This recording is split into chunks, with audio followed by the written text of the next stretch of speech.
جوڵانەوەی نەتەوەیی کورد بنەما و پەرەسەندنی. نووسینی پرۆفیسۆر دکتۆر وەدیع جوەیدا، وەرگێڕانی لە ئینگلیزیەوە یاریدەدەری پرۆفیسۆر دکتۆر یاسین سەردەشتی. خوێندنەوەی حاکم فەرهاد. مۆنتاژ و کاری دەنگ سۆران عەبدوڵڵا.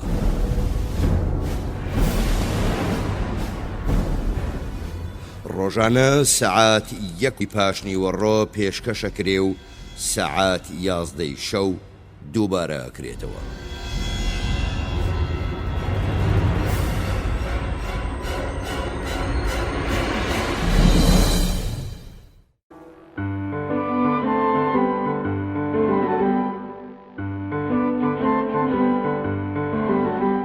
خۆشەویستان و بیسەرانی ڕادیۆی خاک، فەرموون لەگەڵ ئاڵقەی یەکەم.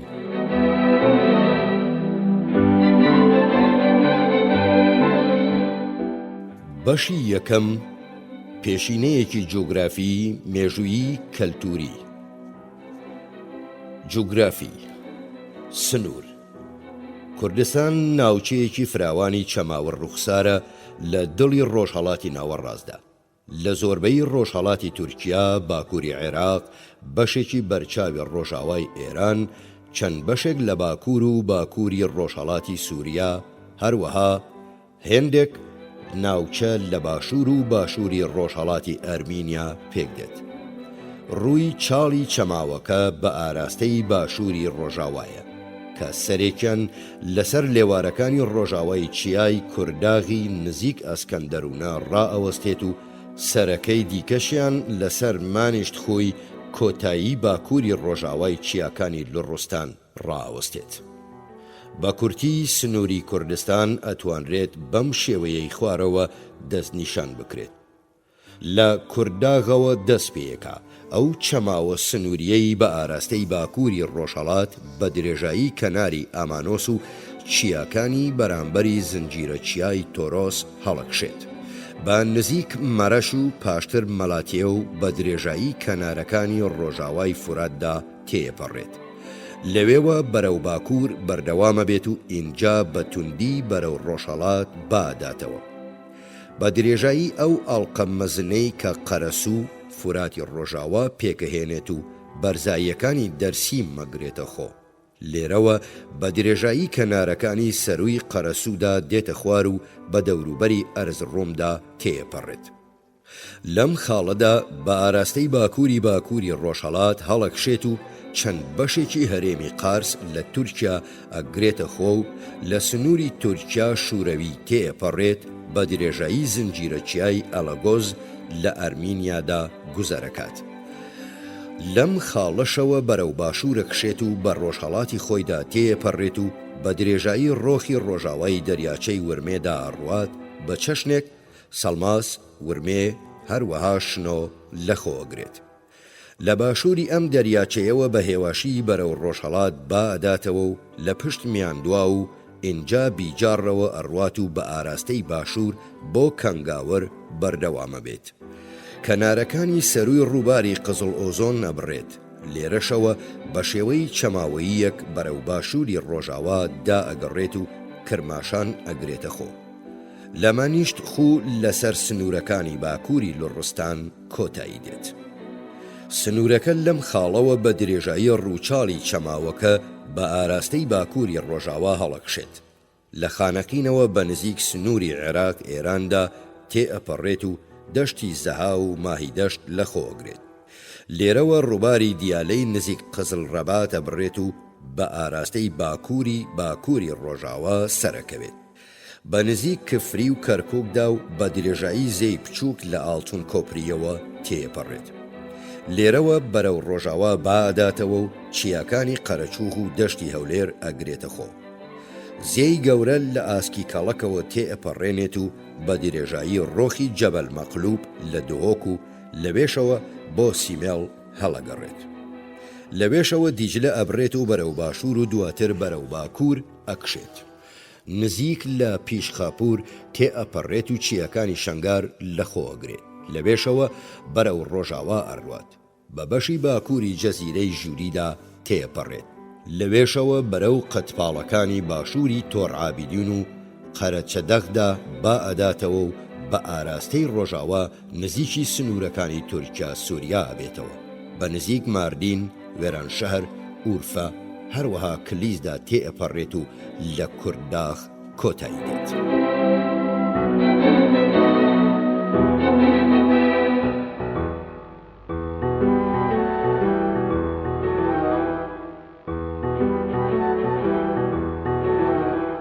جوگرافیای فیزیکی فیشەر ئاماژەی بەوەداوە کە یەکێتیەکی فیزیکی کەم لە ڕۆژهەڵاتی تورکیادا هەیە.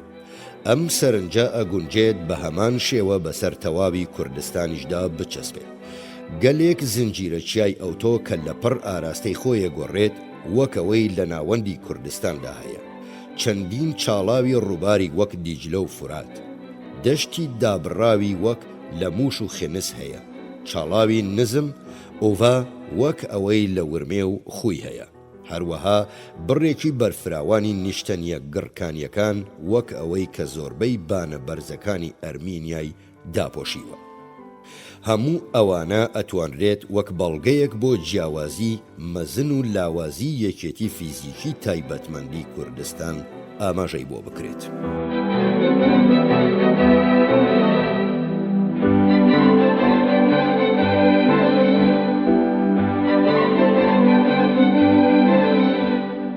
بەرز و نزمی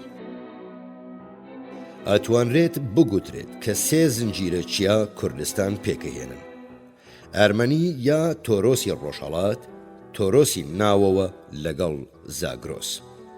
کۆتاییەکانی باشووری ڕۆژاوا و باکووری ڕۆژهەڵاتی زنجیرەی تۆرۆسی ناوەند یان دژە تۆرۆس بەگشتی ئابێتە کۆتاییەکانی ڕۆژهەڵات ڕۆژاوای هەردوو تۆرۆسی ڕۆژهەڵاتی یان ئەرمەنی و تۆرۆسی ناوەوە. ئەم دوو زنجیرە چیایە لە سەرەتادا بە شێوەیەکی تەریب بە یەکتر درێژە بنەوە و ماوەی نێوانیان تا دێت فراوانترە بێت. تۆرۆسی ناوەوە بە شێوەی کەوانێک لە باکووری دەریاچەی وانەوە درێژە بێتەوە و بە ئاراستەی باکووری ڕۆژهەڵات تا دوا خاڵی درێژی ئەکشێت. لە کاتێکدا تۆرۆسی ڕۆژهەڵاتی کە بە نەرمی بەرەو باشووری ئەو دەریاچەیە باداتەوە و بە ئاراستەی باشووری ڕۆژهەڵات درێژە بێتەوە. لەو چیایانەی دەرسیم کە کوردی لێنیشتەجێیە، تۆرۆسی ناوەوە بە مزورداغی مەزن و درێژبوونەوەی ڕۆژهەڵاتی میرجانداخ دەست پێکات کە ئەکەوێتە ئاراستەی ڕۆژهەڵات ڕۆژاواوە. بە درێژایی ئەو هێڵەی بە ئاراستەی باکووری ڕۆژهەڵاتی ئەم ناوچەیەدا دا ئەگەڕێت چیای بێنگۆڵداخ، چیای هەزار دەریاچە، تاندورکەداخ، هەروەها ئارارات هەیە. لە کاتێکدا لە باشووری ڕۆژهەڵاتی ئەم ناوچەیەدا نەمرودداخ، سیپانداخ، هەروەها ئەڵاداغ هەیە. هەموو ئەو چیایانە گڕکانین. تۆرۆسی ڕۆژهەڵات یا ئەرمینیایی کە بە چیای مەلاتیە و ئەلعەزیز دەست پێکات بۆ باشووری دەریاچەی وان لە ئاگرۆڤداخ، ئەرنۆست میلیتۆ، هەروەها باشیدداخ بەردەوامە بێت. حەوزی نۆردۆز ئەکەوێتە باشووری ئەم ناوچەیە کە لە هەوارگەی ناوچە بەرزاییەکان پێک دێت. هەر لەم ناوچەیەدا کە قەتپاڵە درێژبووەکانی ڕیزبەندی ئەم چیایانە نیشانەی گۆڕانی کتوپڕ و لە ناکاو پیشانەدەن. دیاردەی بەرچاوی ئەم ناوچەیە دیوارێکی بەردینی مەزنە بە دەهازیر یا دەریازیر ناوەبرێت کە بە ئاراستەی باشووری ڕۆژاوا درێژە بێتەوە و گردێک بە بەرزایی 10500 پێ پێکەهێنێت. لە پشتەم خاڵەوە بەرەو ڕۆژهەڵات ناوچەی چیایی هەکاری دەست پێکات. پێکاتەی ئاڵۆز لە شاخی گەردنکەش و دۆڵی قوڵ و گەروی بەرتەسک دروسەکات کە لە جیلۆ و سادداخ ئەگاتە ترۆپ کە هەر یەکەیان زیاتر لە 4000 پێ بەرزە. لێرەوەیە کە تۆرۆسی ڕۆژهەڵاتی کتوپڕ بەرەو باشوور باداتەوە و لەگەڵ زنجیرە چیای زاگرۆزدا تێکەڵە بێت. بە زنجیرەی باشڕوان کە پێکهاتەیەکی مەزنی بەردی گڕکانی ڕەشە و لە دوندی گومریاز گەڤەدان ئەگاتە زیاتر لە 11000 پێ. بە جۆرەی فیشەر ئەو زەویانەی بەشەکانی باکووری ڕۆژاوای دەوروبەری زاگرۆس بۆ ئەنادۆڵ پێکەهێنن لە بنەڕەتدا ئاکامی جوڵانێکی تێکتۆنی جیاوازن بە درێژی درزی ئاشکرای لە خاکەکەدا دروست کردووە. ئەو ئاماژەی بەو دیوارە بەردینە سروشتیە بەرز و حەوزە نزمانەداوە کە لەم ناوچەیەدا هەن کە لە زۆربەی حاڵەتەکاندا دەرچووەکانی بە شێوەیەکی نەرم تووشی خورانی ناوەکی بووە. هەلومەرجەکە لە زاگرۆسی ناوەند جیاوازە، زیاتر چەماوەیە وەک لەوەی تیژ و درزدار بێت. گەرووی قوڵی فرە کە لای خەڵکە خۆماڵیەکە تەنگەی پێگوترێت ئەو چیایانە ئەبڕێت و لە ئاکامدا نمونەی ڕێڕەوی ئاوی ئاڵۆز پێکەهێنێت.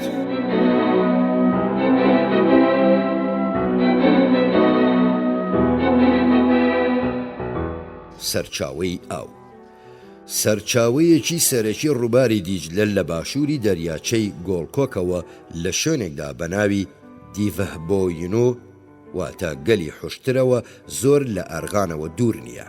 هەر بۆیە هێندێک جار ئەرغانە سووشی پێوترێت.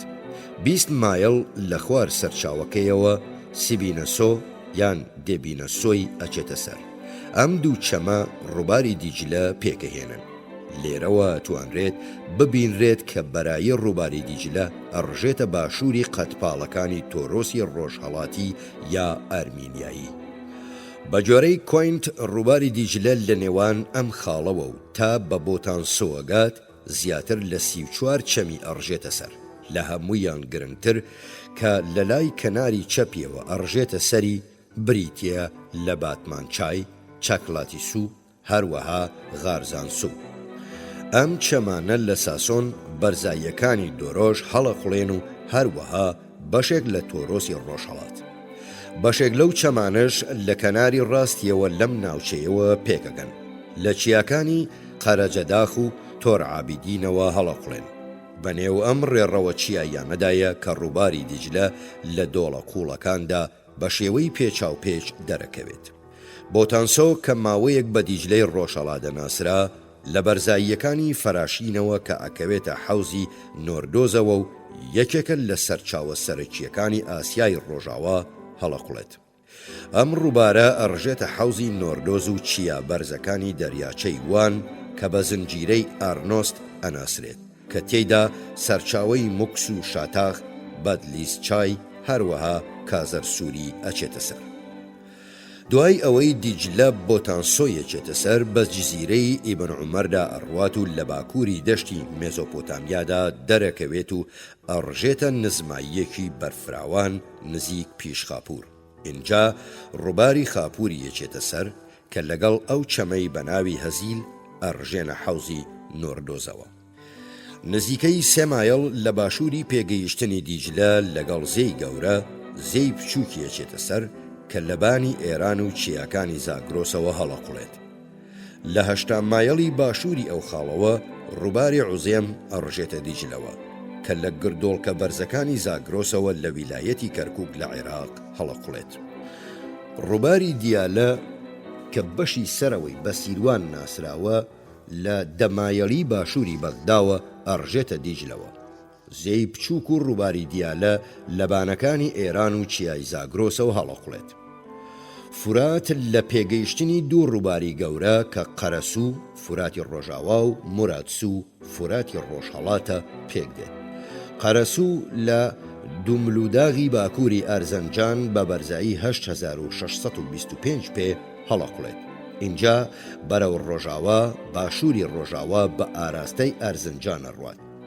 لە نێوان سەرچاوەکەی و ئەو شارەی دواییدا ژمارەیەک چەمی ئەڕژێتە ناو کە گرنگترینیان ئۆڤەجیکسۆ، میرجانسۆ، هەروەها چاندوخسۆ لە کەناری ڕاستی ڕووبارەکەن. هەروەها تۆزلۆسۆش لە کەناری چەپەوە ئەڕژێتە ناو ڕووبارەکە.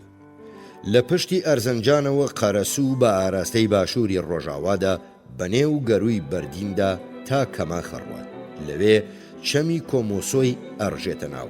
لەو خاڵەوە تا لەگەڵ موراتسۆدا پەیەکەگەن گەروەکە بە جوانی سروشتەکەی ناسراوە. موراتسۆ لە لاپاڵی باکووری ئەلاداغەوە لە باشووری ڕۆژاوای دیادینەوە بە بەرزایی 11500 پێ هەڵەقڵێت. بە ئاراستەی ڕۆژاوا و بەرەو دەشتی ئەریشکەر ئەڕوات. لەوێ شاریان سووی ئەڕژێتە ناو. پاش ئەوەی بە خێرایی بە نێو چیاکاندا ئەڕوات، لە لای چەپەوە پاترۆتز و لە لای ڕاستەوە خەنی سووی تێڕژێت.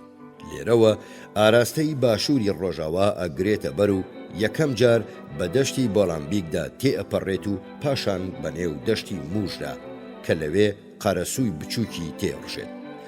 لە پشت موشەوە ئەو دۆڵی موراتسووی پێدا ڕوات زۆر تەسکە بێتەوە. بەوەش موراتسوو ئاراستەی ڕۆژاوای باشووری ڕۆژاوا ئەگرێتە بەر. بە شێوەیەکی باریک بە نێو گەرویەکی بەردەڵاندا تێپەڕێت. لێرەدا گەنێکسووی تێڕژێت.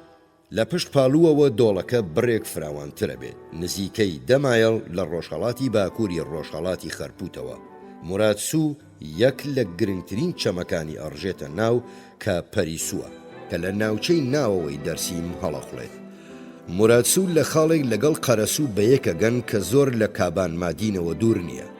درێژی موراتسوو هەر لە سەرچاوەکەیەوە تا ئەگاتە قەرەسوو 415 مایلە. لە کاتێکا ئەوەی قەرەسوو 275 مایلە. هەرچەندە موراتسوو لە قەرەسوو درێژترە، بەڵام ئەو بایەخە بازرگانی و مێژوویەی قەرەسووی نەبووە. لەوانەیە بەهۆی تەسکی و داخراوی ڕەوت و ئاراستەکەیەوە بێ. لەوانەیە هەر لەبەرەم هۆیەش بێت کە قەرەسوو زیاتر لە موراتسوو بەگشتی وەک سەرچاوەیەکی سەرەکی فورات لە قەڵم بدرێت. لە پاش ئەو خاڵەی دووڕووبارەکەی تێدا بە یەکەگەن، فورات بە ئاراستەی باشووری ڕۆژاوا ئەڕوات. ئەو چاڵاوە نیشتەنیەی کابان مادێن تێئەپەڕێنێت. لێرەوە بە دەوری موشیرداکدا با ئەداتەوە و پێچێکی گەورە دروست دەکات. یەکەم جار کاروچای تێڕژێت، پاشتریش دوای 7 مایڵی دیکە تۆکماسۆ. لە پشت ئەو خاڵەوە تۆرۆسە بڕێت، بە خێرایی بەنێو قوڵترین و چۆڵترین دۆڵی ئاراستەکەیدا تێپەڕێت. لێرەوە بە ئاراستەی باشووری ڕۆژهەڵاتدا دائەگەڕێت، لە سەرچاوەکەی دیجلەوە نزیکە بێتەوە. لە ناکاو با ئەداتەوە بە ئاراستەی باشووری ڕۆژهەڵاتدا ئەڕوات. چەند مایەڵێک لەسەر و سامسۆتاوە چیاکان جێئێڵێت. فورات لە دوای ئەم خاڵەوە دوو لقی گرنگی تێئەڕژێت کە ئەویش بالیخ و خاپورە. ئەم دوو لقە زۆر جێگای بایەخی ئێمە نین، چونکە بەشی زۆری لەبەرەوەی ئەڕژێنە نێو خاکێکەوە کە کوردی نییە، جگە لە بەشە باکوورەکەی خاپور و چەمەکانی نەبێت. جوبجوب، زێرگان و هەروەها جەغجەغ کە سەرچاوەکانیان لە قەتپاڵەکانی باشووری قەرەجەداخ و تۆرعابی دینن.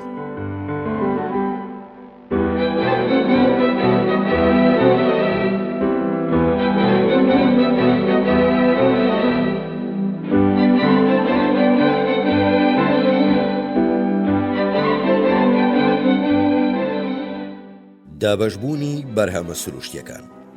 زۆربەی بەشەکانی بانەکانی ئەرمینیای باکووری دەریاچەی وان ڕووتەڵ و بێدارە، چونکە نیشتەنیە گڕکانیەکان زۆربەی ئەو ناوچەیەی داپۆشیوە.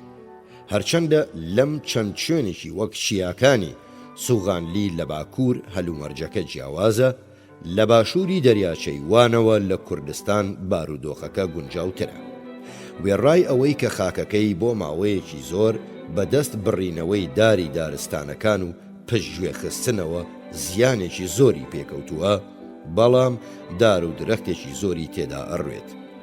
لە زۆربەی بەشەکانی کوردستاندا چیاکان بە دار و درەختی هەمەچەشنی وەک کورتە بەڕوو داپۆشراون کە هەڵگری مازووی بازرگانین. دار و درەختی دیکە لەم ناوچەیەدا ئەبینرێت حەیزەران، چنار و شۆڕەبیە. زۆربەی درەختەکانی وەرزین، هەرچەندە کاژ و سنەوبەر لە هێندێک شوێندا ئەبینرێن. میوەکانی ناوچەی فێنک وەک ترێ، هەنجیر، سێو، هەرمێ، شیلانە، هەنار، قۆخ و تو لەگەڵ جۆزدا بە شێوەیەکی بەرفراوان لە کوردستاندا بەرچاوەکەوێت. گەنم، گاڵ، جۆ، گەنمەشامی و برنج ئەڕوێنرێت، لەگەڵ تووتندا کە یەکێکە لە بەرهەمە بازرگانیە سەرەکیەکانی ناوچەکە. هەروەها بەلەکیش لە زۆربەی بەشەکانی کوردستاندا ئەبینرێت. لەو سەوزەواتەی کە لە ناوچەکەدا ئەڕوێت باینجان، کودی، سیپناخ، بامێ و لۆبیای سەوز. هەموو ئەو سەوزانەی لە ناوچەی فێنکدا ئەڕوێنرێن لە وەرزی بەهاردا بە شێوەیەکی تایبەت ناوچەکە بە گوڵ و گژوجای کێوی ئەڕازێتەوە، وەک نەسرین، گولی کەزار، گوڵەباخ، گوڵە مێلاقە. هەروەها لە زۆزانی چیاکاندا جۆرەها مامیرانی ئەلپی، سوێسنە، شەهلا، شلێر و گوڵە بەهارە هەیە. ئاژەڵانی ماڵی کە لە نێو کووردا بینرێن بریتە لە مەڕ، بزن، ئەسپ، هێستر، گا و مانگا. گامێشی ئاویش لە هێندێک شوێن هەیە. سەگ بە تایبەتی تانجی کە کوردان گەلێک حەزیان پێیەتی، هەروەها جۆرێکی زیت و دڕ کە کۆچەر یان سەگی شوانی پێگوترێت، پەلەوەریش وەک قەل و مریشک لە نێو ئاژەڵە کێویەکانی کوردستان، گورگ، ورچ، بەور، پشیلە کێوی و ڕێوی و چەقەڵ، کەڵە کێوی، مەڕە کێوی، بزنە کێوی، بەرازە کێوی، دەڵک، بۆرە سمۆرە، خشۆکەکانیش وەک چیسەڵ، جۆرەها مار، خۆڕی. لەو باڵندانش کە لەم ناوچێدا هەن، پێسوورە، سوێسکە، جۆرە سوێسکەیەکی گەورە، ئۆرکەلیک، قەتێ، لەقلەق، چێرگ، ماسیگرا، هەروەها سەبارەت بە باڵندە نێچیرەوەکانیش هەڵۆ هەیە. لە نێو ماسیشدا کە لە کوردستانە بینرێت، ماسی خاتوونە لە سەرچاوە و کانیاوی چیاکاندا هەیە، جۆرێکی سالمۆن، سمێڵە، هەروەها سوورە ماسی لە زێی گەورەدا هەیە.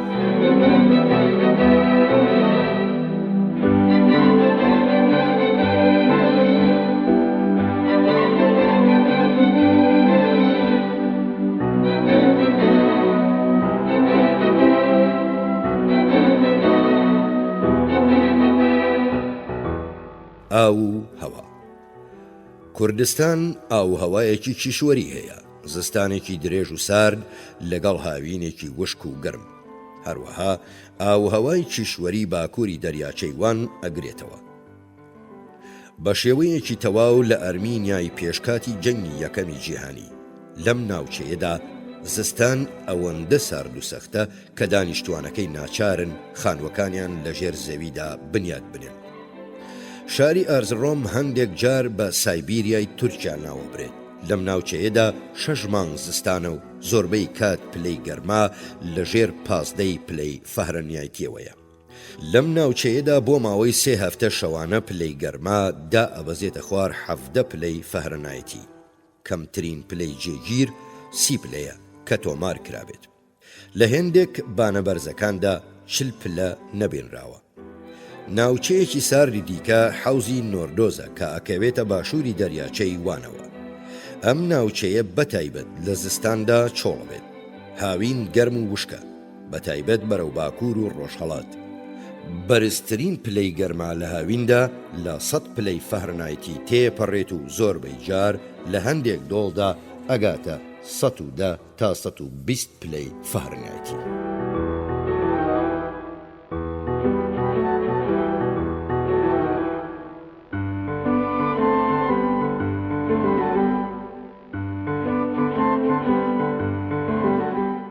سەرچاوەکانی ژێرزەوی.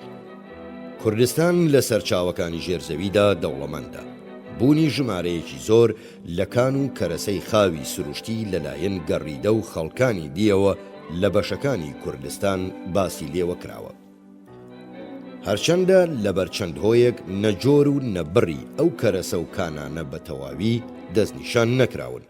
من لێرەدا ئاماژە بە چەند کەرەسەیەکەکەم کە بەکارهێنراون. کرۆم لە گۆڵمان دۆزراوەتەوە کە ئەکەوێتە ڕۆژاوای دەریاچەی وانەوە.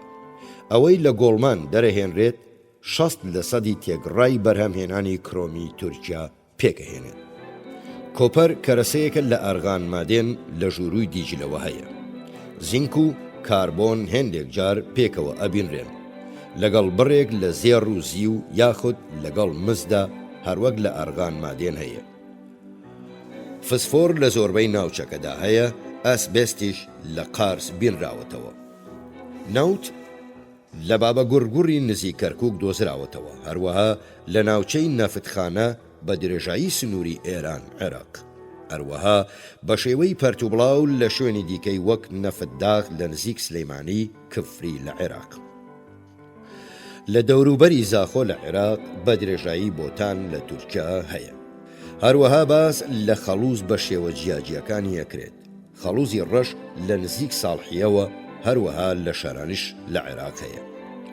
جۆرەها شێوەی بەردی بنیاتی وەک گرانێت، بەردەگەچ، مەرمەڕ، بەردی سپی لە زۆربەی ناوچەکانی کوردستاندا هەیە.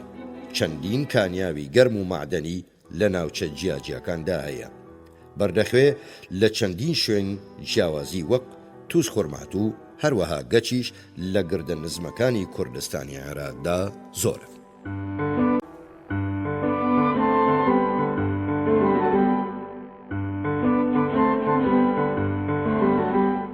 خۆشەویستان و بیسەرانی ڕادیۆی خاک، فەرموون لەگەڵ ئاڵقەی دووەم.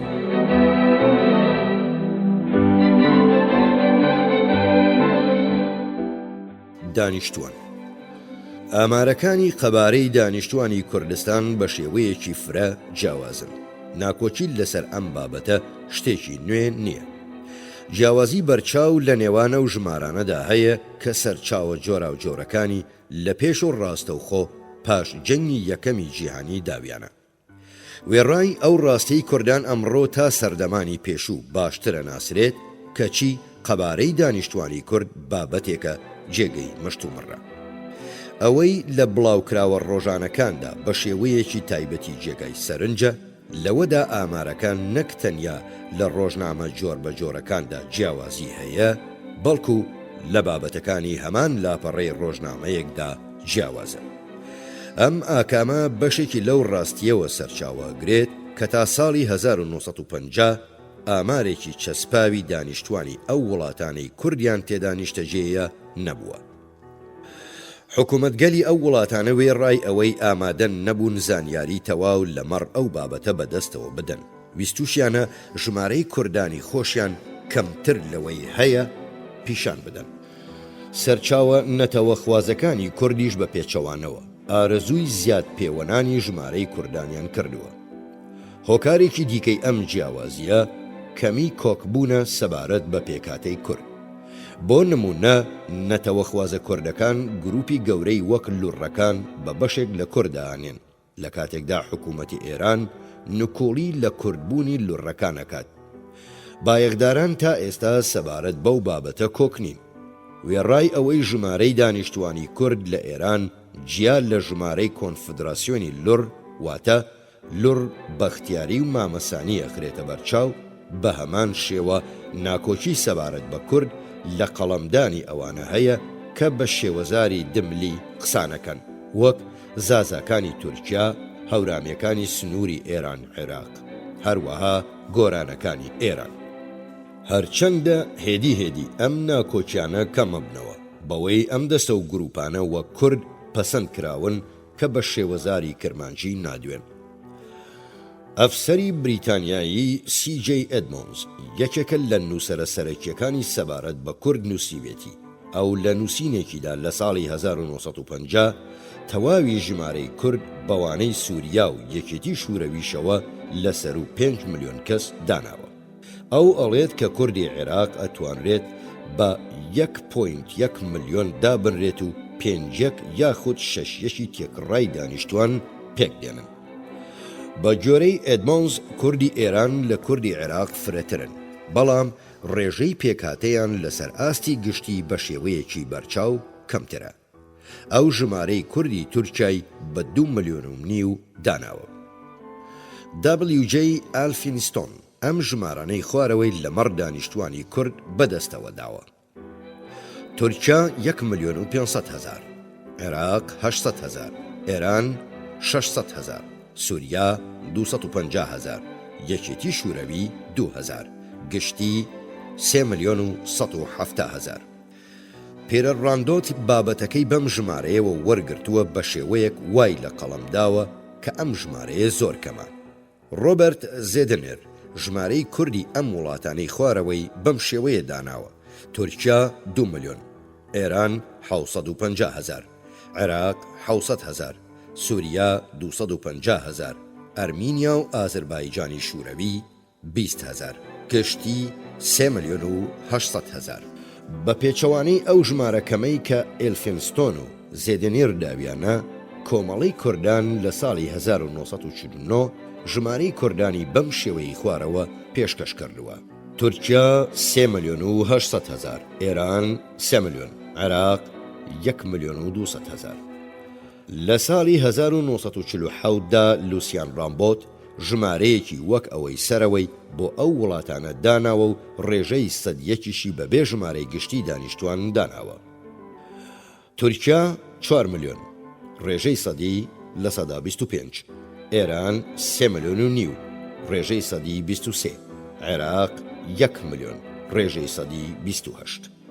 لوسیان رابۆت بابە تۆماس بۆیس ژمارەی کوردی سووریای بە 250,000 و ئەوانەی لە یەکێتی شوورەویە ژین بە 160,000 داناوە و هەموویانی بە 8,910,000 داناون. ئەمەی خوارەوە خشتەیەکە ژمارەی دانیشتوانی کورد دەرەخات بەو شێوەیەی لە چاپی 1937 و 1953 ئێنسکلۆپیدیای مەزینی شوورەویدا هاتووە.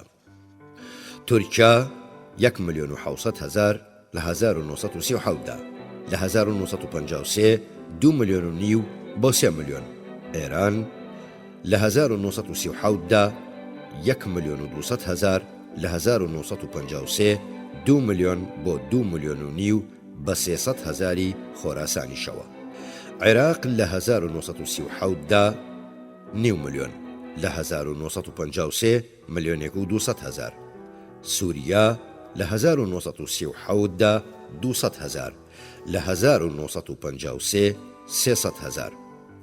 یەکێتی شوورەوی 80,000 لە 1937دا، لە 1953 45,866. ئەفغانستان و پاکستان 200,000. گشتی لە 1937 3 ملیۆن و 68,000، لە 1953 7,245,866. کۆی گشتی ژمارەی دانیشتوانی چاپی دووەمی ئەو ئینسکلۆپیدیایە دوو هێندەی چاپەکەی 1937 گەورەترە. شایەنی سەرنجە ئەو گوتارەی سەبارەت بە کوردان لە قەبارە گەورەکەدا هاتووە زیاترە لە هەمبەر کورداندا دۆستانەترە و کەمتر لەگەڵ حکوومەت گەلی ئەو وڵاتانەی کوردانیان تێدا نیشتەجێیە.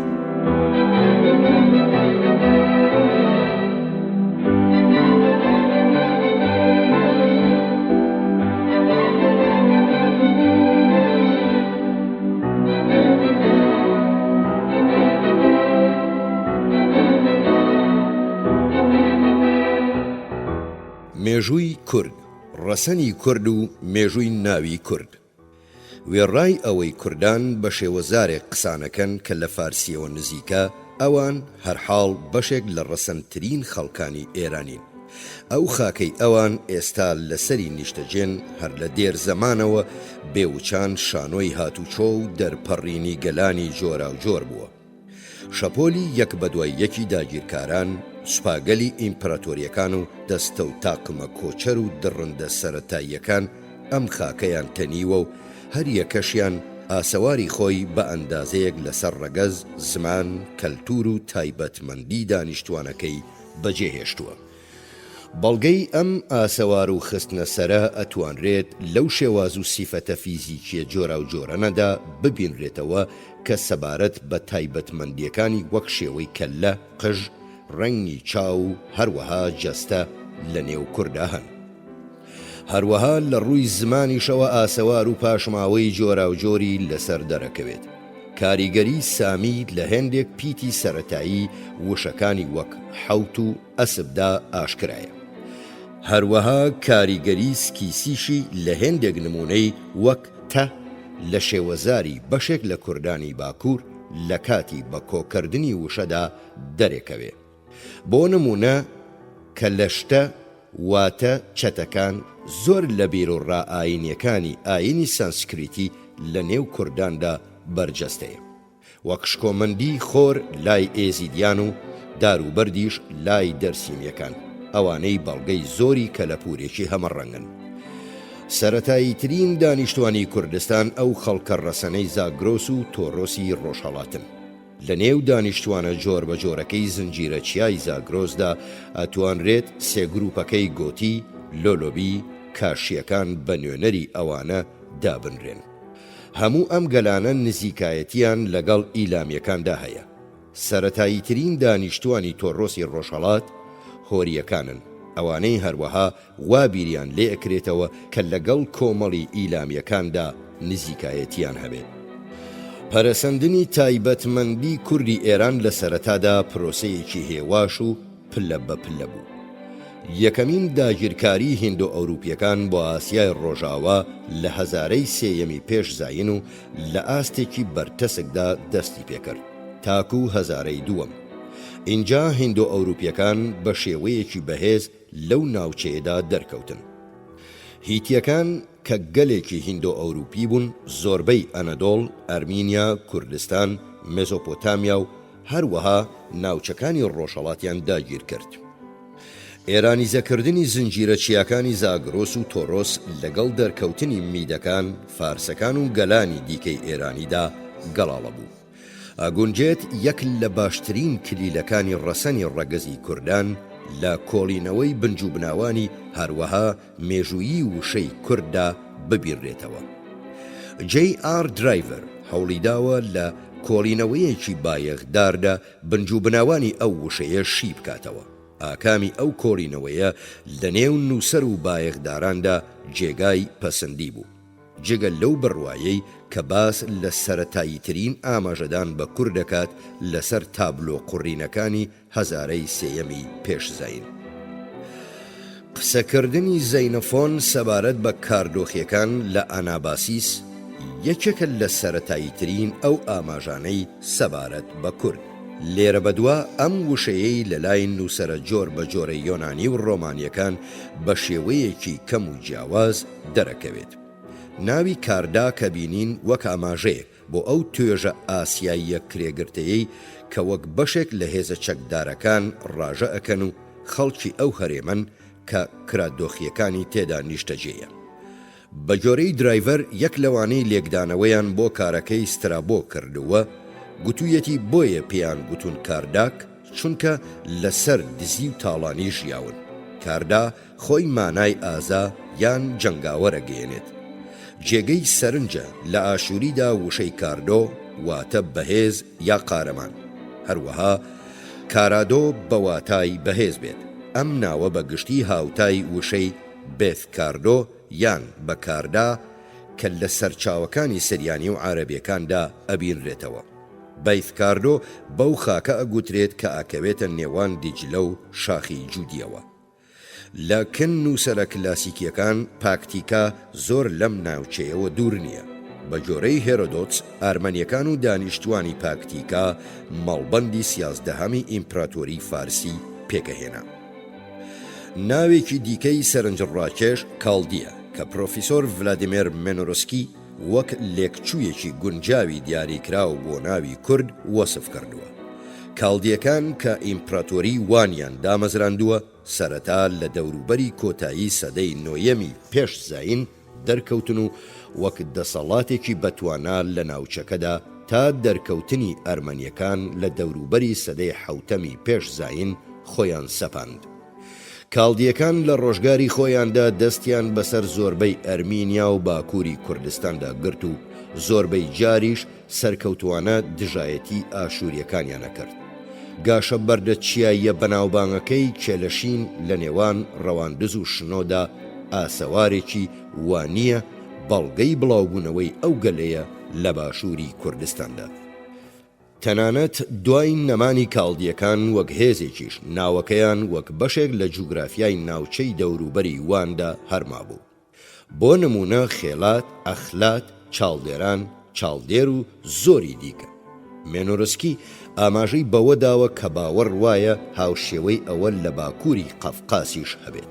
بەوەی بە گورجیەکان ئەگوترێت خارشفئەل، لە لای ساڤانیەکان خیارد و لای مینگرالیەکان خۆرتوو. داخۆ کاردۆخیەکان یا کاردوو سامی بن یاخود خەڵکی ڕەسەنی ناوچەکە بن. ئەوانە لە هەمان هەرێمدا ژیاون کە ئێستا کوردی لەسەرە. ئەو دەرەنجامەی کە کاردۆ و کورد ئەبێت هەمان شت بن بە جۆرەی گوتەی پرۆفیسۆر مێنۆرسکی بۆتە ڕاستیەکی بەڵگەنەویست لە سەرەتای سەدەی بیستەمدا. ناوێکی ناسراوی دیکەی دانیشتوانی ئەو ناوچەیە کردی یا کیرتۆیە کە سترابۆ وەک ناوێک بۆ دانیشتوانی میدیای بچووک و فارس ئاماژەی پێداوە. هەروەها عەرەبەکانیش ئاماژەیان بەو کوردانە داوە کە لەم دوو ناوچەیەدا ژیاون. عەرەبەکان بە کورد و ئەکراد ناوی ئەو گەلەیان بردووە. ئەمە هەمان ئەو ناوەیە کە ساسانیەکان بەکاریان هێناوە. ئاماژە هەیە کە لە کارنامەیەکی ئەردەشیری بابەکاندا ناوی کورد یا کوردان هەبێت. پاشای میدی بە کوردان شاهی مادیگ ناو براوە. مێنۆرسکی سەرنجی بۆ ئەو ڕاستیە ڕاکێشاوە کە ناوی کورد لە دەمێکی زۆر زوودا وەک هاوتای کۆچەر بەکار هاتووە. ئەو ئاماژەی بەو گوتەیەی حەمزە ئەل-ئەسفەهانی داوە کە ئەڵێت فارسەکان دەیلەمەکان بە کوردی تەبەرستان و عەرەبەکانیش بە کوردی لوڕستان ناو دەبن. لێرەوە گەیشتنە ئەو ئەنجامەی کە نووسەرانی عەرەب کاتێک ناوی کوردەبەن مەبەستیان تەنیا ئەو گەلە نییە کە بە زاری کوردیە دوێن، بەڵکو مەبەستیان هەموو ئێرانیانی کۆچەرە. مێنۆرسکی کە خۆی لە چوارچێوەی دیالەکتیکی کەرمانجیدا هێشتۆتەوە وێڕای ئەوەی ئاماژەی بەوەداوە کە جیاوازی و ناکۆچی مەزن یەکێتیەکی شێوەزاری کەرمانجی دیاری ئەکات. ئەم یەکێتیە هەرگیز گومانی لێ ناکرێت کاتێک شێوەزارە هەمەڕەنگەکانی کەرمانجی لەگەڵ زمانی فارسی یاخود زمانە جۆر بە جۆرەکانی باکووری ڕۆژاوای ئێراندا بەراورد دەکرێت. بە جۆرەی مێنۆرسکی ئەم یەکێتیە ئەبێت لە پێش دەورانی بڵاوبوونەوەی کوردەوە بوو بێت، ئەو کاتەی کە لە کۆمەڵگایەکی پێکەوەییدا ئاژیان. زمانی کوردی زمانێکی باکووری ڕۆژاوای ئێرانیە. ئەوەی ئەو بڕوای وایە کە لە سەرەتادا زمانی پارسەکان و تا ڕادەیەکی دیاریکراویش زمانی میدەکان بوو. دەرەنجامەکەی ئەو بەو شێوەیەیە کە میدەکان و پارسەکان ڕۆڵێکی گرنگیان لە نەخشاندنی تایبەتمەندی و پێکهاتەی ڕەگەزی کورد و زمانەکەیدا بینیوە. مێنۆرسکی گفتوگۆی لەمەڕ هەلومەرجی ڕۆژهەڵات لە سەروبەندی سەدەی نۆیەمی پێش زایندا کردووە، کاتێک بۆ یەکەم جار جۆمان لە داگیرکاریەکی چەکدارانەی ڕەگەزە ئێرانیەکان بۆ ئەم ناوچەیە ئەبێت. پێشتر دوو هێزی ڕکابەری ئاشووری و ئۆرارتۆکان هەبوون. ئەو ناوچانەی بە درێژایی سنوورە جیاجیاکانی ڕۆژهەڵاتەوەیە خەڵکانێکی نائێرانی تێدا نیشتەجێ بوون، وەک خارخار، ئیلپی و زۆری دیکە. ژمارەیەک هێزی بچووک لەو لاتری ڕۆژهەڵاتەوە هەبوون کە پاشایەتی پارسوس بوو لە باشووری دەریاچەی ورمێ. لای ڕۆژهەڵاتی ئەویشەوە پاشایەتی مانیەکان بوون. دوجار لە ڕۆژهەڵاتی ماناکانیشەوە میدەکان بوون. لە سەدەی حەوتەمی پێشزاین ناوچەکە لە ئاکامی داگیرکاریەکی لە ناکاوی کۆچەرەکان تووشی ئاڵۆزی بوو. کلیمیریەکان لە بەردەم دوژمنەکەیان کە سکیسیەکان بوون هەڵاتن، دەستیان بەسەر ناوچەکانی باشووری قەفقازدا گرت و پاشایەتی ئۆرارتۆیان لەوان ڕاماڵی و ڕێگایان بۆ ئاشووریەکان خۆش کرد بەرەو ڕۆژهەڵات فراوانخوازی بکەن. هەرزوو پاش گەیشتنی کیمیریەکان سکیسیەکان کە بە دوایانەوە بوون لەسەر شانۆی ناوچەکە دەرکەوتن، لە ماوەیەکی کەمدا توانیان فەرمانڕەوایی پاشایەتی جۆر بە جۆرەکانی باشووری دەریاچەی ورمێ بکەن، بە تایبەت ماناییەکان و میدەکان. لە کۆتاییدا میدەکان وەک هێزێکی باڵادەست لەم ناوچەیەدا دەرکەوتن، پاشەوەی کۆمەڵکوژیەکیان دژی سەرانی سکیسیەکان ئەنجامدا. هەرزوو میدەکان ئەوەندە بەهێز بوون کە هاوپەیمانەتیەکیان بۆ هێرشکردنە سەر ئاشووریەکان پێکێنا بووە هۆی ڕووخاندنی. کەوتنی ئاشووریەکان بۆشاییەکی لە ناوچەکەدا پێکێنا کە لەلایەن میدەکان و ڕەگەزە ئێرانی یا ئێرانیزەکراوەکانی دیکەوە پڕکرایەوە. هەرچەندە دەرکەوتنی ئەرمەنیەکان لەسەر شانۆی ناوچەکە و داگیرکردنیان بۆ ئەو ناوچەیەی کە ئەکەوێتە باکووری دەریاچەی وانەوە، فراوانخوازی ئێرانیەکانی لەو هەرێمەی کە ئەکەوێتە باشووری دەریاچەکەوە سنووردار کرد.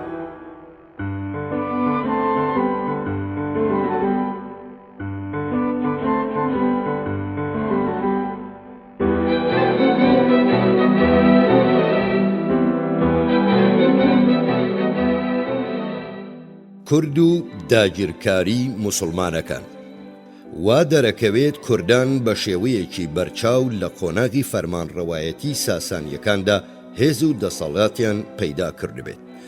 لە کۆتایی ئەو قۆناغەدا بەرەو زۆربەی ناوچە چیاییە سنووریەکانی ڕۆژاوای ئێران کشان و دەسەڵاتی خۆیان لەو ناوچانەدا چەسپاند.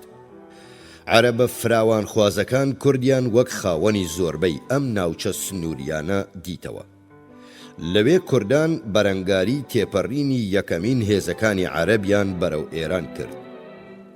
دواتریش کە داگیرکاری عەرەبی بووە ڕاستیەکی چەسپاو، کوردان وەک ڕەگەزێکی یاخیبووی خەتەرناک بەردەوام بوون.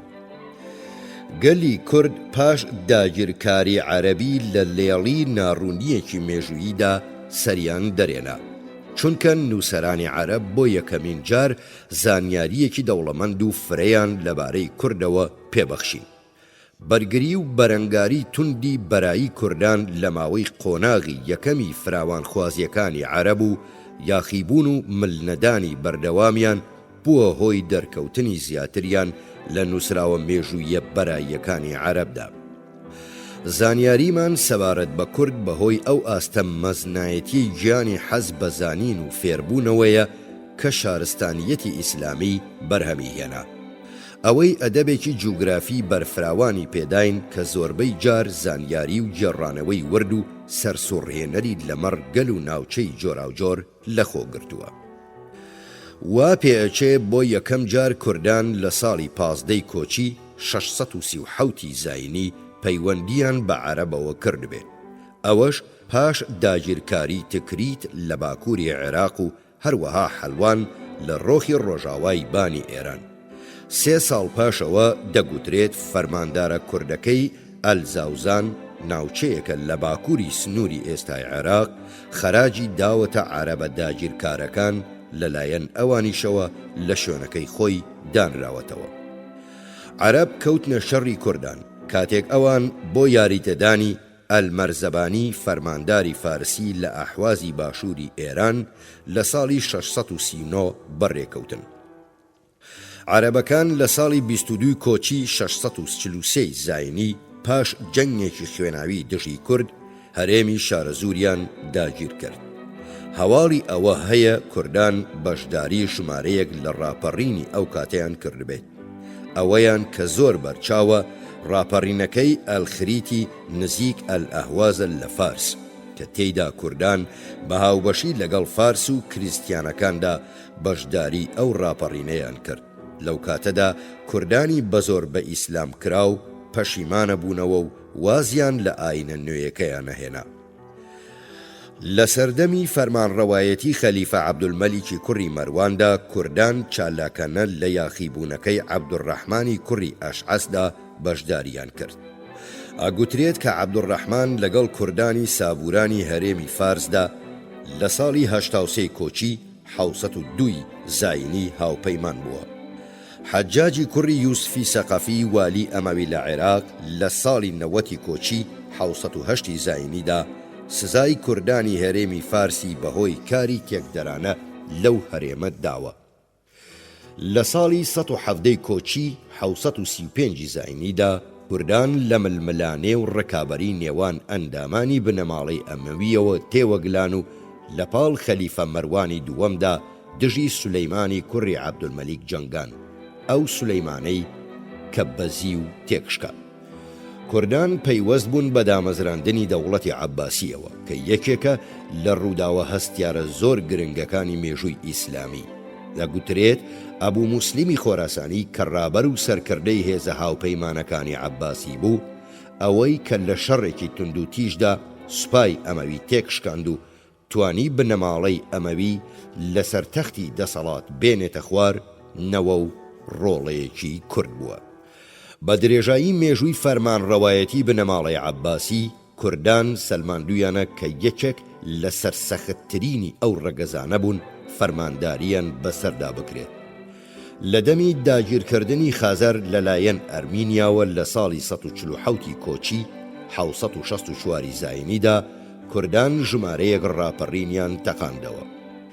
لە ساڵی 220 کۆچی 835 زاینیدا لە سەردەمی معتەسەمدا ڕاپەڕینێکی کوردی بە سەرکردایەتی جەعفەری کوڕی فەهارجیس لە ناوچەی مووسڵ سەری هەڵدا. لە ساڵی 252 کۆچی 866 زاینی کوردانی مووسڵ بە موساویری یاخیبووی خەواریجەوە پەیوەست بوون. لە کاتی ڕاپەڕینی مەزنی زنجەکاندا کە هۆکارێکی ڕووخاندنی ئیمپراتۆری عەباسی بوو، کوردان بە ڕێبەرایەتی سەرکردەکەیان کە ناوی محەممەدی کوڕی عەبدوڵڵای کوڕی هەزار مەرد بوو لەگەڵ یاخیبواندا هاوپەیمان بوون. لەو یاخیبوونەی سەرکردەی خەواریجی کورد کە ناوی دەیسەمی کوڕی ئیبراهیم بوو، یاخیبووەکان کە زۆربەیان کورد بوون توانیان لە ساڵی 327 کۆچی 938 زاینی دەست بەسەر ئازەربایجاندا بگرن.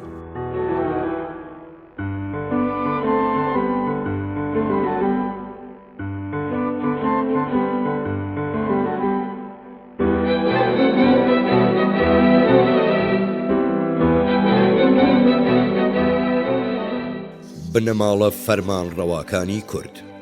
سەرهەڵدانی بنەماڵە فەرمانڕەوا خۆماڵیە کوردیەکان لە سەدەکانی نۆیەم و دەیەم و یازدەیەمی زاینیدا بەشێکە لە دیاردەیەکی گشتی کە لە سەراسەری خاکی ئێران و ڕۆژهەڵاتی خەلافەتدا خۆی پیشاندا.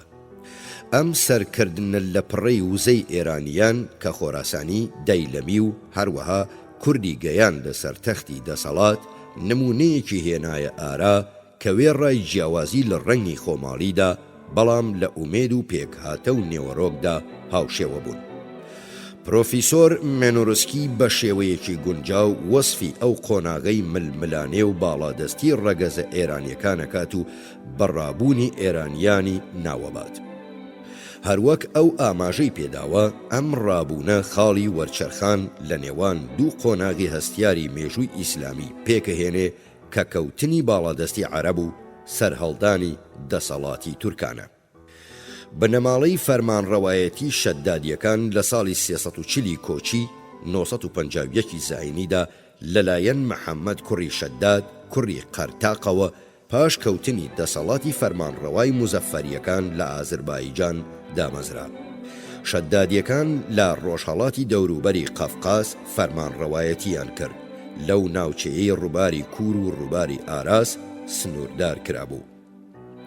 یەک لە لقەکانی شەدادی گەنجەیان کردبووە پایتەختی خۆیان، هەروەها لە دوێنەی پایتەختی کۆنی ئەرمەنیەکاندا. لە گەنجە دە لە فەرمانڕەواکانی شەدادی فەرمانڕەوایەتیان کرد. فەرمانڕەوایەتی ئەم بنەماڵەیە لە ساڵی 468 کۆچی 1075 زاینی بەدەستی ئەلب ئەرسەلانی سوڵتانی سەلجوقی لەناوبران. لقەکەی دیکەی شەدادیەکان لە ئانیەوە کە پایتەختی کۆنی ئەرمەنیەکان بوو فەرمانڕەوایەتیانە کرد. لە ئانی 7 کەس لەم بنەماڵەیە فەرمانڕەوایەتیان کرد و دەسەڵاتەکەشیان لە 465 کۆچی واتە 1072 زاینی بۆ 596 کۆچی 1199 زاینی خایەن.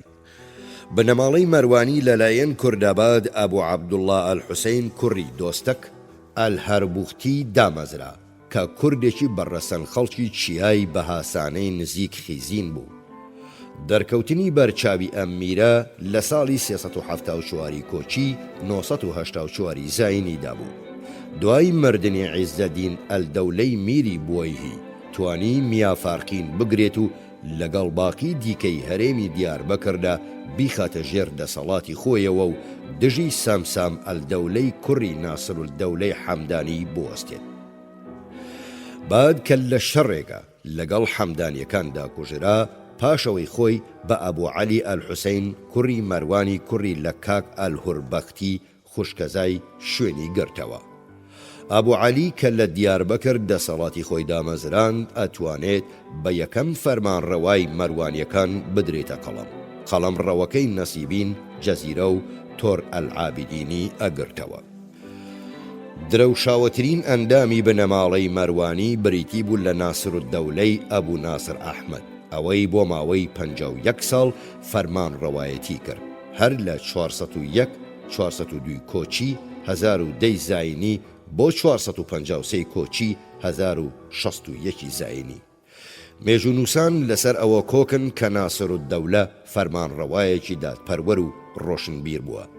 مزگەوت و نەخۆشخانە و پردی بنیاد ناوە و نمونەی شاعرێکی چاک و پێوێکی خوێنەوار و زانا بووە.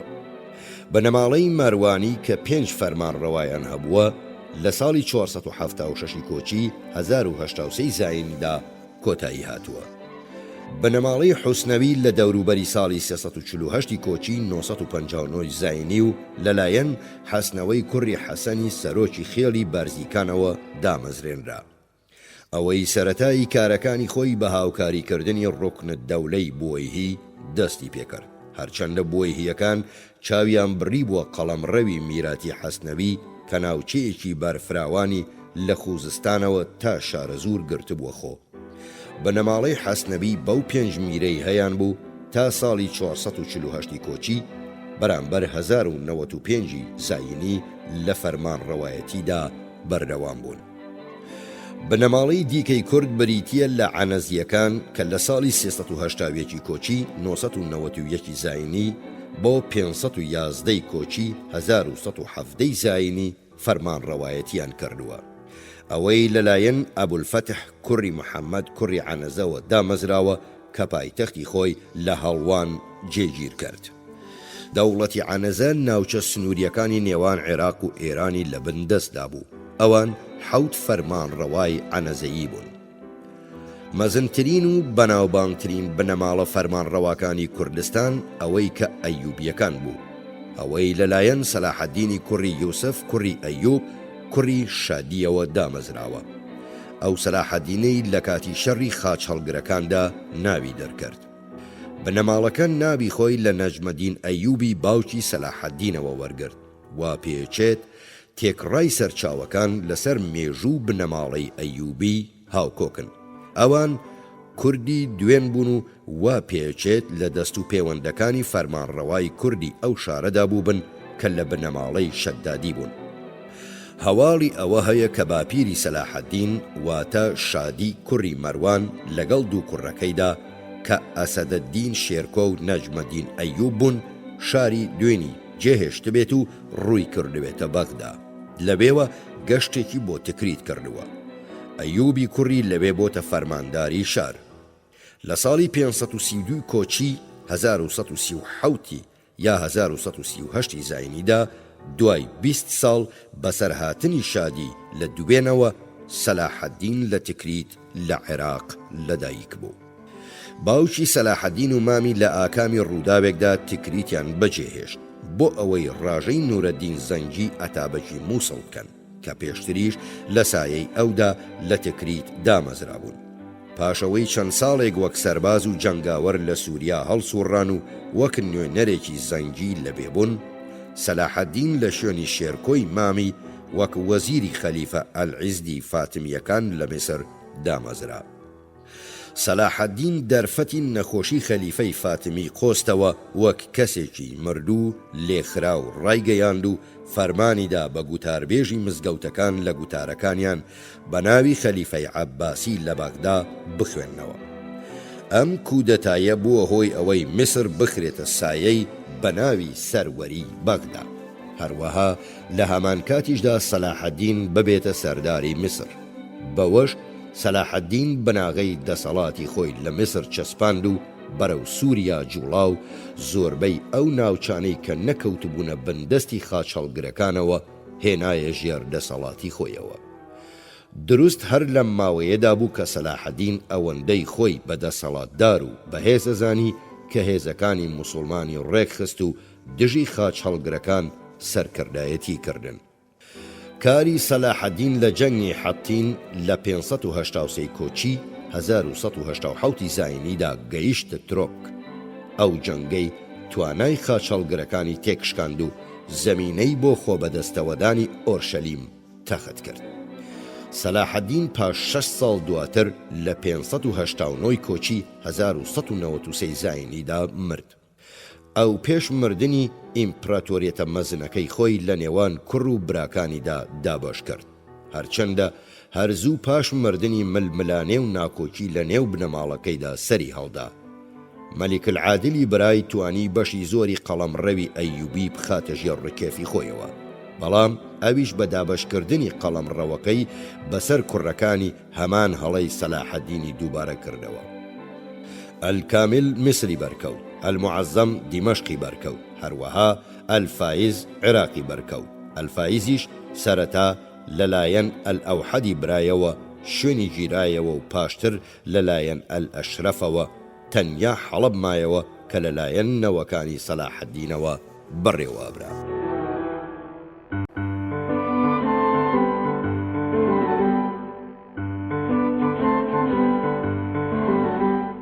خۆشەویستان و بیسەرانی ڕادیۆی خاک، فەرموون لەگەڵ ئاڵقەی سێهەم.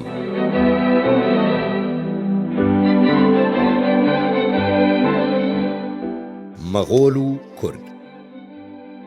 داگیرکاری و پەلاماری مەغۆلەکان لە سۆنگەی تایبەتمەندی کتوپڕی و تندوتیژیەوە ئەگونجێت زیاتر لە داگیرکاری و وێرانکاری تورکان، وێرانکاری و کاولکاریەکی مەزنتری بەسەر کوردستاندا هێنابێت، هەرچەندە کاریگەریەکەشی بە شێوەیەکی بەردەوام نەبوو. وا دەرەکەوێت مەغۆلەکان سەبارەت بە تایبەتمەندی جەنگاوەری کوردانیان زانی بێت تەنانەت پێشەوەی بگەنە کوردستان. جێگەی سەرنجە مانگۆخانی گەورە ئەم فەرمانەی خوارەوەی بە هۆلاکۆخان داوە.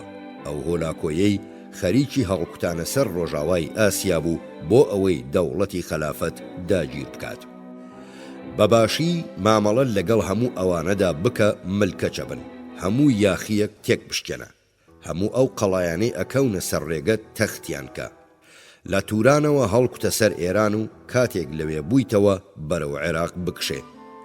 ئەو کورد و لڕانە تەفر و توناکە و قەڵاکانیان لە کەرداخکۆ و لێم بێسەر وێرانکە. ئەو خەڵکەی ئەوێ هەموو ئەو گەشتکارانە بەهۆی جەردەکانیانەوە ئەخەنە دڵ ڕاوچێ. ئەو کاولکاری و وێرانکاریەی لە ئاکامی داگیرکاری مەغۆل لە کوردستاندا هاتە ئارا ئەوەندە تایبەتمەند و تند و تیژ بوو کە بە پێی سەرچاوە جۆرا و جۆرەکان زۆر بەشی کوردستان لە ئاکامی کاری کۆمەڵکوژی و هەڵاتنی دانیشتوانەکەیەوە بە تەواوی چۆڵ بوو. زانیاری وا هەیە کە چەند عەشیرەتێکی ناوچەی شارەزور لە ترسی داگیرکاری مەغۆل هەڵات بێتنە میسر.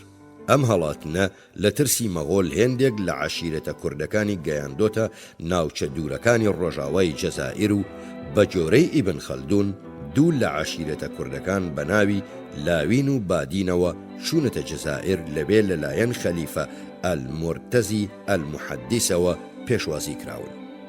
ئەو ماوەیەی کە ئەکەوێتە نێوان لە ناوچوونی دەسەڵاتی مەغۆل و دەرکەوتنی سەفەویەکان، دەرکەوتن و کەوتنی دوو بنەماڵە لە فەرمانڕەوا تورکمانەکانی لەسەر خاکی کورد بەخۆوە بینی کە بنەماڵەی ئاقۆینلو و مەڕی سپی و بنەماڵەی قەرە قۆینلو و مەڕی ڕەش بوون. هەروەها دەرکەوتن و داگیرکاری تەیموری لەنگ کە لە وێرانکاری و تندوتیژیدا ڕکابەری و پێشبڕکێی داگیرکاری مەغۆلەکانیە کرد.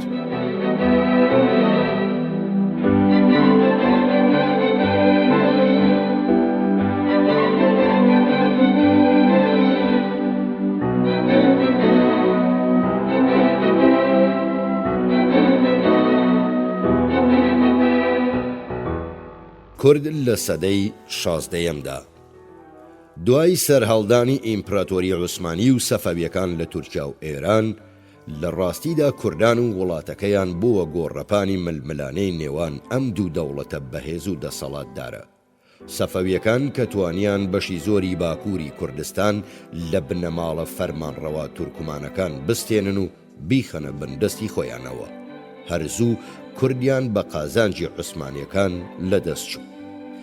جەنگی چاڵدێران لە ساڵی 1514 زاینیدا بەروارێکی فرە گرنگە لە مێژووی کووردا.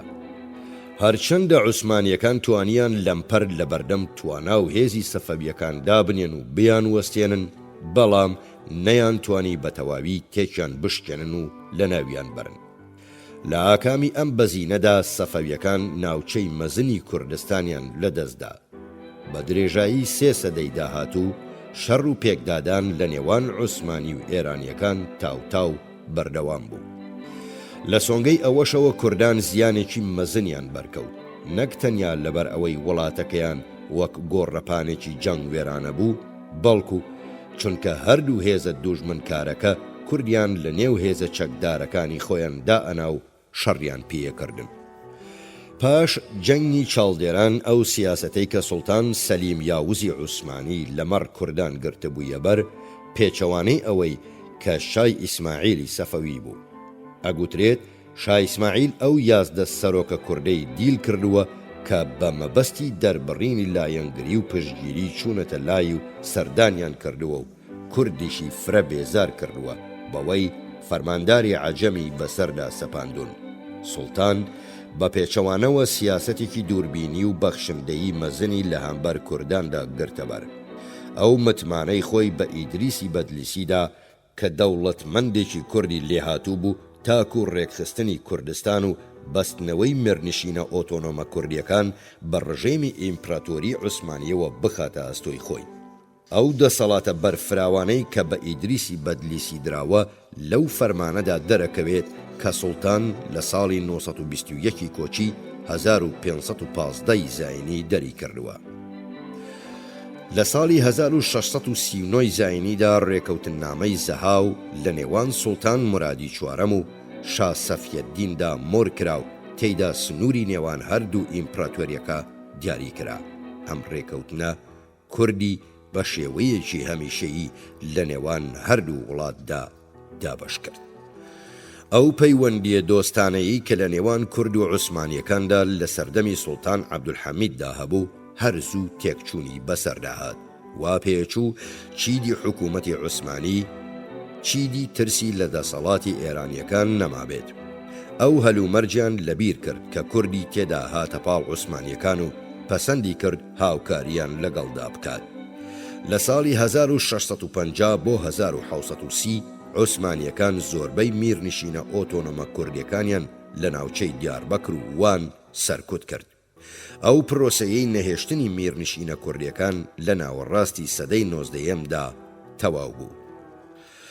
کەوتنی بنەماڵەی سەفەوی و خۆسەپاندنی نادرشا بەسەر تاج و تەختی ئێرانی لە ساڵی 1636دا کوردی تووشی قۆناغێکی پڕنەهامەتی نوێ کرد، نەهەر لەبەر ئەوەی ئەم شا پەلاماردەرە بە شێوەیەکی فرا کوردی لە هەڵمەتە سەربازیەکانیدا بەکارەهێنا، بەڵکو لەبەرەوەی جەنگە زۆر و زەوەندەکانی لەگەڵ ئیمپراتۆری عوسمانی لە ناوچوونی خەڵک و ماڵوێرانیەکی گەورەی لێکەوتەوە. لە نێو ئەم کار و هەنگاوانەی نادرشا گواستنەوەی هەزارەها خێزانی کورد بوو بۆ خۆراسان بە مەبەستی پاراستنی سنووری ئێران لە پەلاماردان و داگیرکاری تورکمانەکان. ئەو قۆناغە نائارامی و پڕکێشە و هەرایەی دیکە کە مردنی نادرشا لە ساڵی 1647دا بە دوای خۆی داهێنا بووە هۆی هاتنە سەرشانۆی کەسایەتیەکی بەرچاوی کورد، ئەویش کەریمخانی زەندە. ئەوەی بۆ ماوەی نزیکەی 30 ساڵ وەک بریکاری شا فەرمانڕەوایەتی ئێرانی کرد. بە گوێرەی تێکڕای سەرچاوەکان کەریمخان فەرمانڕەوایەکی بەخشندە و ڕووناکبیر بووە و لە ماوەی فەرمانڕەوایەتیەکەیدا 1650-1679 وڵات لەدەست ئەو تند و تیژی و وێرانکاری و خوێن ڕشتنەی فەرمانڕەوایانی پێش کەریمخان بۆ ماوەیەک ڕزگاری بوو حەوایەوە. کەریمخان لەلایەن لوتف عەلی خانی بەدبەختەوە شوێنی گیرایەوە، ئەوەی پاش ململانەیەکی درێژ لەگەڵ ئاغا مەحەممەد خانی وەزیریدا کە پاشان بووە دامەزرێنەری بنەماڵەی فەرمانڕەوای قاجاری، بووە قوربانی غەدر و ناپاکی وەزیرباشی. وا پێچێ کوردان لە سایەی یەکەمین فەرمانڕەوای قاجاردا چاک نەهات بێتە ڕێگەیان. ئاغا مەحەممەد خان کە پیاوێکی دڵڕەق و دڵڕەش بوو هەوڵیدا تەواوی خێڵی زەند و هەموو ئەوانەی هاوپەیمانین لەناو بەرێت. هەرچەندە بۆ خۆی نا، بەڵام یەک لەو شایانەی دوای ئەو هاتن، ئەویش ناسرالدین شایە، کۆتایی بە دەسەڵاتی خۆجێیی کورد لە ئەردەڵان و وڵاتی موکریان هێنا. ئەو ڕاستیەی کە بنەماڵەی فەرمانڕەوای ئەردەڵان خزمایەتیان لەگەڵ بنەماڵەی پاشایەتیدا هەبوو، هیچی لەو مەسەلەیە نەگۆڕی. غولام شاخان دوامیری ئەردەڵان بوو کە لە ساڵی 1865دا دەسەڵاتی گرتە دەست. پاش مردنی ئەم میرە دوای چەند ساڵێک ناسرەدین شا وەک شایەک و وەک خزمێکی مەزنیش مافی خۆی بەکارهێنا و ڕێگەی نەدا کەسی دیکە لە بنەماڵەی ئەردەڵان شوێنی بگرێتەوە. بەوەش کۆتایی بەتەمەنی بەتەمەنترین میرنشینی کوردی هێنا. بابە میریەکانیش کە لە سابڵاغی پایتەختەکەیانەوە فەرمان ڕەوایەتی هەرێمی موکریانیانە کرد، پاش چەند ساڵێک تووشی هەمان چارەنووس بوونەوە و پێچێ هەردوای داگیرکاریەکەی شێخ عوبەیدوڵڵا بۆ ئێران لێ خرابن. سەیر دێتە بەرچاو سەرکوتکردنی ئەم دوو میرنشینە کوردیە زۆر کەم یان هەر هیچ وروژانێکی لە ئێراندا بەرپا نەکرد. لە کاتێکدا هەنگاوی بەو شێوەیە لە تورکیا ئاکامی جیاوازی لێکەوتەوە.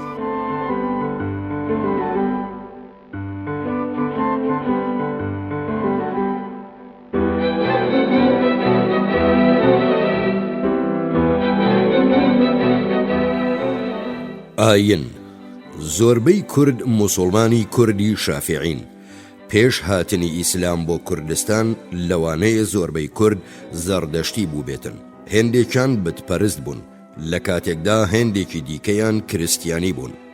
هێشتا لە نێو کورداندا بیر و باوەڕ و هەڵس و کەوتی ئاکاری زەردەشتی و کریستیانی و بتپەرستی بەربڵاوە. وا پێچێت کریستیانی هەر لە سەرەتای قۆناغێکی بەرایی کریستیانیەوە خزابێتە کوردستان. مارماری کە لە 226 زاینی لە ئۆرفە مردووە ئەگوترێت کە پاشا و خەڵکی شەرگاتی هێناوەتە سەر ئاینی کریستیانی. ئەوانەی داریان پەرستووە و قوربانیان بۆ بتی لە قوڕقوشم دروستکراو کردووە.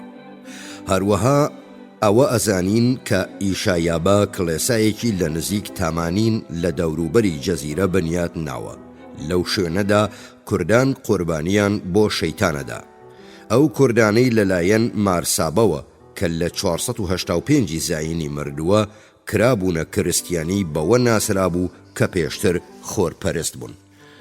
ئەلمەسعودی مێژوونووسی عەرەب کە لە سەدەی چوارەمی کۆچیدا نووسیوێتی ئاماژە بەو کوردە یاعقوبی و جورقانیانە ئەدات کە لە دەوروبەری چیای جوودیدا هەبوون. لە نووسەری پسیۆدۆ ماجریتیەوە کە لە دەوری سەدەی پێنجەمی زاینیدا نووسراوە چیرۆکی سەرنجڕاکێشە بیستین کە چۆن کوردانی کریستیانی بە ئاشکرا وەرگەڕان و ئەیانەوێت ببنە جادوگەر. تەنانەت لەم ساڵانەی دواییشدا باڵگەی زۆر هەیە کە ئاینی کریستیانی لە یەک کاتدا لە کوردستاندا بڵاو بۆتەوە. بە جۆرەی نووسەرێکی هاوچەرخی کورد لە نێو هێندێک لە خێڵە کوردەکاندا پێش ئەوەی هەویر بکەن بەنان وێنەی خاچێکی لەسرە کێشن. وێگرام پێمان ڕائەگەیەنن کە لە ماوەی کۆچی ساڵانەی خێڵە مەردارەکانی هەرکی ئەندامەکانیان لەگەڵ خۆیاندا سنووقێکی لەدار دروستکراویان لە شێوەی پەیکەرێکدا پێیە و وا مەزەنداکرێ کە سەری سانێت جۆرج بێت. باسیلی نیکیتین ڕابەری کوردناسی ئاماژەی بە هەمان چیرۆکداوە و ئەوەشی خستۆتە سەر کە خێڵی دیکە کوردیش وەک عەبدۆیی و نیسانی ئاکاری لەو شێوەیان لێ ئەبینرێت. بە جۆرەی نیکیتین زۆر لە خێڵەکانی بۆتان، میدیات، ساسۆن و ناوچەکانی تر هێشتا بیرەوەری پێشینەی کریستیانی کۆنی خۆیان لاماوە. ئەو جەخت لەوە ئەکاتەوە کە لە ساسۆن پێیان ئەوترێت ئەوانەی نوکولیان لە خاچ کرد.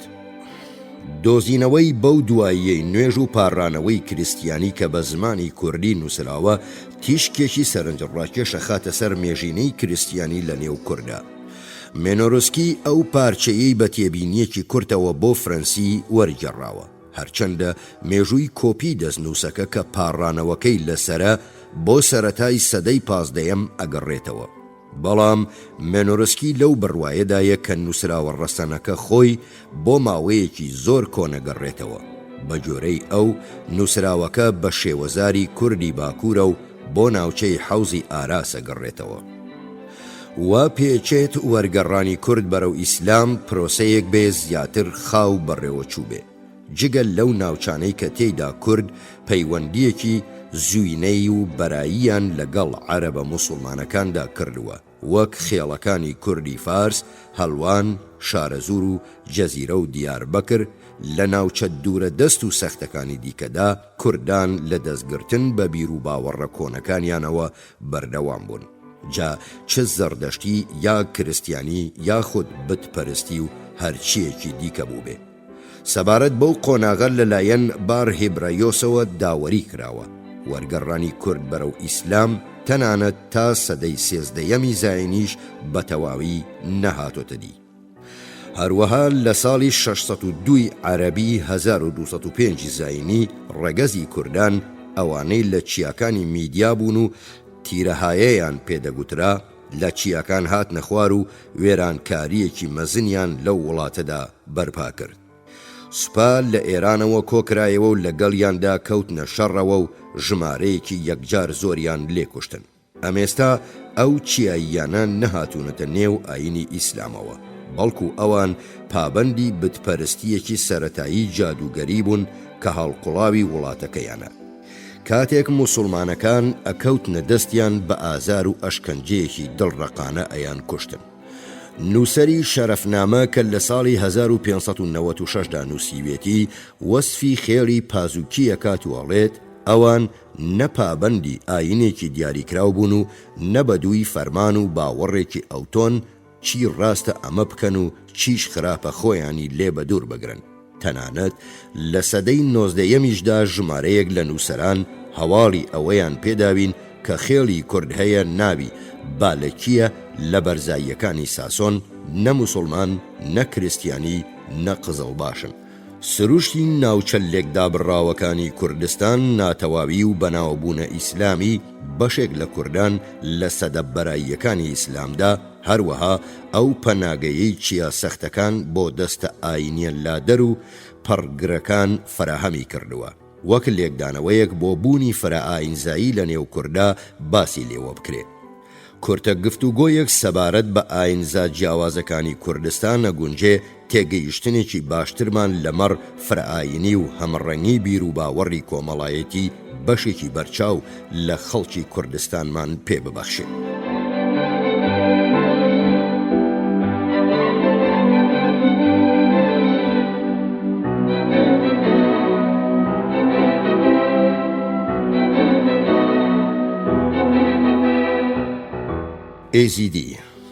ئێزیدی ئاینزایەکی تاقانەیە و وێڕای چەندین لێکۆڵینەوەی بەرچاو هێشتا بنەماکانی ناڕۆشن و نهێنین. ئێزیدی ئاینێکی ئاوێتەیە و ڕەگەزەکانی خۆی لە زەردەشتی، مانیزم، ئیسلام، کریستیانی، جوو، سابئە و شامانیزم وەرگرتووە. ئێزیدی بڕوای وایە جیهان لەلایەن 7 فریشتەوە ئەفرێنراوە.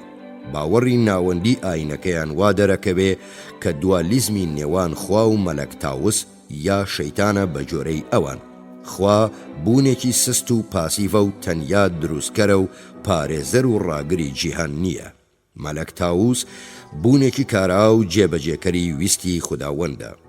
شێخ ئادی کە گیانی خوداوەندی تێچووە باوەڕوایە کە مەلەک تاوسە. بە پێچەوانەی تێڕوانینی گشتی ئێزیدیان شەیتان پەرست نین. مەلەک تاوس وەک ئەو فەریشتە گوناهبارە لە قەڵەمە درێت کە بەهۆی پەشیمانی و تۆبەکاریەوە خوددا ڕێزی لێگرتووە و هێناویەتە پێشەوە.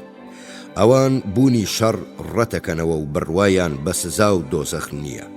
ئێزیدیان بڕوایان بە تاقانەیی و جیایی تەواوی خۆیان لە باقی دیکەی مرۆڤایەتی هەیە. ئەوان وادائەنێن بە پێچەوانەی مرۆڤەکانی دیەوە زادەی ئادەم و حەوانین، بەڵکو نەوەی مناڵێکن بە ناوی شادید کوڕی جەڕە کە تەنیا لە تۆوی ئادەمەوە پەیدا بووە. پاشەوەی بۆ ماوەی 9 مانگ خراوەتە گۆزەیەکەوە. ئێزدیەکان تا نزیکەی سەرەتای 1800ەکان ژمارەیان زۆر و خاوەنهێز و دەسەڵات بوون. کۆمەڵکوژی بەردەوام و بەرنامەدا ڕێژراویان لەلایەن عوسمانیەکانەوە بە شێوەیەکی مەزن ژمارەیانی کەم کردەوە. لەوانەیە 70,000 مابێتەوە کە بەسەر عێراق، سووریا، تورکیا و یەکێتی شوورەویدا دابەش بوون. بارەگای سەرۆکی ڕوحی و دنیای ئێزدیەکان لە قەزای شێخانە لە لیوای مووسڵ لە عێراق، ئەو شوێنەی مەرقەدی شێخ ئادی کە پیرۆزترین ئارامگایە لای ئێزدیەکان گرتۆتە خۆ.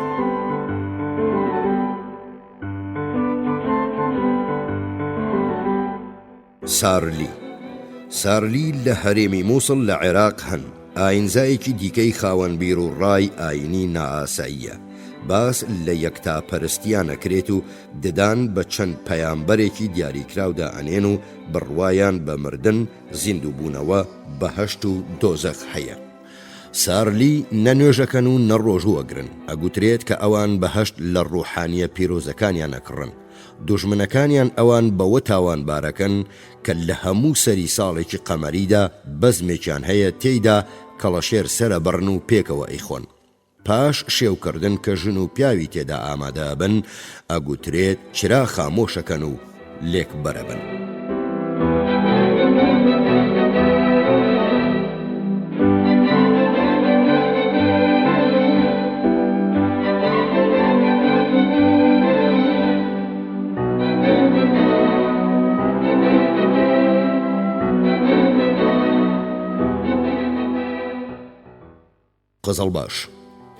قەزەڵباشەکان ئاینزایەکی دیکەی شیعەگەرای پەڕگرە لە تورکیا کە لە ناوچەیەکدا نیشتەجێن کە ئەکەوێتە نێوان موش و پێچی باشووری ڕۆژاوای ڕووباری فورات لەوانە بەرزاییەکانی دەرسیم چەمچی قزڵباش واتە سەرسوور چەمچێکە لەلایەن تورکە موسڵمانە ڕاستە ڕێخوازەکانەوە بۆ سوکایەتی پێیانەڵێن قزڵباشەکان بە خۆیان ئەڵێن یۆڵ ئۆشاگی ڕۆڵەکانی ڕێگەی ڕاست قزڵباشەکان بڕوایان بە تاقانەیی خوداوەند و توانای بێکۆتایی هەیە و ئەوەی نەکوڕ و نەهاوبەشی هەیە هەرچەندە باوزەڕیان بە هەستانەوەی عیسای مەسیح هەیە بەڵام هەروەک پەیامبەرێک لە قەڵەمیەدەن و لەگەڵ عەلیدا جووتیەکەن ئەوان ئادەم نوح ئیبراهیم موسا محەممەد و عەلی بە مەزنترین پەیامبەران لە قەڵەمەدەن هەرچەندە عەلی لە محەممەد بە بەنزنترە زانن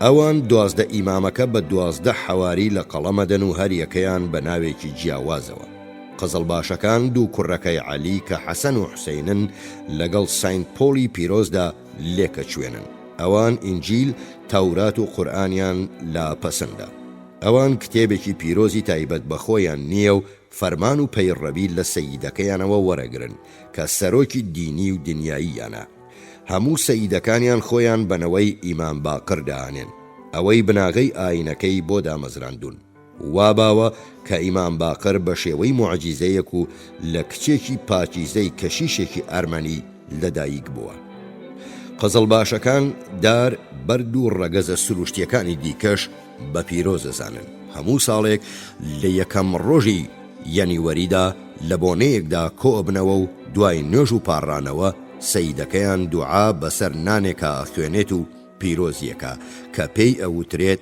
حەق لوقمەسی پاشان بەسەر ئامادەبوواندا دابەشیەکە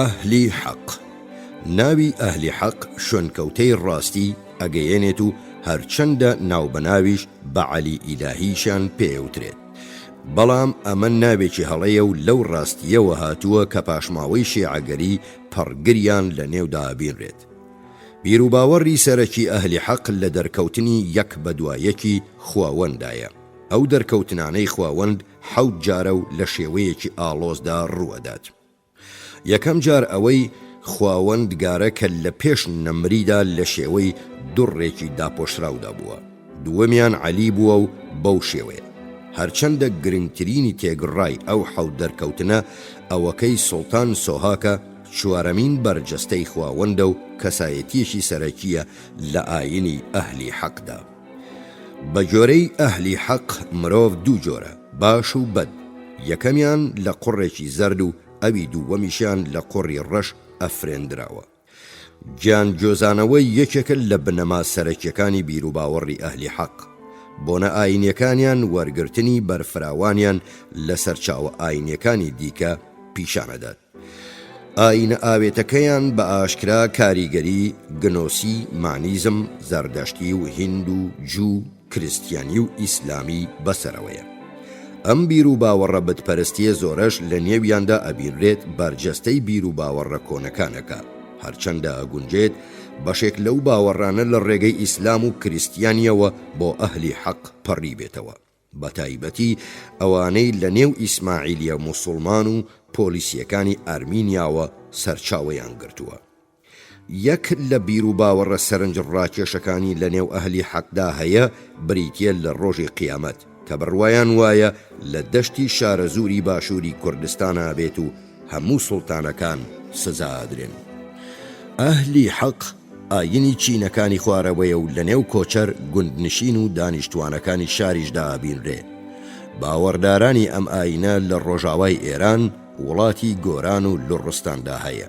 بە شێوەی کۆمەڵگەی پەرتوبڵاویش لە ئازربایجانی ئێران، دەوروبەری قەفقاز، مازەندەران، خۆراسان، تاران و ئامەداندا هەیە. هەروەها چەند گروپێکی گرنگیشان لە کەرکووک، سلەیمانی، هەروەها ناوچەی مووسڵ لە عێراقدا هەن و بە کاکەیی ناسراون.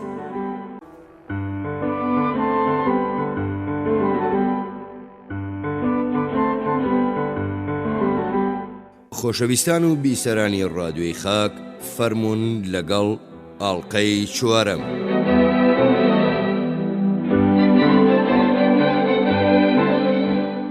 ئەدەبی کوردی و چالاکیە کەلتوریەکان، ئەدەبی کلاسیکی، فۆلکلۆر و شێعر.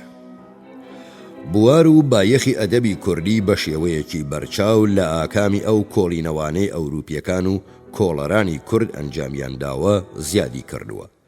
ئاگاداریمان لەمەڕ ئەدەبی کوردی نووسرا و گوترا و بە شێوەیەکی قوڵ گۆڕانی بەسەردا هاتووە. ئەو هەنگا و پەرەسەندنانەی بەو ئاراستەیەدا هاتووە ئەگونجێت لەو ڕاستیەوە سەرچاوەی گرتبێت کە ئەلێکساندەر ژابا لە کتێبەکەیدا ئاماژەی بە ناوی 8 هۆنەری کورد داوە. لە کاتێکدا عەلاءەدین سەجادی بە درێژی گفتوگۆی لەسەر 24 هۆنەر کردووە و ئاماژەی بە لیستێکی 212 هۆنەری دیکەش لە مێژووی ئەدەبی کوردی بەغدا 1952دا داوە. ئەو زانیاریەی ئەمڕۆ لەمەڕ دەوڵەمەندی و هەمەڕەنگی فۆلکلۆری کوردی هەمانە تەواو پێچەوانەی ئەو بێئاگاییەیە کە لە ناوەڕاستی سەدەی 19دا سەبارەت بەم مەسەلەیە لە گۆڕێدا بووە. جێگەی سەرنجە ئەوە بەبیر خۆمان بهێنینەوە کە جەیمس فرەیزەر ئەو نووسەرە شارەزایی گەشتێکی بەرفراوانی لە ساڵی 1830دا بەنێو کوردستاندا کردووە. نەیتوانی هیچ بەڵگەیەک بۆ بڕوابوون بە پەری یان هەر هێزێکی دیکەی سەر و سروشت لە نێو کوردە بدۆزێتەوە.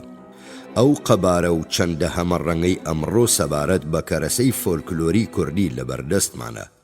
وێڕای ئەوەی کوردۆلۆجستیکێکی شوورەوی بە جۆرەی نێکیتین فرەیی ئەو کەرەسانەی بە حاڵەتێکی پەنمینی خێرا ناوبردووە. سەرچاوە شوورەییەکان پەرەسەندنی ئەم جۆر و ژانەرە وێژەیانەی کوردیان لەسەر حسابی ئەدەبی نووسرا و بۆ بڵاوی نەخوێندەواری لە نێو کووردا گەڕاندۆتەوە. هەروەها لە هەندێک نمونەی تایبەتی وەک ئێزدیەکان کە نەخوێندەواری بۆ هەمووان جگەل لە کەمینەیەک نەبێت داوا و ئەرکێکی ئاینیە. سەبارەت بە زانیاریمان لەمەڕ فۆلکلۆری کوردی بە شێوەیەکی مەزن قەرزداری چەند نووسەرێکین.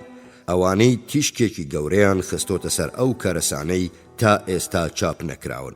لە نێو ئەوانەدا باسیلی نیکیتین، میرەکان، سورەیا و جەلادەت و کامەران بەدرخان، ڕوگەر لیسکۆت، عەرەبی شامیلۆڤ، عەلاءەدین سەجادی و تۆماس بۆیس. فۆلکلۆری کوردی بە شێوە جیاوازیەکانیەوە چیرۆک، چیرۆکی ئاژەڵان، چیرۆکی فریشتە و پەری، داستان، شێعرە گۆرانی، جادوو، پەندی پێشینان، مەتەڵ، بابەت و بێرۆکەی جیاواز لەخۆ ئەگرێت. خۆشەویستی، نیشتیمان پەروەری، جەنگ، هەروەها میوان دۆستی. ئەمانە بابەتی بایەخ پێدراون. ئەتوانرێت بگوترێت کە ئەم بابەتانەی فۆلکلۆری بۆ 3 جۆر دابەشەکرێت. یەکەم ئەوانەی کە بەرهەم و هەڵقوڵاوی ئەزموونی کوردی خۆین. دووەم ئەوانەی لەسەر بنەمای کەلتورای میراتگری تەواوی ڕۆژهەڵاتی ناوەڕاست ڕائوەستێت. هەروەها سێیەم ئەوانەی پشت دەبەستێت بە کەلتوری گەلانی دراوسێ، هەرچەندە تەواوی ئەو چیرۆک و گێڕانەوانەی لەسەر زمانی پەری و فریشتە و دێوەکان هێشتا تۆمار نەکراون. بەڵام ئەو کۆکراوەیی ئێستا لە بەردەستە بێگومان نمونەیەکی ئاشکرا و شیاومان پێبەخشێ. تایبەتمەندیەکانی چیرۆکی کوردی بریتیە لە ساکاری و زۆربەی جاریش هەستێکی گاڵتە ئامێزی تێدا بەدیەکرێ. هێندێک لەو چیرۆکانەی لە بەردەستدان وەک چیرۆکی سۆتۆ و تاتۆ وریایی و شارەزاییەکی بەرچاوی تێدا دەرەکەوێت و بە هەموو تند و تیژیەکیەوە گیانی ژیان دۆستی و گاڵتە ئامێزی تێدا بەرجەستە ئەبێت. ئەم چیرۆکە باس لەو شەپۆلە تند و تیژی ئەکات کە زادەی تۆڵەی خوێنێکە و لە ئاکامی سەرکوتکردنی خێڵێکەوە لەلایەن خێڵێکی دیکەوە سەرهەڵەدات. ئەو تۆڵەیەی کە لە هەلومەرجێکی پڕ دڵڕەقی غەدر و ناپاکی و ئازایەتی و بوێریەکی کەم وێنەدا ئەسێنرێتەوە. کەم چیرۆکی کوردی هەیە وەکەم چیرۆکەی سەرەوە بە جۆرەی ئاماژەی باسیلێن نیکتین وێنەیەکی پرشنگدار لەمە ڕاکار و هەڵس و کەوتی کوردان بخاتە بەرچاو. چیرۆکی شێخ سلێمان باس لە دزێکی ساختەچیەکات کە بەرجی شێخێکی خواپەرستی کردوتە بەر و کۆتاییەکەی بە دزیکردن لە مەرقەدێکی پیرۆز دوایی دێت. بۆ خۆی ڕەخنە و ڕیسواکردنێکی ئاشکرایە سەبارەت بە دزیکردن لە نالەبارترین هەلومەرجە کە شایەنی سەرزەنشت و ڕسواکردنە، چونکە بۆ دزێکی چاوقایم و شارەزا هیچ شوێنێک تەنانەت جێ نزرگەی کەسێکی پیرۆزی پارێزراویش ڕێز لێگیراو نییە. جێگەی سەرنجە تێبینی ئەوە ئەکرێت کە چۆن دزەکە هەوڵی ئەوەی داوە پاساو بۆ ویژدانی مردووی خۆی ئەگونجێت بۆ شوێن کەوتەکانی بێنێتەوە و بەرجێکی عەقڵانی بەبەردا بکە بەوەی گەر خاوەن مەرقەدەکە پیاوێکی پیرۆزی ڕاستەقینە بێ ئەوە بە دڵنیاییەوە ئەزانێت کە زیندوو لە مردوو زیاتر پێویستی بە شتومەک و بەکارهێنانی هەیە، گەرواش نەبێ ئەوە هیچ ترسێکی پێناوێت. لە چیرۆکی حەسەنبەگ میری هەکاری و مژدەی باڵندەی بەهار قەلەباچکە لە سەرتاپای باڵندە کۆچەرەکانی بەهار بەرزتر نرخێنراوە. ئەو بە پێچەوانەی باڵندەکانی دیکەوە کە تەنیا لە کات و وەرزی خۆشیدا دۆست و هاوڵین وەک میرەڵێت قەلەباچکەی چڵکن هەمیشە لەگەڵمانە. ئەو کاتەی خۆشە و بە پێچەوانەشەوە ئەو دۆستێکی متمانە پێکراوە، هەرگیز لە سەرمان ناترسێت، لە خۆشی و ناخۆشیماندا هاو بەشە. لەم چیرۆکەدا قەلەباچکە بەرجەستەی پیاوانی خێڵەکیەکەن، ئەوانەی بەتوندی بە خێڵەکەیانەوە بەستراونەتەوە و پابەندی تەواویان بە خزم و برا خێڵەکیەکانیانەوە هەیە. لە ئەدەبی کوردیدا قەلەباچکە سیمبولی پیاوی تێگەیشت و هەستیارە. کەڵەشێر و ڕێوی ناوی چیرۆکێکی ئاژەڵانە کە لە زمانی فارسیشدا بە هەمان ناونیشان هەیە. چیرۆکێکی دژ بە ڕۆحانیەکانە و مەبەستی شێخەکانە کە ڕێبەری باڵای تەریقەتە ئاینیەکانن لە کوردستان. زۆر بە جوانی و بە کەمێک گاڵتەوە دووڕوویی و چاوبرسێتی هەندێک لەو شێخانە پیشانەدات. ڕێویەکە کە خۆی بە سەید و نەوەی پەیامبەر پیشانەدات، هانی کەڵەشێرێک، قازێک، مراویەک و قەلەباچکەیەکە دات کە لە ڕێگەی حەجکردنەوە بەرەو مەکە هاوڵی بن. بەهۆی متمانەی کوێرانەیانەوە هەمویان جگەل لە قەلەباچکەکە ئەبنە قوربانی ڕێویە فێڵبازەکە. بە جۆرەی نیکتین کەڵەشێرەکە لە چیرۆکەکەدا بەرجەستەی جووتکارە ساکار و چەوسێنراوەکانەکات. قازەکەش خاوەن ماڵێکی دەوڵەمەندە و بە دوای ڕێز و ناوێکی مەزندا گەڕێت. مراویەکەش بەرجەستەی کەڕەخێڵەکیەکی دەشتێکیەکە کە بە پیا هەڵدان و قسەی لووس هەڵەخەڵەتێت. قەلەباچکەکە گەڕۆکێکی سوکەڵە بەرجەستەی کەسێکی دنیا دیتە ئەکات و لە سۆنگەی ئەوەوە متمانەی بەڕێویەکە نییە، بەتەنیا لە نێو ئەوانی دیکەدا گیانی دەربرد و نەخورە. بەیتی قەڵای دمدم یەکێکە لە بەرجەستەترین داستانە کوردیەکان. چیرۆکی دەستەیە کوردی بێئومێدی سەرسەختە کە سەربەرزانە خۆیان لە نێو قەڵای دمدمدا حەشاردا بوو. ئەو قەڵایەی لە نزیک ورمێیە و لە ساڵی 1608دا گەمارۆ درابوو. بۆ بەرگریکردن لەو قەڵا گەمارۆ دراوە، ئەمیرخانی لەبزێڕین بەخۆی و ئەندامە خێڵەکیەکانی خێڵی برادۆستەوە ئازایانە بۆ ماوەی چەندین مانگ خۆیان لەبەر هێزە گەمارۆ دەرەکانی سەفەویدا بە سەرکەردایەتی شاه عەباسی یەکەم ڕاگرت و ئازار و نەهامەتیەکی زۆریان چێشت. بەرگریکاران تا لە ناوچوونی دواکەسیان لەسەر شەڕکردن و ملکەچ نەکردن بەردەوام بوون. مەمی ئالان بربەڵاوترین داستانی کوردیە لە نێو هەموو ئەو داستانە کوردیانەی ئەگەڕێنەوە. تەنیا داستانە تایبەتمەندی نیشتیمانی ڕاستەقینەی هەبێ.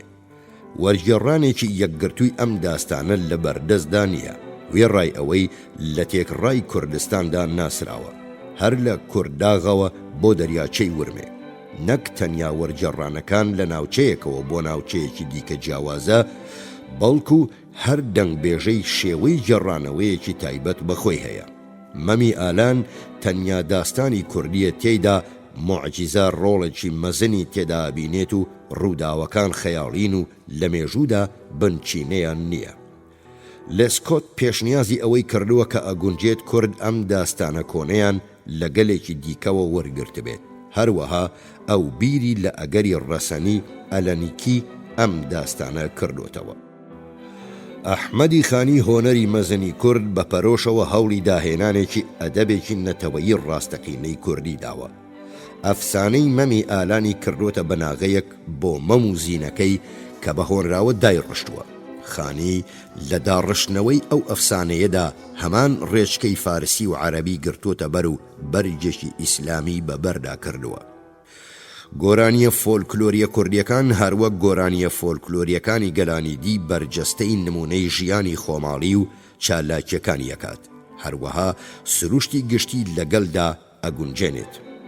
پاییزۆک گۆرانیەکە لەلایەن پیاوان و ژنانەوە لە کاتی دابەزینی خێڵە کۆچەرەکان لە زۆزانەکانیانەوە بەرەو دەشتەکانە گوترێت. دیلۆک گۆرانیەکە بە هەڵپەرچێوە لەگەڵ تەپڵ و شمشاڵدا ئەگوترێت. بەردۆلاڤی لەلایەن ژنانەوە ئەگوترێت کاتێک بەڕەو قاڵیە ڕەنگینەکانیان لە تەونەکانەکەنەوە. لۆری گۆرانی بربێشکەیە و بە سۆز و ساکاری جیاکرێتەوە. هەروەها گۆرانی گەلی لە نێو کورداندا هەن بەلاوکە ناسرێت لە کورتە هۆنراوەدا پێک دێت و باس لە کاری جەنگاوەری و جوامێری و شۆڕەسواری هەروەها چیرۆکی خۆشەویستی ئەکات. هەندێک خوێندنگەی تایبەت هەن بۆ فێرکردنی لاوک و بەیت و بالۆرە لە کوردستاندا.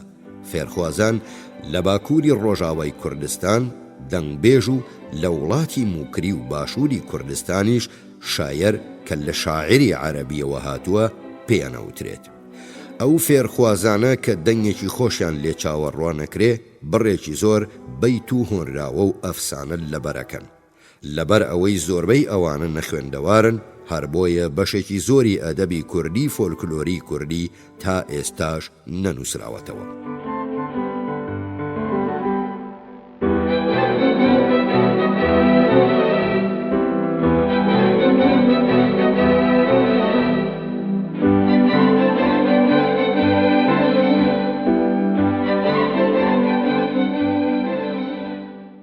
هۆنراوە بڕێکی زۆرینەی ئەدەبی نووسراوی کورد پێکەهێنێت. ئەمەش تەنیا لە نێو ئەو گەلانەدا سروشتیە کە ڕادەی نەخوێندەواری زۆری تێدا بڵاوە، چونکە شێعر وەک ژانەرە ئەدەبیەکانی دیکە پەخشان، ڕەخنە، شانۆنامە، ڕۆمان ئەوەندە پێویستی بە خەڵکانی خوێندەوار و بە فەرهەنگ نییە. دەوڵەمەندی و هەمڕەنگی شیعری کوردی شانبەشانی ژانەرە ئەدەبیەکانی دیکە لە ئاکامی ڕابوونی ئەدەبی کوردی زیاتر پەرەی سندووە و فرەتر بووە. بە شێوەیەکی گشتی شیعری کوردی سەرۆکاری لەگەڵ دوو بابەتدا هەیە: خۆشەویستیەکی ڕۆمانسی و پەیوەستەگیەکی قوڵ بە زێد و خاچی نیشتیمانەوە. ئەحمەدی خانی لە سەدەی 17ەم و حاجی قادری کۆیی لە سەدەی 19ەمدا بە دوو هۆنەری مەزنی کورد دانرێن. ئەوەی یەکەمیان خەڵکی هەکاریە و لە بایەزید ژیاوە و هەر لەوێش مردووە. خاوەنی داستانی مەموزینە، وەک پێشتر ئاماژەی پێدراوە. فێردەوسی لای فارس چۆنە، ئەویش بۆ کورد هەمان پایەی هەیە. ئەو هەروەها خاوەنی هۆنراوەی ئاینیە، عەقیدەی ئیمانی. هەروەها فەرهەنگێکی شیعری کوردی عەرەبی بە ناوی نەوبەهار کە بۆ مناڵەن نووسراوە.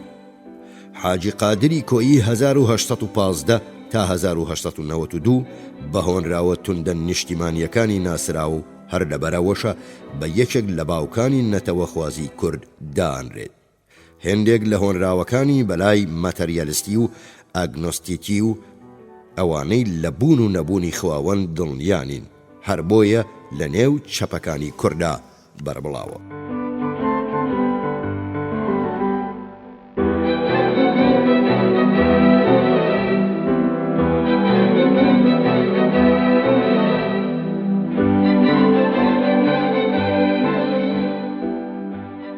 چالاکیە کەلتوریەکان لە کوردستان. عێراق و سووریا دوو سەنتەری گرنگی چالاکیە کەلتوریەکانی کوردن. دۆخی سیاسی لە تورکیا دژی پەرەسەندنێکی ئەوتۆل لە کارایە و لە ئێرانیش بوارەکەی بەتەواوی بەرتەسە کردوتەوە. وێڕای ئەو بڕەکەمەی کۆمەڵگەی کوردی کە لە ئارمینیا و ئازەربایجاندا هەیە. یەکێتی شوورەوی هانی دەرخستن و بڵاوکردنەوەی چالاکیە کەلتوریەکان لەو وڵاتەدا نادات.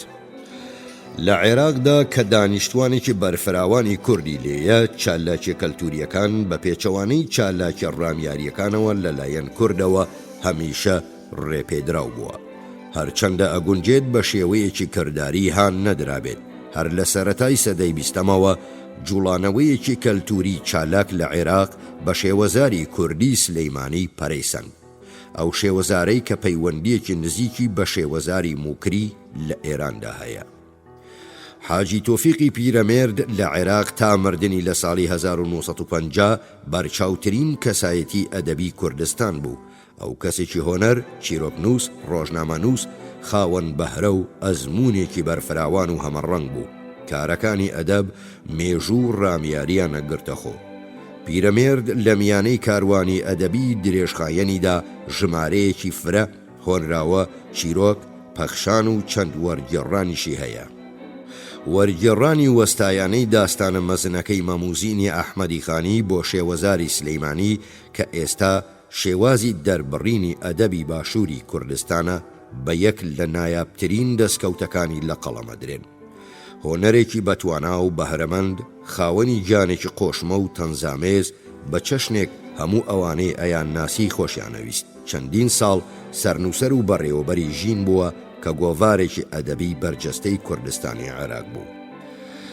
کەسایەتی هەڵسوڕا و بەرهەمدار حوسێن حوزنی موکریانی کە ئێدمۆنز بە کاکستۆنی کوردی نێو بردووە، بۆ ماوەی چەند ساڵێک گۆڤارێکی ئەدەبی و مێژویی بە ناوی زاری کەرمانجی لە هەولێر لە عێراق بڵاوە کردەوە. ئەو کارەکانی خۆی بە هونەری تەختە هەڵکۆڵین کە نەخش و نیگاری دەستی لەسەر هەڵەکۆڵین کۆتایی پێهێنا. کۆلۆنێل تۆفیق وەهبی بەگ کە بۆ ماوەیەکی درێژ ئەندام پەرلەمان و هەروەها وەزیری حکوومەتی عێراق بوو، کۆڵەرێکی کەمیونەی کورد و نووسەرێکی بوارەکانی مێژوو، فۆرکلۆر، فەرهەنگسازی و هەروەها ئاینیش بوو. لە ماوەی ساڵانی جەنگی دووهەمی جیهانیدا تۆفیق وەهبی بەگ لەگەڵ ئەو دەستەیەدا هەڵەسوڕا کە گۆڤاری ئەخبارولحەربیان دەرەکرد. ئەو گۆڤارە لەلایەن کۆنسوڵخانەی بریتانی لە بەغدا چاپەکرا.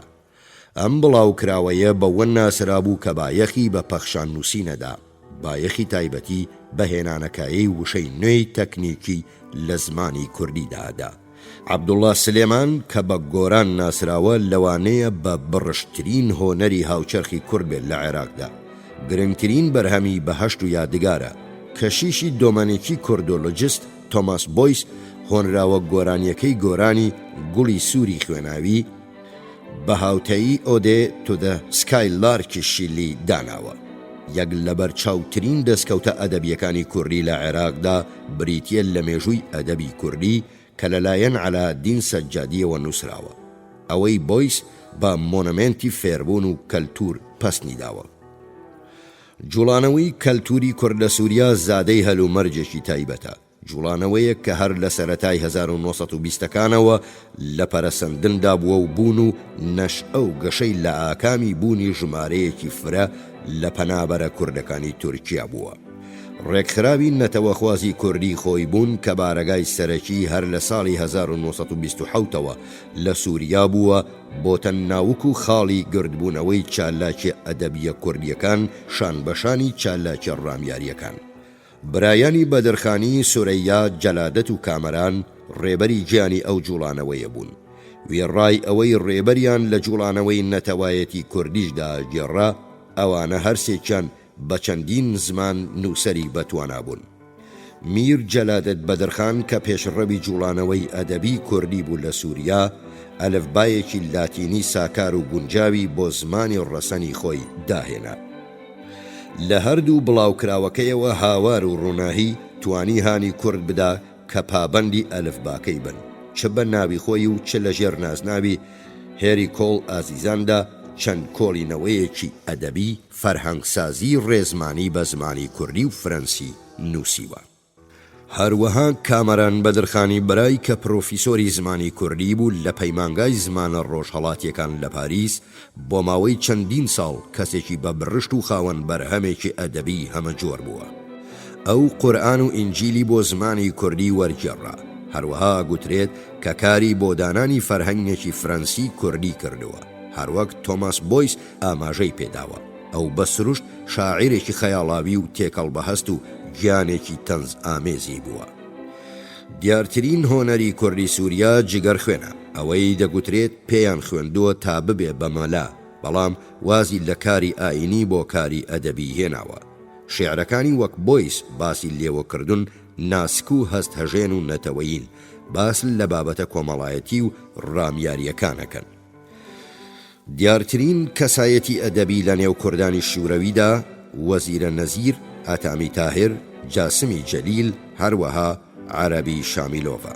شێعر و چیرۆکەکانی وەزیرە نەزیر لەمەڕ دۆستایەتی نێوان کورد و ئازەری و ئارمەنەکان و هەروەها بەرز نرخاندنی کۆڵۆخۆز، کێڵگە هەرەوەزیەکان و شێوەی ژیانی شوورەوی هێندێک لە هۆنراوەکانی ئاراستەی ستالینی مەزن کرابوو. ئاتامی تاهیر و جاسمی جەلیل هەردووکیان وەرگێڕ بوون. یەکەمیان بەرهەمی پوشکین، لێرمنتۆڤ، تۆلستۆی، هەروەها گۆرکی کردۆتە کوردی. عەرەبی شامیلۆڤ کە چەند کتێبێکی بەڕووسی داناون لەسەر ئەو بیۆگرافیەی بەناونیشانی شوانی کورد دایناوە پاداش کرا و ڕێزی لێنرا. ئەوەی کە بۆ زمانی عەرەبی وەری گەڕاوە ئەدەبی کوردی شوورەوی لە نێوەڕۆکدا زۆر لە ئەدەبی گەلانی موسڵمانی دیکەچێ کە لەو ناوچەیەدا نیشتەجن. چالاکیەکانی ئەدەبی کوردی لە ئێران زۆر کاریگەر و بەرفراوان نین. بەشێکی بەهۆی ئەوەوە کە بە فەرمی هانی چالاکی لەو چەشنە نادرێت. بەشەکەی دیکەی ئەو ڕاکێشان و کاریگەریەیە کە ئەدەبی فارسی بەسەر کوردەوە هەیەتی. هاوچەرخترین هۆنەری کوردی ئێران هێمن و هەژارن. ئەوانەی لە ماوەی تەمەنی کورتی کۆماری کوردستاندا لەلایەن قازی محەممەد دامەزرێنەر و سەرۆکی کۆمارەکەەوە پاداش کران. محەممەدی موکری کارمەندی وەزارەتی فێرکردنی ئێرانی کۆمەڵە گۆرانیەکی کوردی بە وەرگێڕانە فارسیەکەەوە چاپ و بڵاو کردوێتەوە. شێخ ئایەتوڵڵای کوردستانی مێژووی کوردی لە کوردستان لە کۆتایی ساڵی 1950دا بە چاپ گەیاندووە.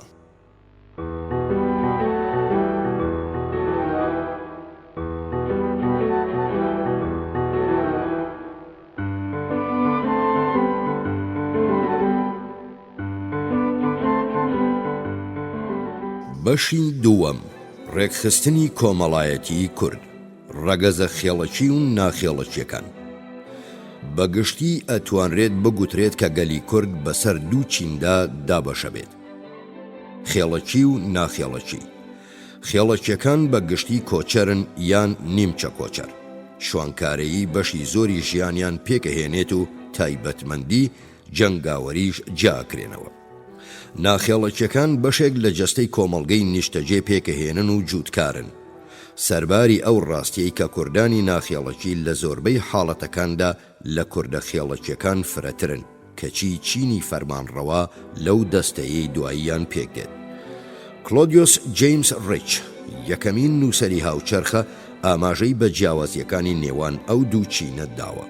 لە ساڵی 1863دا نووسیبیە ئەوەی چەند وەخت بوو گومانم لێی هەبوو، ئەمێستا بەهۆی چەندێک لە باشترین بەڵگە و بنەماوە لێی دڵنیا بووم، ئەوەی کە جووتکارانی کوردستان بە تەواوی ڕەگەزێکی جیاواز لە خێڵەکان پێکەهێنن. ئەوانەی یان زۆر کەم یا هەرگیز زەوی ناچێڵن، لە کاتێکدا لە لایەکی دیکەوە جووتکاران هەرگیز جەنگاوەر نین. کوردە خێڵەکیەکان بە خۆیان ئەڵێن سوپا یا کوردی سەرباز بە پێچەوانەی جووتکارە کوردەکانەوە، بەڵام جووتکارەکان لەم بەشەی کوردستاندا ناوێکی جیاکەرەوەی دیکەیان جگە لە ڕەعیەت و چیولی نییە. جارێکیان خێڵەکیەک لە لای من ددانی بەوەدانا کە ئەوان لەو بڕوایەدان جووتکارەکان تەنیا بۆ خزمەتی ئەوان دروست بوون. لە ڕاستیدا بارودۆخی ژیانی جووتکاران لە نەهامەتی و داماویدایە، زیاتر لە ژیانی ڕەشپێستێکی کۆیلەی هیندی ڕۆژاواچێ. هەروەها لە هەمووی خراپترەوەیە هەرگیز ڕۆژێک نەمدی ئەگەری ئەوە هەبێت ئەو دەسەڵاتدارە مەزنانەی کورد لە بەرامبەر ئەو دڵڕەقەی دەرحەق بە ڕەعیەتەکەیان یەکەن شەرم بیانگرێت. ئەم دابەشبوونە ژمارەیەک نووسەری گەیاندۆتە ئەو ئاکامگیریەی کە کوردە خێڵەکیەکان بەرجەستەی شەپۆلێکی داگیرکارەکەن کە لە چیاکانەوە بەرەو خوار کشاون و ملیان بە کۆمەڵگەی ڕەسەنە کۆنەکە کەچ کردووە. ڕیچ یەکەمینی ئەوانەیە کە لەسەر ئەم پرسیارە ڕاوەستاون. ئەوە پرسێت تۆ بڵێ ئەمانە ئەو دانیشتوانە ڕەسەنەی وڵاتەکە نەبن کە پاشتر لەلایەن خێڵە توند و تیژەکانی چیاکانەوە تووشی داگیرکاری بوونەتەوە؟ کۆڵینەوەکانی سەدەی بیستەم پشتگیری چەسپاندنی ڕەوایەتی ئەم تێبینی و بۆچوونە ئەکات. بە جۆرەی مێنۆرسکی کوردە نیشتەنیەکان زۆر جاروا پێچێ کە بەرجەستەی کۆمەڵگە و دانیشتوانە کۆنەکە بکەن، ئەوانەی تووشی داگیرکاری عەشیرەتە جەنگاوەرەکان بوونەتەوە یاخود لە پێناو زامنکردنی پاراستنی خۆیان دژی هاوسێکانیان دەسەڵاتی ئەوانیان پەسەند کردووە. بارس تیشکێکی سەرنج ڕاکێشی خستۆتە سەرام بابەتە کاتێک گفتوگۆ لەمەڕ ملکەچ پێکردنی مسکێنە گوندیەکان لەلایەن هەمەوەندە خێڵەکیەکانەوە لە دەوروبەری سەدەی ڕابردوودا ئاکات. ئەم دابەشبوونەی کورد بۆ دەستەی عەشیرەتە باڵادەستەکان و دەستەی جووتکارە ڕەعیەتەکان لە زۆربەی بەشەکانی کوردستاندا باو بەربڵاوە. لە ناوچەی سلێمانی و لە نێو هەردوو عەشیرەتەکانی جاف و بڵبازدا چینی جووتکاران بە گۆران ناسراون. لە نێو عەشیرەتەکانی سۆران، بادینان و هەکاری کرمانجیان پێڵێن، لە کاتێکدا لە نێو هەمەوەندەکانە بە مسشێن ناسراون.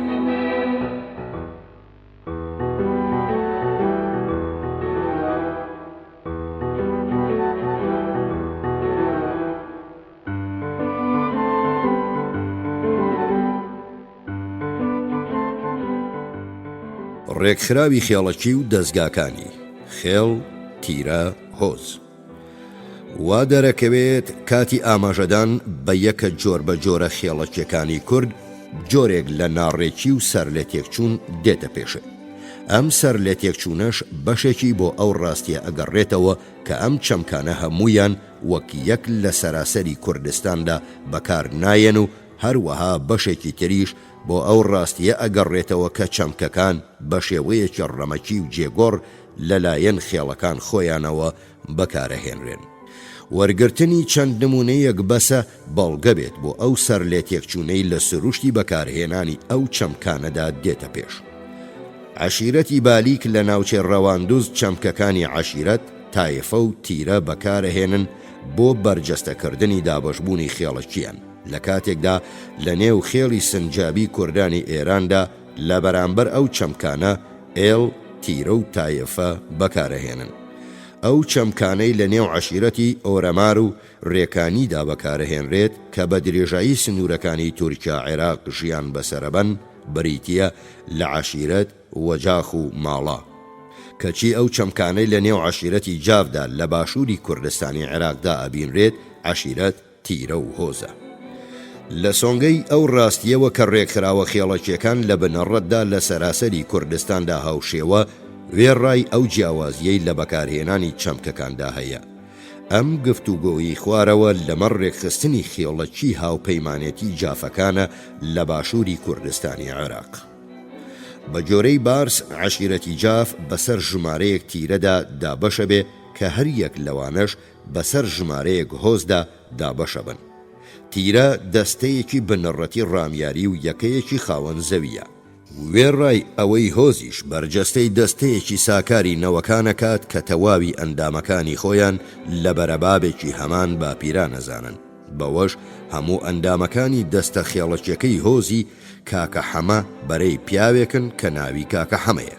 هەرچەند مەرج نییە هەموو بەرەبابێک ناوی هۆزی لێبنرێت. بۆ نمونە هۆزی جارویز مانای بنەماڵە یاخود ماڵی جاروێزە گەیەنێت بەهۆی ڕێخستنەکەیەوە وەک دەستەیەکی ڕامیاری بەتیرە لە قەڵەمەدرێت. بارس گفتوگۆی لەسەر ئەو پرۆسەیە کردووە کە چۆنە گونجێت لقێک لە تیرەیەک جیا ببێتەوە و دەستەیەکی نوێ پێک بهێنن. ئەو دەستە نوێیەش هەموویان ئەبێت سەر بە بەرەبابێک بن. بەڵام جەخت لەسەر جیابوونەوە و سربەخۆیی خۆی ئەکاتەوە.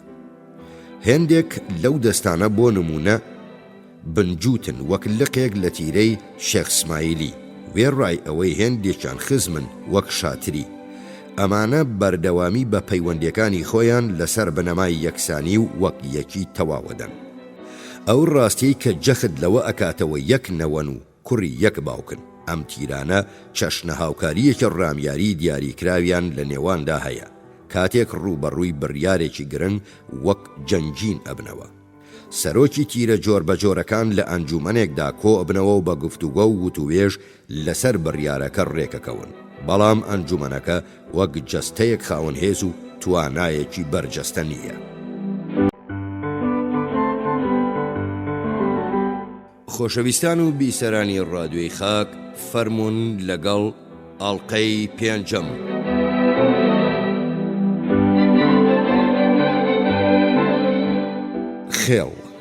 خێڵ یەکەیەکە بە مەبەستی ئابووری دامەزرێت تیرە مافی لە وەڕاندنی ئاژەڵەکانی لە پاوانەکاندا بە هاوبەشی هەیە بەڵام هەمیشە وەک یەکەیەک هەوار ناخن زیاتر بۆ چەند هەوارگەیەک دابەشە بن کە هەر یەکەیان پێی ئەڵێن خێڵ بەشێکن لە بەرەبابی هۆزێک بەهۆی پەیوەندی ئابووری و خوێنەوە پێکەوە بەستراون لەلایەن بە تەمەنترینیانەوە بەڕێوە برێن ئەوەی بە شێوەیەکی نافەرمی دەستنیشانەکرێت و بەهۆی چالاکی و پایەکەی دەسەڵاتیە درێتێ بە جۆرەی بارس زۆربەی جار خێڵ لە چەندین خێزان پێک دێت کە ژمارەیان لە نێوان 23 بۆ 30 خێزانە هەر یەکەیان دەوارێکی جیایان هەیە ئاژەڵەکانیان بە شێوەی مێگەلە و نزیکەی 500 سەرە هەر مێگەلێک شوانی خۆی هەیە مێگەلەکان لەسەر بنەمای هێڵێکی خزمایەتی پێکەهێنرێت لەگەڵ باوکان براکان یان لەگەڵ خزمانی دیکەدا سەرەکانیان ئەکەنە یەک ئەگونجێت شوانەکان ڕەنجبەرەکان هەروەها کەسی دیکەش بەشێک لە خێڵ پێک بهێنن بەبێ ئەوەی ئەندامی عەشیرەتەکە بن خزمە هەژارەکان زۆر کات بۆ ئەم مەبەستە بەکارە برێن وا دەرەکەوێت کە خێڵ لە باشووری کوردستاندا هاوشێوەی ئۆبەیە لە هەندێک لە بەشەکانی باکووری کوردستان بە جۆرەی نکتین ژمارەی ئاژەڵەکانی ئۆبە جیاوازن و لە نێوان 500 بۆ 10,000 سەرە ئەو لەسەری ئەڕوات و ئەڵێت کە ئۆبە لە نێوان 8 تا 50 ڕەشماڵ پێک دێت لە باشووری کوردستان ژمارەی ئەو ڕەشماڵانەی ئۆبە پێک دێنن جیاوازن و لە نێوان 20 بۆ 50 دانەدان هەروەها ژمارەی ئەو سەرمەڕانەی ئەم یەکانە ئەیگرنەخۆ لە نێوان 1000 بۆ 2000 سەرە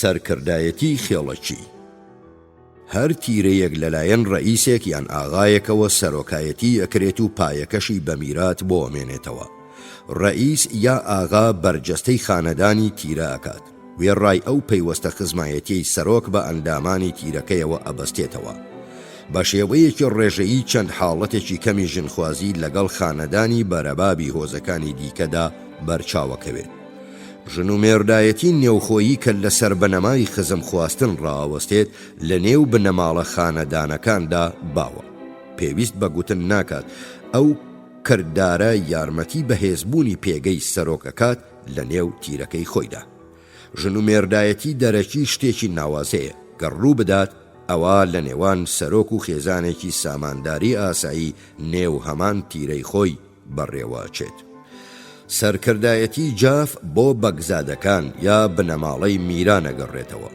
بارسەڵێت کە بەگزادەکان زۆربەی جار بەرجەستەی تیرەیەکی سربەخۆی تایبەت بەخۆیانن بەڵام لە ڕاستیدا ئەگونجێت فرەشیاوتر بێت وەک بنەماڵەیەک یان هۆزێک باسییان لێوە بکرێت بەگزادەکان بۆ 3 لق دابەشە بن کەیخوسرەوبەجی بەهرامبەجی و وەڵەدبەجی خەسرەوبەجی و بەهرامبەجی هەردووچیان لە 7 پشتەوە نەوەی زاهێر بەگن بەڵام وەڵەدبەجی لەو ڕووەوە دوورترن ئەمێستا هەموو بەگزادەکان وەک مۆڵکداری دوور لە زەویەکانیان ژیان بەسەرەبەن پەیوەندیشان لەگەڵ جافە کۆچەرەکاندا ڕوون نییە و ئەستەمە بنرخێنرێت بەگزادەکانی جاف دەستگایەکی تایبەتیان بە ناوی پشتماڵەوە هەیە. ئەمەش ئامرازێکی گرنگە بۆ پتەوکردنی توانا و هێزی باڵادەستی بەگزادەکان بەسەر تیرە هەمەجۆرەکانی دیکەدا. پشتماڵە لەو پیاوانە پێک دێت کە هەریەکەیان سەر بە تیرەیەکی جافن. ئەرکیان پاراستنی بەگە یان سەرۆکێکی بەرچاوە و جێبەجێکردنی چەندین ئەرکە لە ماڵەکەیدا. بارس ئەم دەستگایی لەگەڵ هێردی ڤایکینگەکاندا لە ڕووی پێکاتە و ئەرکەوە بەراورد کردووە.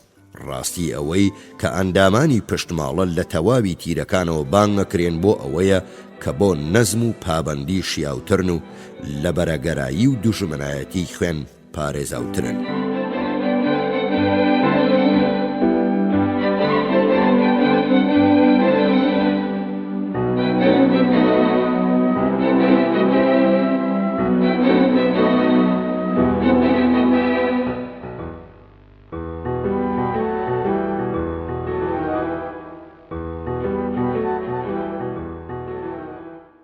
سەرنجی ڕامیاری و بواری کردداری. ئێمە جێڕانەوە و لێکدانەوەی بە نرخمان لەمەڕ سەرنجی ڕامیاری کوردی و بەکرداریکردنی لەلایە کە وێڕای سروشتە پەرش و بڵاوەکەی تیشتێکی بەرچاوە خاتە سەر هێزری ڕامیاری کوردی. پێویستە ئاماژە بەوە بدەین لەلایەکی ترەوە کە سیستەمی ئۆتۆنۆمی ڕامیاری کوردی هەرگیز لە دۆخی خێڵەکی تێنەپەڕیوە. ئەو سەرکردە کوردانە لە بەدیهێنانی ئەم سیستەمەدا سەرکەوتوو بوون زیاتر بە دوای نمونە ئیسلامیەکەدا کەوتن تا نمونەی ڕێکخستنی ڕامیاری کوردی. لە ئاکامدا دەستگای لەسەر بنەمای خێڵەکی دامەزرا و زیاتر تا دەستگای لەسەر بناغەی دەوڵەتی دامەزرا و بە پلەی نایاب دەستگا ڕامیاریە کوردیەکانی پێکێنا. هاتنە ناوەوەی کارگێڕی جۆربەجۆری بیانی وەک تورک، فارس، عێراقی، سووری و ڕووسەکان بۆ کوردستان هاوجود بوو لەگەڵ بەردەوامبوونی پرۆسەی هەڵوەشاندنەوەی پەیوەندی خێڵایەتیەکان. ئەوەش لەوانەیە لە کۆتاییدا ببێتە هۆی لە ناوچوونی یەکجارەکی دەستگا ڕامیاریە کوردیەکان. کۆڕینەوەی ئەم دەستگایانە لەوانەیە هێندێک بەڵگە لەمەڕ ڕەوت و خولیار ڕامیاریەکانی ئێستا و ئایندە لە کوردستان بخاتە بەردەست. تایبەتمەندی و ڕوخساری دەستگا خێڵەکیە کوردیەکان کاردانەوەی ئەو پێکاتە ڕاوێژکاریەیە کە بڕیار لە کاروبارەکانی خێڵی کوردیەدات لەسەر بنەمای هەڵبژاردن کە زۆربەی جار ڕۆڵێکی بنەڕەتی لە بەدوای یەکهاتنی سەرۆکەکاندا ئەجێڕێت و هەروەها لە سروشتی پەیوەندیەکانی نێوان خێڵ و سەرۆکەکەیاندا. یەک لە سەرنج ڕاکێشترین و بەرچاوترینی ئەو بەڵگانە باسکردنەکەی ڕیچە سەبارەت بە بەڕێوەبردننی کاروباری گشتی لە نێو کۆنفدراسیۆنی گەورەی بڵبازدا. لە نێوان ئەو هۆزانەی کە بڵباز پێکەهێنن هەموو پیاوێک تەنانەت لە نزمترین پایشدا دەنگی خۆی لە کاروبارە گشتیەکاندا هەیە. ئەگونجێت تۆ کارێکی سەودا و مامەڵەت لەگەڵیاندا هەبێ کەچی لە ناکاو لە نێو خەڵکەکەدا کەسێک هەبێ ڕاپەڕێت و بڵێ من بەمە ڕازی نابم، هێندە بەسە بۆ ئەوەی سەراپای سەودا و مامەڵەکە لە خولەکێکدا هەڵبوەشێتەوە. ڕیچ لە ڕێگەی نمونەیەکی ئاشکراوە چیرۆکی ئەو پیاوە بەڵباسیە ئەگەڕێتەوە کە دژایەتی ئەو ئامادەکاریەی کردووە کە بۆ کۆتایی هێنانی دوژمنایەتیەکی نێوان هۆزەکەی و مێرنشینی بابان کراوە. لە کۆبوونەوەیەکدا کە نوێنەری هەردوو لای تێدا بەشدار بوون هەموو پیاوە خێڵەکیەکانی بڵباز ئەوەیان پەسەند کرد کە سەرۆکی بڵباز سەردانی سلەیمانی بکە بۆ ئەوەی لەگەڵ میری باباندا گفتوگۆ بکەن. لە کاتێکدا برای میر لە لای بڵباسەکان وەک بارمتە دابڕێت. وێڕای ئەوە ئامادەکاریەکە بەهۆی ناڕزایەتی تاقە بڵباسێکەوە گۆڕانی بەسەرداهات. لێرەشەوە دەرەکەوێ تاچی خێڵەکی بڵباس ئەو مافەیان هەبووە کە ئێستا ڤیتۆی پێوترێت. نووسەرانی جۆرا و جۆر جەخت لە بایەخداری ئەنجومەنەکان لە ژیانی خێڵایەتی کوردستانە ئەکەنەوە. بە جۆرەی نیکیتین سەرۆک لەلایەن ئەنجومەنێکی ڕیسپیانەوە هاوکاری ئەکرێت. ئەرکی ئەنجومەن چارەسەرکردنی ناکۆچی و کێشەکان و بەدیهێنانی دادپەروەریە بە جۆرەی یاسا و دابەخێڵەکیەکان. هەروەها هەڵسوڕاندنی هێندێک کێشەی وەک جەنگ، کوژانەوەی خوێن، گێڕانەوەی ماڵی دزرا و داوەریکردنی ناکۆچیەکانی وەک ژن هەڵگرتن، هەروەها مافی لەوەڕاندن و ئاودان. یەک لە سەختترین سزا کە لەلایەن ئەم ئەنجومەنانەوە ئەسەپێنرێت بریتیە لە سزای لە خێڵ دوورخستنەوە یان دەرکردن. سەبارەت بە بەستنی کۆبوونەوەکانی خێڵ، بارس ئاماژەی بە نمونەی سەرنجڕاکێش لە نێو تیرەی شاتری سەر بە هاوپەیمانێتی عەشیرەتی جاف کردووە. بە جۆرەی ئەو سەرتیرە جۆر بە جۆرەکان لە ڕەشماڵی ئەندامێکی دەوڵەمەندی ئاسایی خێڵەکە کۆبنەوە نەک لە ڕەشماڵی هیچ یەک لەو سەرۆکانە، بۆ ئەوەی هیچ یەک لەوانە بایەخ و بەهایەکی زیاتری لەوی دیکە نەبێت. خواستی کۆمەڵگەکە چ لە ڕێی ئەنجومەنی ڕیشسپیانەوە یاخود لە کۆبوونەوەیەکی گشتیدا ڕابگەیەنرێت، زۆربەی جار ڕۆڵی بنەڕەتی لە دەستنیشانکردن و شوێنگرتنەوەی سەرۆک عەشیرەتدا ئەجێڕێت. وێڕای ئەوە شتێکی باوە کە کوڕە گەورە شوێنی باوکی بگرێتەوە، بەڵام مافی کوڕە گەورە لە نێو کووردا یاسایەکی چەسپاو نییە. ڕیچ بەم شێوەیە باس لە بەدوایەک هاتن لە نێو بڵباسەکاندا ئاکات. کاتێک سەرۆک بمرێت، ئازاترین یا دلێرترین پیاوی بنەماڵەکەی شوێنیەگرێتەوە بە پەسەندکردنی گشتی پیاوانی خێڵەکەی، بەڵام گەر کوڕە گەورە نالەبار و نەشیاو بێت، یەک لە دلێرترین و چاکترین براکانی شوێنیەگرێتەوە. لە نێو جافەکانیشدا هەلومەرجەکە بە شێوەیەکی بنەڕەتی هەر هەمان بوو. ڕێچ نووسیویە گەر سەرۆک بمرێت، ئەگەر کوڕەکەی گەنج بێت شوێنی باوکی ناگرێتەوە، چونکە تیرەیەک بە مێرمنداڵێک بەڕێوە ناچێت. لە حاڵەتێکی وادا بۆشایی سەرۆکایەتی لەلایەن برایەک یا مامی بەگە کۆچ کردووەکەوە پڕەکرێتەوە. شوێنگرتنەوە لە میرنشینی هەکاریدا لەلایەن ئەنجومەنەوە بڕیاری لەسەر دەدرا. ئەندامانی ئەنجومەنەکە پەنایان بۆ شێوازی نائاساییە برد تا خۆیان لە خۆپاڵاوتووی ناشایستە ڕزگار بکەن.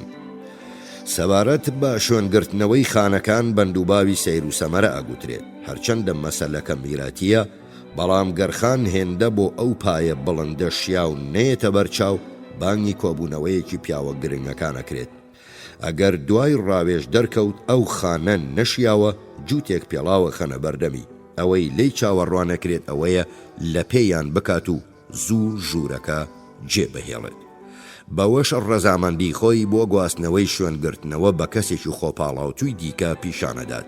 ماڵ و مڵکی خانی پاڵ پێوەنراو هەر لای خۆی ئەمێنێتەوە و لێی ناسەنرێتەوە.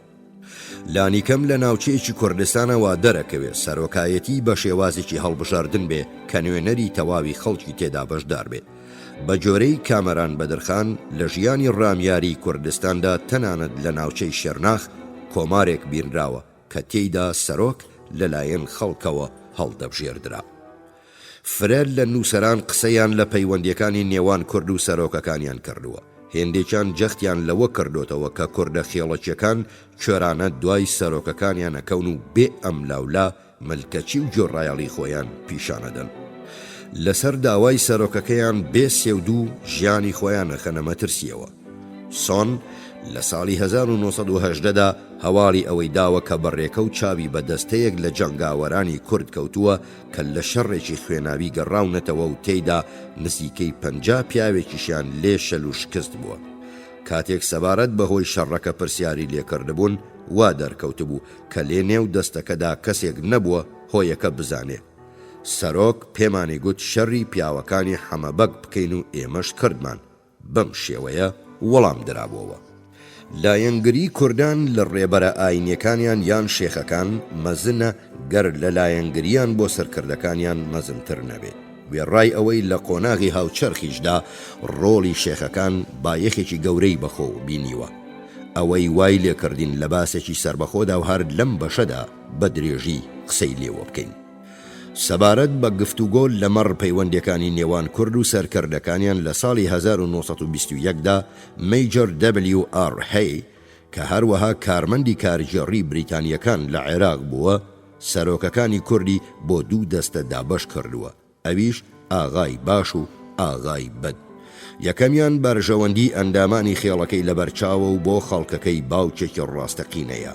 لە کاتێکدا دووەمیان بە دەستێکی ئاسنین دەست و پەیوەندەکەی بەڕێوە بە هیچ دەرفەتێک بۆ بەکاربردن و بێگار پێکردن و سەرکوتکردن یان بەفێڕۆ نادات.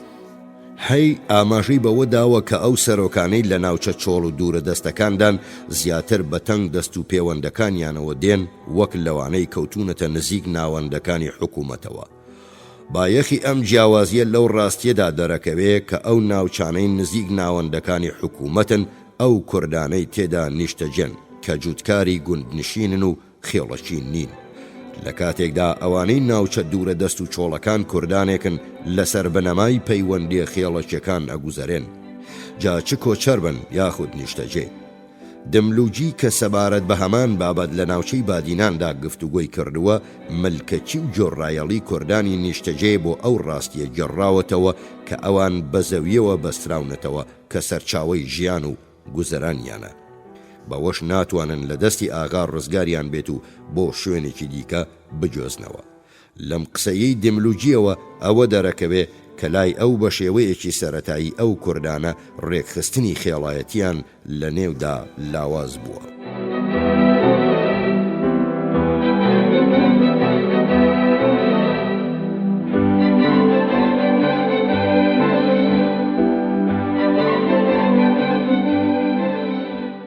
سۆزی خێڵەکی یەک لە دەرکەوتەترین ڕۆخساری ژیانی خێڵەکی کوردی بریتیە لەو هاوبەستەگیەی تایبەتە بۆ سۆزی خێڵەکی کوردی.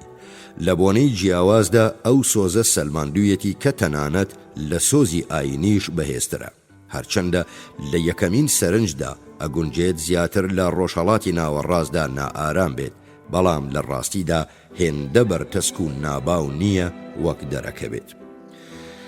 پێش جەنگی یەکەمی جیهانی دەستەی مەزنی ئارتۆشی کە لە کوردە کۆچەری و تیاریە کریستیانیەکان پێکە هاتن، هەردوو لایەن بەپێی دابوو قسەی باپیرانیان ئەچنەوە سەر یەک پشت و لە تەختاییەکی لای چەپی زێی سەر و نیشتەجێ بوون.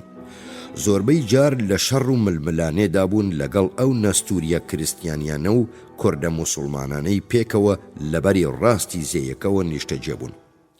ئەو دوو هاوپەیمانێتی کە بە باسکی چەپ و باسکی ڕاست ناسرابوون، لە ڕاستیدا پێشتریش لە سەردەمی سەرکوتکردنی میرنشینە کوردیەکاندا ئەرمەنیە کریستیانەکان و کوردە موسڵمانەکانی بەرزاییەکانی ساسۆن شان بەشانی یەک دژی سوپای عوسمانی بە سەرکردایەتی ڕەشید مەحەممەد پاشا شەڕیان کرد تا ئەو کاتەی سوپای عوسمانی هەردوو لایەنی تێکشکاند.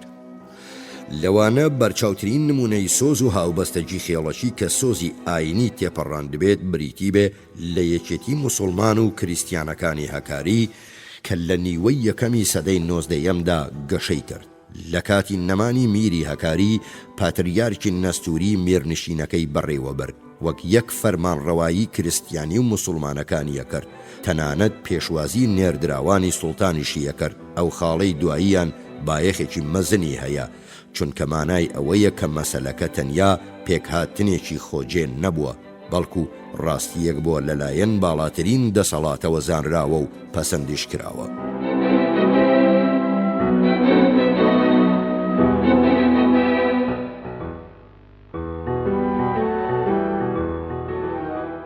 تۆڵەی خوێن وەک هەر کۆمەڵگەیەکی خێڵەکی دوژمنایەتی و کێشەی خوێن لە سەراسەری کوردستاندا بەربڵاوە.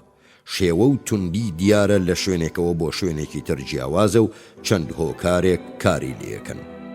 لەو ناوچانەدا کە بە تەواوی خێڵەچین بەهێزە و لەو ناوچانەش کە لە ئەنجامی چەندین هۆوە پرۆسەی هەڵوەشاندنەوەی ژیانی خێڵایەتی تێیدا پەرەیسەندووە و کاریگەری دەرەکی لەسەری مەزنە لاوازە.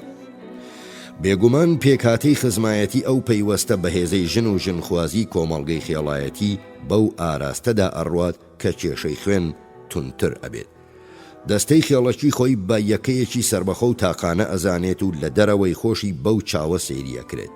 ئەو ڕاستیەی کە سەرنجام بێرۆکەی بەرپرسیارەتی گشتی و نێوکۆیی پێکەهێنێ، لەگەڵ ئاکامی تۆڵەسەندنەوە دژی تاوانکارەکە یاخود هەر ئەندامێکی دەستەکەی خۆی لەلایەن هەر ئەندامێکی دیکەی دەستەی قوربانیەکە. بە جۆرەی لی چەهاندەرەکانی کێشەی خوێن ئەتوانرێت لەو دەربڕینەدا بەرجەستە بکرێ کە هەڵە و تاوانی کەسێک ئەبێت لەلایەن کەسوکار و نەوەی ئەو کەسەی تاوانەکەی دەرحەق کراوە تۆڵەی بسێنرێت.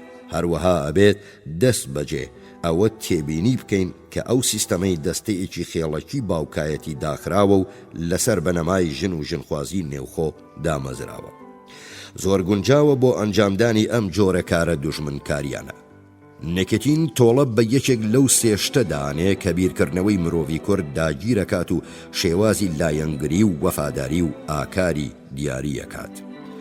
ئەنجامدانی کوشتن نیشانەی سەرەتای دەستپێکردنی دوژمنایەتیە لە کێشەکانی وەک ئاژەڵ دزی، مافی لەوەڕاندن و ئاودێری، هەروەها لە هەمووی نالەبارتر مەسەلەکانی ئابڕوو، ژن هەڵگرتن و دەستدرێژی سێکسی و لاقەکردنە. بە جۆرەی نێکیتین کە لەسەر کوردانی کوردستانی ناوەندی نووسیوە بنەماڵی کوژراوەکە داوای مافی تۆڵەسەندنەوە لە بکوژەکەکەن کە بۆ ماوەی 5 ساڵ یا زیاتر لە خێڵەکە دوورەخرێتەوە. لە کۆتایی ئەو ماوەیەدا هەوڵی پێکاتنەوە درێت ئەگونجێت بکوژەکە بگەڕێتەوە نێو خێڵەکەی پاشەوەی لەلایەن ڕیشسپیانەوە پشتگیریەکرێت یا لەسەر داوای سەرخێڵەکەیە بێت. وێڕای ئەوەی خێزانی قوربانیەکە دەست لە مافی تۆڵەسەندنەوەی خۆی بەرنادات. سەرۆک لە گرتنەبەری هەنگاوی کاریگەر بۆ چارەسەرکردنی کێشەکە هیچ کاتێک بە فیڕۆن نادات بۆ ئەوەی بەر لە گەورەبوونەوەی دوژمنایەتیەکە بگرێت. ئەو دوژمنایەتیانەی سەرۆکەکان خۆیانی تێوەگلاون، کوژانەوەیان یەکجار گرانە. فەسڵ پێویستی بە پارە هەیە کە لە کوردەواریدا خوێنی پێڵێن. سەرباری خوێنبایی واباوە کە بنەماڵی تاوانکارەکە ئەسپ و هەروەها ژنەدەن بە ئەندامانی بنەماڵی قوربانیەکە بۆ ئەوەی هێوریان کەنەوە و ژیانی تۆڵەسێنیان لاواز بکەن و هەردوو خێزانەکە لە ڕێی ژن و ژنخوازیەوە پێکەوە گرێ بدەن. لە کوژاندنەوەی کێشەی خوێندا متمانە بە کەسایەتیەکی ناسرا و خاوەنپایی کۆمەڵایەتیە درێت، یاخود بە ئەنجومەنی سەرۆکەکانیان یان ڕیشسپیان تا قسە و بڕیاری خۆیانی تێدا بدەن. حکوومەتیش هەمیشە جەخت لە پێیوەستی پابەندبوون بە بڕیارەکانی ئەنجومەنەکاتەوە. زۆربەی جار پاش پێکهاتنیش دوژمنایەتی هەڵەگیرسێتەوە. بۆ نمونە نوێبوونەوەی دوژمنایەتی نێوان سیتۆ ئاغای ئۆرەمار و تاتۆ ئاغای ڕێکان. وێڕای ئەو ڕاستیەی کە سیتۆ ئاغا لە کوژاندنەوەی کێشەکەدا دەست پێشخەری کرد و کچەکەی خۆیدا بە تاتۆ ئاغا. بەڵام چەند ساڵێک دواتر کاتێک زاوا و برایەکی تاتۆ ئاغا لەلایەن سیتۆ ئاغا میوان بوون بەغەدر کوژران. یەک لەو مەسەلە گرنگانەی پەیوەندی بە کێشەی خوێنەوە هەیە بەریتیە لە پەنادانی تاوانکارەکە. پێشێلکردنی پەنادانی تاوانکار بە بایەخەوە سەیرەکرێت و ئەوانەی ئەو پێشێلکاریە ئەنجامەدەن ئەگونجێت تووشی سزا و تۆڵەسەندنەوەی پەنادەرەکە بن کە لە زۆربەی کاتدا کەسێکی بەدەسەڵاتە. چارەسەرکردنی کێشەی پێشێلکاری پێویستی بەدانی بڕێک پارە هەیە کە وشیری پێڵێن وەک قەرەبوویەکی ئەو بێڕێزی و سوکایەتی بە کەسایەتی پەنادەرەکە کراوە. بارس سەبارەت بە نەبوون یا فرەلاوازی پەرەسەندنی کێشەی خوێن لە باشووری کوردستان نووسیبێتی. بە جۆرەی ئەوەی لەو ناوچەیە هاتۆتە دی تۆڵەسەندنەوەی تاکە کەسی ڕوتە زیاتر لەوەی شێوازێکی دەستگایی کێشەی خوێن بێت و لە سایەی بێرۆکەی تۆڵەسەندنەوەکەیدا کە لەسەر بنەمای یەکسانی و بەرپرسیارەتی گشتی بەنیاد نرابێ. بارس ئەو هەلومەرجە لەگەڵ ناوچەی ڕەواندوزدا بەراورد دەکا کاتێک کێشەی خوێنی تێدا یەکجار بڵاوە. ئەو ئەم جیاوازیە بۆمانەوەی ڕێکخستنە خێڵایەتیەکان لە ناوچەی ڕەواندز و لاوازبوونی ئەو ڕێکخستنەش لە باشووری کوردستان بەهۆی کارگێڕی فیوداڵی بابانەکان کە لەسەر بنەمای ناهۆزایەتی چەسپا بوو گەڕاندۆتەوە. ئەو بنەمایەی بارس لێکدانەوەکەی خۆی لەسەر بەنیاد ناوە جێگەی پرسیارە. بارس خۆی ددانی بەوەدا ناوە ئەو کەرەسانەی کە لێکدانەوەکانی لێوە هەڵێنجاوە زۆر ناتەواو بووە. سەرباری ئەوەش ئاگونجێت ئەو زیاتر ئەو ناوچە ناخێڵەکیانەی دەوروبەری سلێمانی لەبیر مابێت و بەسەر کردبێتەوە. دەگونجێت دەرەنجامەکانی ئەو بەشە نیمچە کۆچەریەی هاوپەیمانێتی مەزنی جاف پیشان نەدات کە لەسەر بنەمایەکی خێڵەکی لە بەشی باشووری ناوچەکە ڕێکخراوە، یاخود هاوپەیمانێتی پشدەر لە بەشی باکووری ڕۆژهەڵات. وێڕایەوەش جێیگومانە کە فەرمانڕەوایەتی بابان هەمیشە دەستگا خێڵەکیەکانیان لە باشووری کوردستاندا لاواز کردبێت. ئەوەی زانراوە کە لە پاش نەمانی دەوڵەتی فیوداڵی بابان ناوچەکە بە تەواوی نوقمی نەئارامی و پاشەگەردانی ببوو لە ئاکامدا زۆربەی ڕەگەزە جۆر بە جۆرە خێڵەکیەکان گەڕانەوە سەر هەمان شێوازی کۆنی ژیانی خێڵایەتی. لە ڕاستیدا بارس هەرخۆی ئاماژەی بەوە داوە کە عەشیرەتی جاف هێندە بەهێز بووە زۆربەی خێڵەکانی کەمابوون لە نێو خۆیدا تواندۆتەوە. لە کاتێکدا هەمەوەندەکان کەوتبوونە کاری جەردەیی و ڕاوڕوود. سۆن لە ساڵی 1980دا بەم چەشنی خوارەوە باسی لە جافەکان کە یەک لە مەزنترین عەشیرەتەکانی کوردستانی باشوورە کردووە. عەشیرەتی جاف کە بە گشتی قسە لەسەر جافی مرادیە، یاخی، کێوی، درڕندە، دوژمنایەتیان لەگەڵ هێندێک لە عەشیرەتەکان هەیە کە بە توندی جاروبار لەگەڵیاندا شەڕەکەن. دوژمنایەتی و کێشەی خوێن زۆر خراپ لە نێو تیرە جیاوازەکاندا هەیە. وێڕای ئەوەی هەر کارێک بۆ ڕێکەوتن بە تایبەتی بۆ ئەوان زۆر ئەستەمە.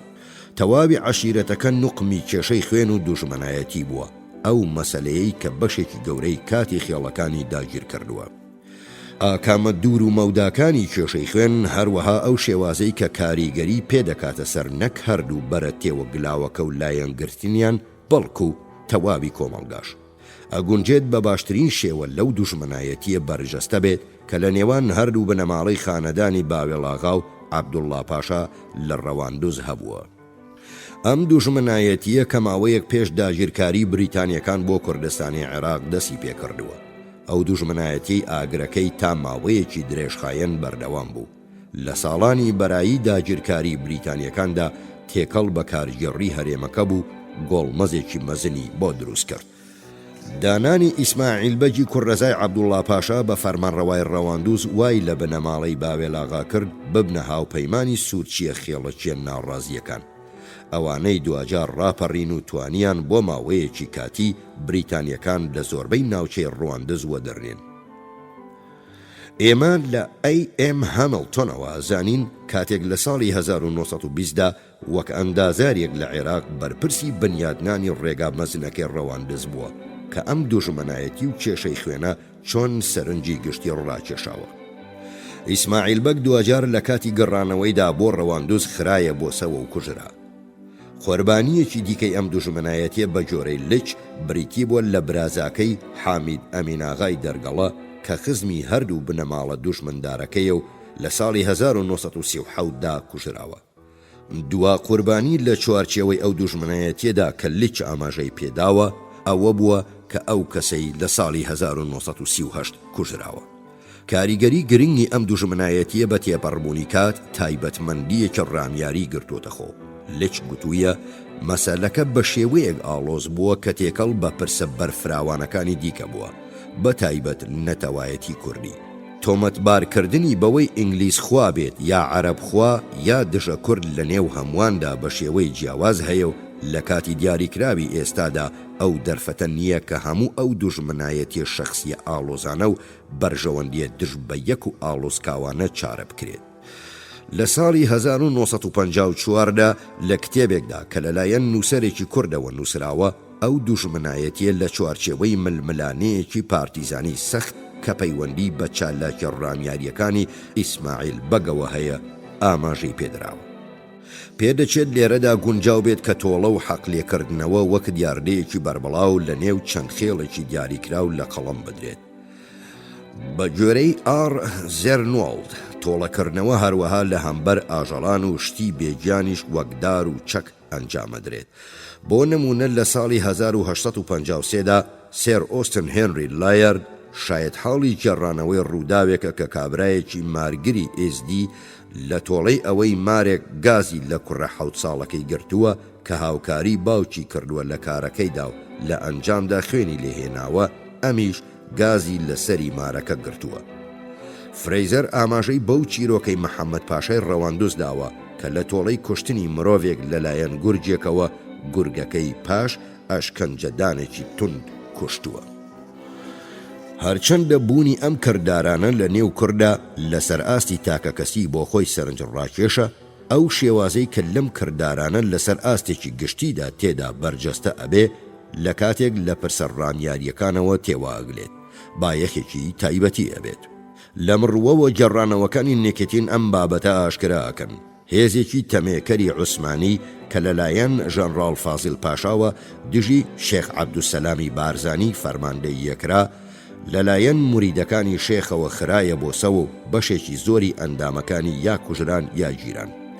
لەلایەن هێزە عوسمانیەکەوە 2 تۆپ دژی خێڵەکان بەکارهات، تەنیا یەکێکیان بە شێوەیەکی شیا و کاری کرد، ئەوەی دیکەیان هەر لە دەستپێکی شەڕەکەدا تەقی و تێکشکا و دەنگی بڕا.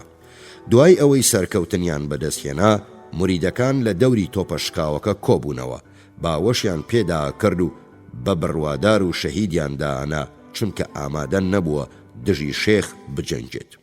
تۆپەکەی دیکە کە بە کافریان دانا بەوە تۆڵەیان لێکردەوە کە لەسەری چیایەکەوە بەریاندایەوە و پارچە پارچە بوو. دەستەی تۆپچیانی تۆپە بڕوادارەکە بە شێوەیەکی میهرەبان مامەڵەیان لەگەڵدا کرا، دیاریان پێدان و ئازادیان کردن، بەڵام دەستەی تۆپە کافرەکە مامەڵەیەکی توندیان لەگەڵدا کرا و زیندانی کران.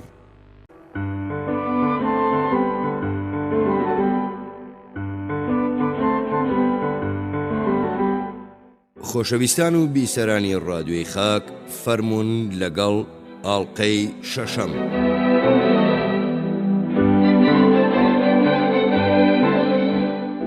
پلە و پایە. بێرۆکەی پۆست و پێگەل لە سیستەمی خێڵایەتی کوردیدا هەروەک هەموو سیستەمەکانی دیکە لەسەر دەسەڵاتی سنەتی ڕائەوەستێت و بەچاکی پەرەی نەسەندووە. لە ئاکامدا پلە و پایە ڕوخسارێکی گشتگیری وەرگرتووە. ناخوازم لێرەدا سەرنجێک لە سروشتی دەروونناسی پلە و پایە بدەم، ئەوەندە ئەڵێم کە ئەو بابەتە لە چەند سەرچاوەیەکەوە هەڵەقڵێت، وەک پشت و بنەچە، سامان، پێگە و هێزی پیرۆز. پلە و پایە لە نێو کووردا ڕۆژانە لە چەندین ڕێگەوە جەخت لە خۆیە کاتەوە. بۆ نمونە، خۆی لە هەڵس و کەوتی کەسەکان لە پلە و پایەی یەکسان و جیاوازدا لە یەکتری دەرەخات، وەک مەسەلەی سڵاو لە یەککردن یان شێوەی ئاخاوتن لەگەڵ بەرامبەر. هەروەها شێوەی ڕێکخستن و دانانی جێگەی دانیشتنەکان لە دیوەخانی سەرەکخێڵ یان شوێنی کۆبوونەوە گشتیەکانی دیکە. ئەو دابوو نەریتە سەرنج ڕاکێشەی کوردستان بە ڕاشکاوی و وردی جەختکردنەوە لە یەکسانی پلە و پایە لە نێو کەسانێکەکاتەوە کە لە شوێن و پێگەی وەک یەکدان. ئێمە لە دملوجیەوە ئەزانین کاتێک هەردوو ڕێبەرە نەقشبەندیەکە شێخ عەبدوسەلامی بارزان و شێخ بەهادینی بامڕنێ لە ساڵی 1905دا لە ئامێدی یەکتریان بینیوە، دەستی یەکتریان ماچ کردووە، وەک ئەو لەسەری ڕۆشتووە بە جۆرەی دابوو نەریتی کوردەواری بووە. جۆستن پێرکنی مسیۆنەری ئامریکایی وەسفێکی زیندوی ئەم نەریتەی کردووە کە بە چاوی خۆی لە نزیک ڕەواندۆز لە دەوروبەری ساڵی 1850 بینیوێتی. لە نێو ئەو ئاکارە ساکار و سەرەتاییانەی لەسەر ڕێگاکەی خۆمان لە نێو کورداندا تێبینیمان کرد، شێوازی چاک و خۆشی و سڵاوی هاوبەشیان سەرنجیان ڕاکێشین. کاتێک دوو پیاو یەکتری ئەبینن، دەستی ڕاستی یەکدی ئەگرن و هەردووچیان پێکەوە بەرزیەکەنەوە، اینجا هەریەکە و دەستی ئەوی دیکە ماچەکات. کوردان سەبارەت بە مەسەلەی لە پێشی وەک بەرجەستەیەک بۆ پلە و پایە فرە هەستیارن. بە جۆرەی بارس لە کەلتوری کووردا هەروەک لە زۆربەی کەلتورەکانی دیکەدا یەکەمین کەس لە پلەبەندی، هەروەها لە ڕاستیدا لە پێشخستندا بەگشتی بە نیشانەی پلە و پایەی لە قەڵەمەدرێت. لە ڕاستیدا مێژوو نمونەی زۆرمان سەبارەت بەو بایەخ و گرنگیە ئەخاتە بەردەست کە کوردان بۆ پلە و پایەیان سەرخستووە. ئێمە لە ڕێی شەرەفخانی مێژونووسی کوردەوە سەبارەت بە کێشەی ئەو لە پێشیەی لە نێو میرە کوردەکاندا لە دیوەخانی ئەسکەندەر پاشای جێگری سوڵتانی عوسمانی لەوان هەبووە زانیاریمان هەیە. ئەسکەندەر پاشا ئەوەندە بەبایەخەوە لەم بابەتێ ڕوانیوە کە بۆ سوڵتان سلێمانی مەزنی گەڕاوەتەوە. ئەویش فەرمانێکی ئیمپراتۆری سەبارەت بەوە کردووە کە کام لەو میرە کوردانە لە پێش ئەوی دیکەیانەوە دێت. بە هەمان شێوە ڕێچ گوتوویەتی کە سەرۆکەکانی مزوری بە میرات ئەو مافەیان هەبوو کە لە دیوەخانی میری بادیناندا لەسەر خێڵەکانی دیکە لە پێشتر بوون. بایەخی قوڵی بنجدا کوترابی کورد سەبارەت بە پرسی لە پێشی هاوجود بوو لەگەڵ ڕێزگرتنیان لە نەریتی باو، ئەوەش بەڕوونی لە جیاوازی نێو ئەندامانی بنەماڵە میراتیەکاندا دەرەکەوێت کە چیدی ئەو پێگەی دەسەڵاتداریەتی پێشویان نەماوە. نکتین سەبارەت بە بنەماڵە ڕێبەریە جۆرا و جۆرەکانی نێو هەرکیەکانەڵێت کۆنترین بنەماڵە ئەوەکەی مەلاشابی ئاغایە لە شێوەی هەرکی. ئەوان چیدی دەسەڵات و سامانیان لە دەستدا نەماوە، بەڵام ئەو پێگە و پلەپایەی پێشتر هەیان بوو هەرماویانە. لە تەواوی کۆبوونەوەی کوردانی هەرکیدا یەکەمین جێگە بۆ ئەو بنەماڵەیە تەرخان کراوە. گفتوگۆیەکی نێوان کاپتن ووڵی ئەفسەری ڕامیاری بریتانی و عەبدوڕەحمان ئاغای سەرخێڵی خارواتی لە ساڵی 1990دا لەو دەمەی سەبارەت بە دامەزراندنی پاشایەتیەکی کوردی قسەکرا. هەروەها بریتانیەکان بە دوای کەسێکی گونجاودا ئەگەڕان بیکەنە پاشا، تیشتێکی دیارە خاتە سەر ئەو بابەتە. پاشەوەی گفتوگۆ لەمەڕ شیاوی و لێهاتوویی بنەماڵەکانی کوورد دەکرێت. عەبدوڕەحمان ئاغا ئەڵێ بە چاوپۆشین سەبارەت بە بنەماڵەی بەدرخان تەواوی سەرۆکە کوردەکان وەک دانی ئەسپ لە هەمان ئازدان. ئەگونجێت یەکێک لە ڕووی سامان یا توانای جەنگاوەریەوە لەوی دیکە باڵا دەستتر بێ، بەڵام نە لە ناو نە لە پێشینەی مێژوویشدا شایەنی باسە ئەم سەرخێڵە خەڵکی بۆتانە کەلانکی بەدرخانیانە.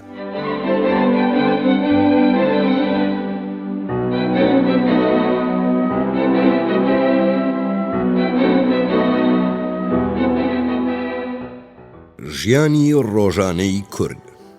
کۆچی وەرزی خێڵە کۆچەری و نیمچە کۆچەریەکان لە کوردستاندا بە هەمان شێوازە کە لە ئێراندا بەڕێوەچێت.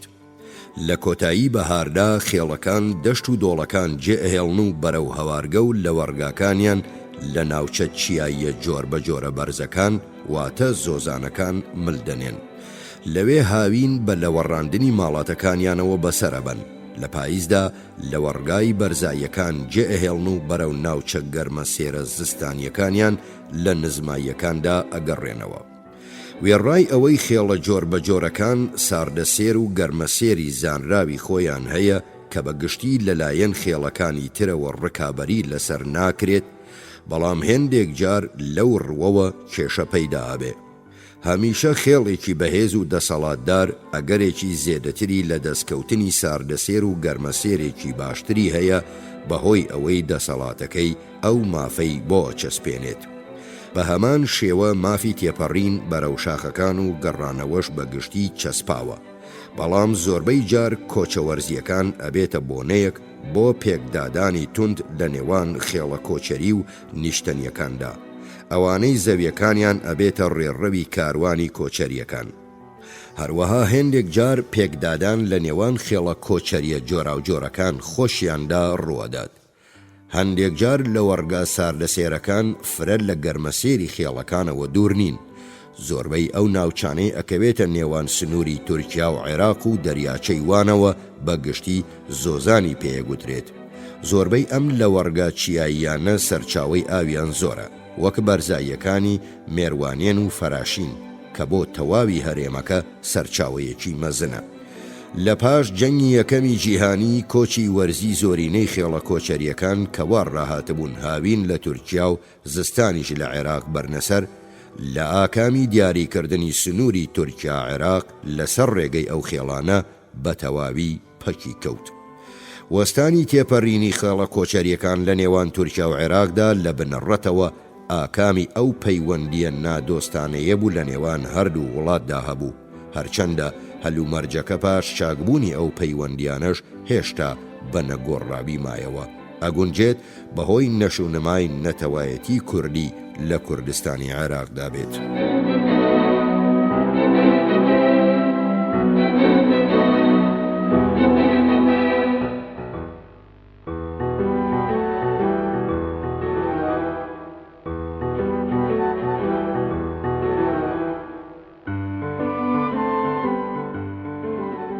شوێنی ژیان. شوێنی ژیانی کورد جگەل لەوەی لە ناوەندی شارەکاندان ئەکرێت بە دوو بەشەوە: خەڵکە نیشتەجێکە و ئەوانەی کۆچەر یان نیمچە کۆچەرن. خەڵکە نیشتەجێکە لە خانووی بچووکدا نیشتەجێن کە لە بەرد و قوڕ دروست کراوە. بانەکەی سپیدار ڕای ئەگرێت و لە قەدار و گڵی پەستێوراوی ئەکرێتە سەر. ئەم ماڵانە بە گشتی بە شێوەیەکی لار بنیات ئەنرێت، بە شێوەیە کە سەربانی ماڵێک ئەبێتە سەکۆ بۆ چوونە هەیوانی ماڵێکی دیکەوە کە لە سەریەوە بنیات نراوە.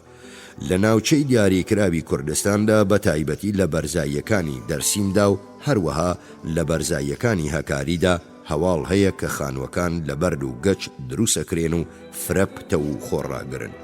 کۆچەریەکان لە دەوار و ڕەشماڵدا ئاژین کە لە مووی بزن دروسەکرێت. ژمارەیەکی کەمی کورد تەواوی ساڵ لەم جۆرە دەوارانەدا بەسەرەبەن. ئەگونجێت زۆرینەی ئەوانەی ناوی نیمچە کۆچەریان لێ بنرێت کە زستانان لە نێو خانووەکانیان و هاوینانیش لە دەواردا ئاژین. لە مانگەکانی هاویندا بەشێکی زۆر لە کوردان لە نێو کەپری هاوینەدا ئاژین کە چەرداخی پێڵێن. ئەوەی جۆرە کەپرێکی کراوەیە بەدار سەری ئەگیرێت و بە لوق و چڵەداریش داپۆشرێت.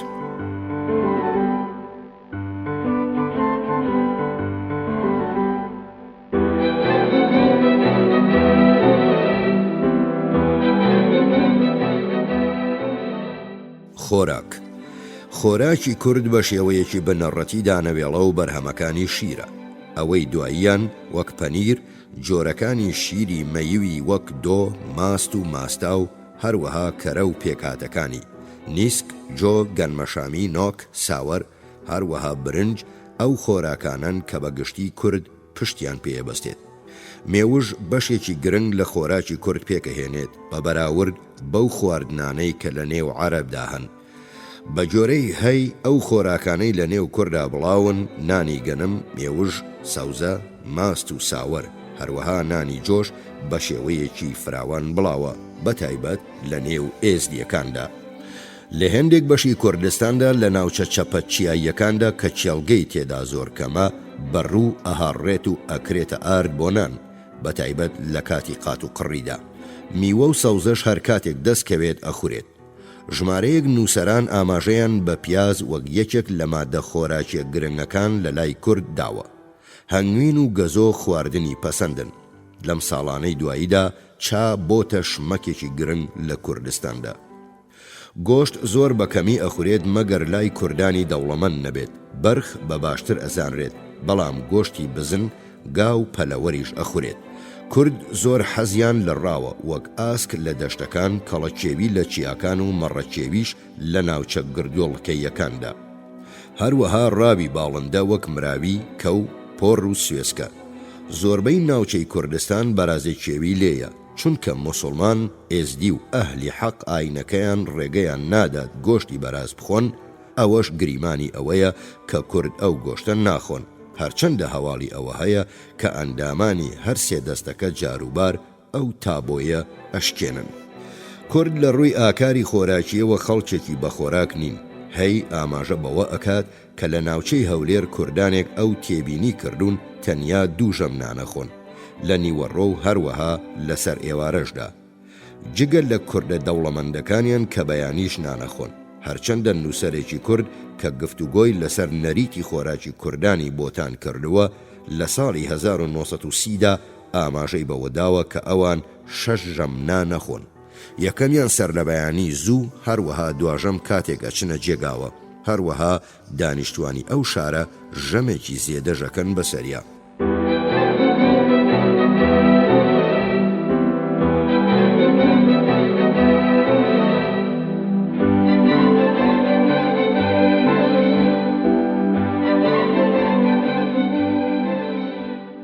جلوبەرگ.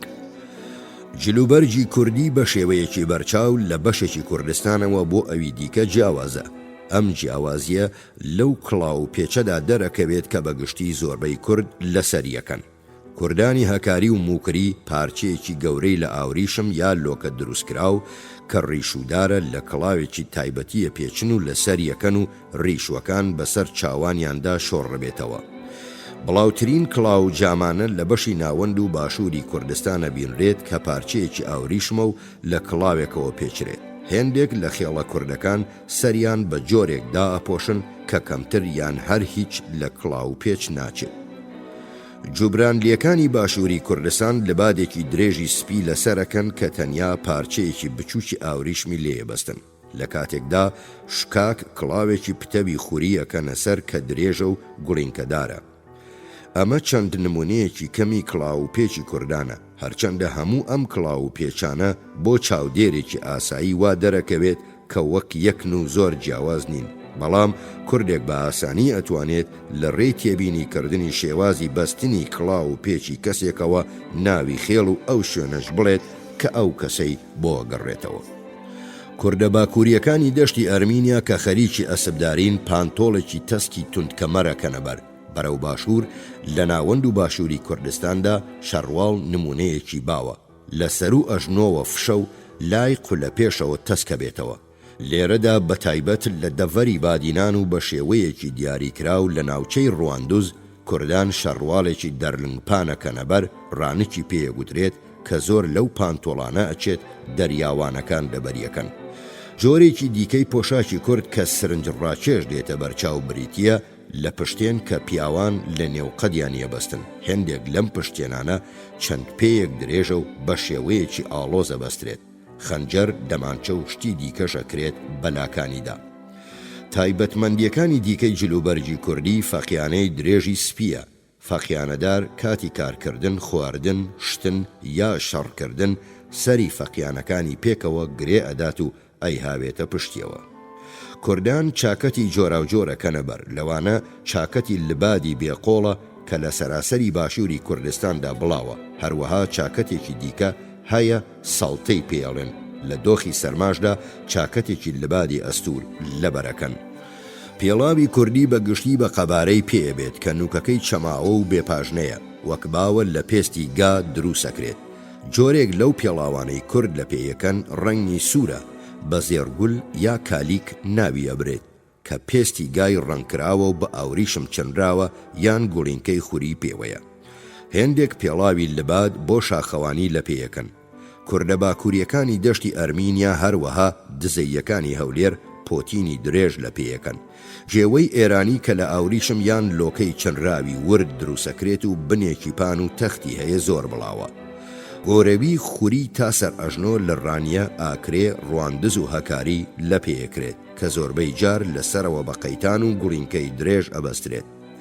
لەو شوێنانەی کورد و عەرەبە گەنەیەک وەک لە باشووری کوردستان، جەزیرەی سەر و باشووری قەرەجەداخ و تۆڕەلعابیدین کوردان ڕۆبی عەرەبی بە شانیانە ئەدەن.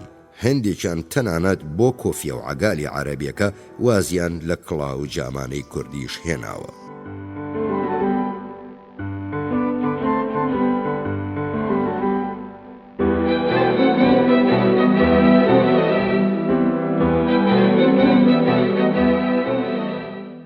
پایەی ژن وا دەرەکەوێت زۆربەی نووسەران لەسەرەوە کۆک بن کە ژنی کورد بە بەراورد لەگەڵ زۆربەی ژنانی عەرەبدا بە پلەیەکی بەرچاو ئازاد بن کە بە ڕێگەی هەمەجۆر دەرەکەوێت. ژنی کورد بە پێچەوانەی زۆربەی ژنانی موسڵمانەوە گۆشەگیر و داپۆشراو نییە و ڕووی خۆی بە پەچەدا ناپۆشێت.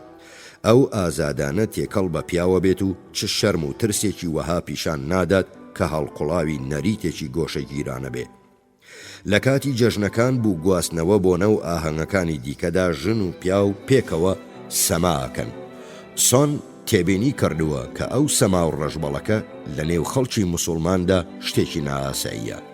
بە جۆرەی یاساگەلێک کە ڕێگە بە شتێکی وەهان نادات. ئەو ئاماژە بەوە ئەدات کە لەو ڕووەوە کوردان لە گەلانی ئەوروپای ڕۆژهەڵا دەکەن تاکو لەوانەی ڕۆژهەڵاتی ناوەڕاست. بۆ ژنی کورد نائاسایی نییە کە لە کاتی نەبوونی پیاوەکەی لە ماڵدا وەک سەرداری ماڵ ڕەفتار بکات، پێشوازی لە میوانی بێگانە بکات. ئەم ئازادیە زۆر بەکەمی بە شێوەیەکی خراپ بەکارەهێنرێت. ژنی کورد پاچیزن، لە نێو کووردا لەشفرۆشی نەزانراوە. زۆر لە نووسەران تێبینی ئەوەیان کردووە کە لە زمانی کوردیدا وشەیەکی تەواو نییە پڕ بە پێستی ئافرەتی فاحیشە و لەشفرۆش بێت. لە دۆخێکی توندی ئاینیدا لە کوردستان مردن سزای هەر لادانێکە لە ڕەوشت و ئاکاری گشتیدا ڕوو بدات.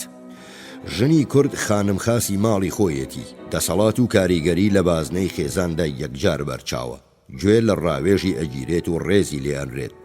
بە جۆرەی هەی زۆربەی سەرۆکەکان زۆر یان کەم ئەکەونە ژێر کاریگەری ژنەکانیانەوە کە بە بەوچوونی من ڕۆڵێکی مەزن ئەبینن کاریگەری باش یان کاری زۆرەکەن کە ڕێگەل لە مێردەکانیان بگرن خۆیان بکەنە گاڵتەجار. ژنی کورد لە نێو خێڵە کۆچەری و نیشتەنیەکاندا ئەرکی فرەگران ئەنجامەدەن، هەرچەندە وەک سۆن ئاماژەی پێداوە ئەوە نییە ئەوان ناچار بکرێن هەموو ئەرکە گرانەکان ئەنجام بدەن و مێردەکانیشیان تەممەڵ و بێکار بۆی بکەوێت.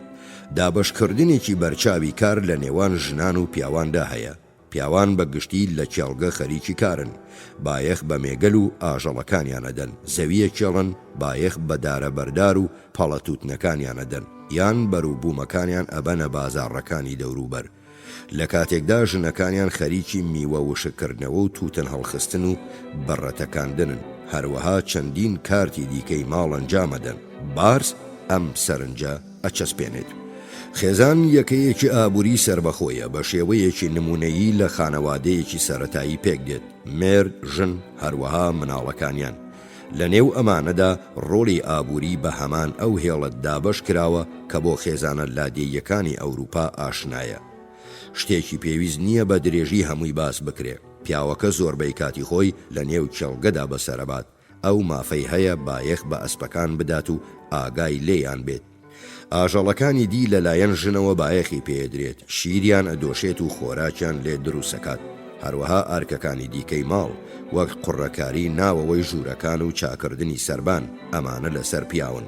هەروەها ژنان لە وەرزی پڕکاریدا لە کێڵگەکان هاوکاریەکەن، بە تایبەتی لە کاتی دروێنەی دانەوێڵە و هەڵگرتنەوەی تووتندا. زۆر لە ژنانی کورد جەنگاوەری باش یاخود بازرگانی لێهاتوون. ئەوان لە نێو خێڵە فرە جەنگاوەرەکاندا زۆر جار بە ئازایەتیەکی مەزنەوە شانبەشانی پیاوەکانیانە جەنگن. هەروەها بەشێک لەوان تەنانەت وەک سەرۆکی خێڵەکانیان ددانیان پێدا نراوە. کورتە سەرنجێک سەبارەت بە ژمارەیەک لەو ژنانەی پێگە و دەسەڵاتێکی مەزنیان لە نێو خەڵکەکانیاندا بەدەست هێناوە تیشکێکە خاتە سەر پلە و پایەی ژنان لە کۆمەڵگەی کوردەواریدا.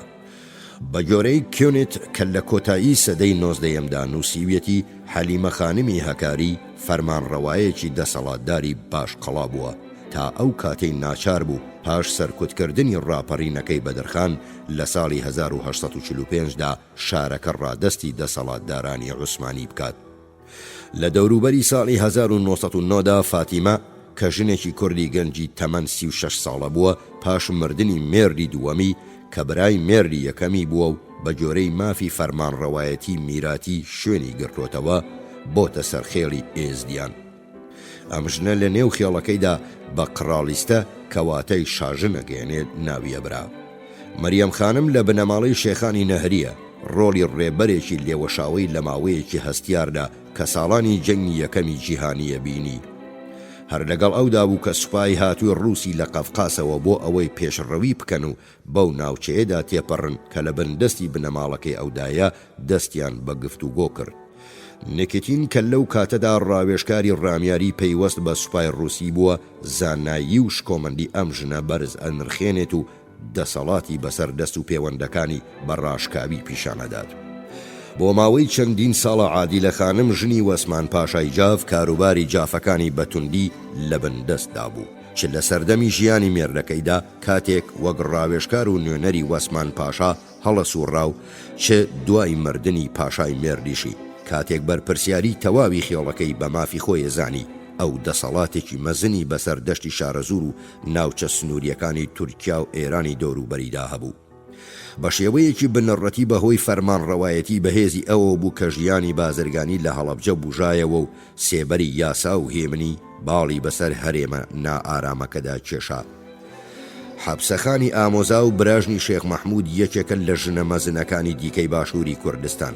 هەواڵی ئەوە هەیە کە تێکۆشانی ئەو بۆ ڕزگارکردنی ژیانی ژمارەیەک لە گیراوە بریتانیەکانی کاتی ڕاپەڕینەکەی شێخ مەحموود بۆتە هۆی ئەوەی فەرمانی سزادانی کوشتنەکەی ئەو سەرکردە کوردە جێبەجێ نەکرێت و دواتریش حکمەکەی بۆ دواخرا و کەم کرایەوە. دوجار مینا خاتوونی خانمی ئێزدیەکان هەیە کە ئافرەتێکی بەرچاو و خاوەن توانایەکی بەهێز بووە، بە چەشنێک بۆ ماوەی نیو سەدەی ڕابرد و بەدەسەڵاتترین کەسایەتی نێو ئێزدیەکان بووە. ئەو لەگەڵ عەلیبەجی مێردیدا کە میری ئێزدیەکان بوو بەشداری بەڕێوەبردننی تەواوی کاروباری ئێزدیەکانیە کرد، تا ئەو کاتەی لە ساڵی 1913دا مێردەکەی کوژرا. دەسەڵات و پێگەی مینا خاتوون لە سەردەمی میرایەتی سەعید بەجی کوڕەکەشیدا بێکەم بوونەوە بەردەوام بوو، وەک سێبەر لە پشت کوڕەکەیەوە وەستا بوو. پاشتریش دوای مردنی سەعید بەگ لە ساڵی 1949 بوونی تەحسین بەگ بە میری ئێزدیان مینا خاتوون ئەرکی سەرپەرشتی کردن و ئاراستەکردنی کوڕڕەزاکەی گرتە ئەستۆ.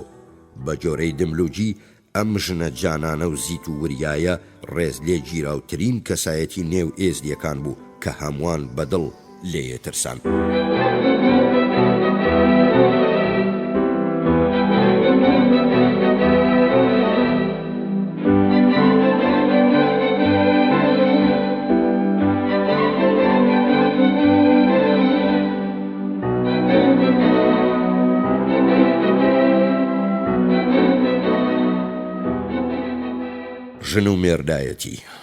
ژن و مێردایەتی لە نێو کووردا بە پێی یاسای موسڵمانان و نەریت و خۆماڵی بەڕێوەچێت. هەرچەندە کورد وەک تاچێکی موسڵمان ڕێگەی پێدراوە 4 ژن بهێنێت، بەڵام تەنیا سەرخێڵەکان و هێندێک مڵکداری دەوڵەمەند لە توانایاندایە ئەوە بکەن.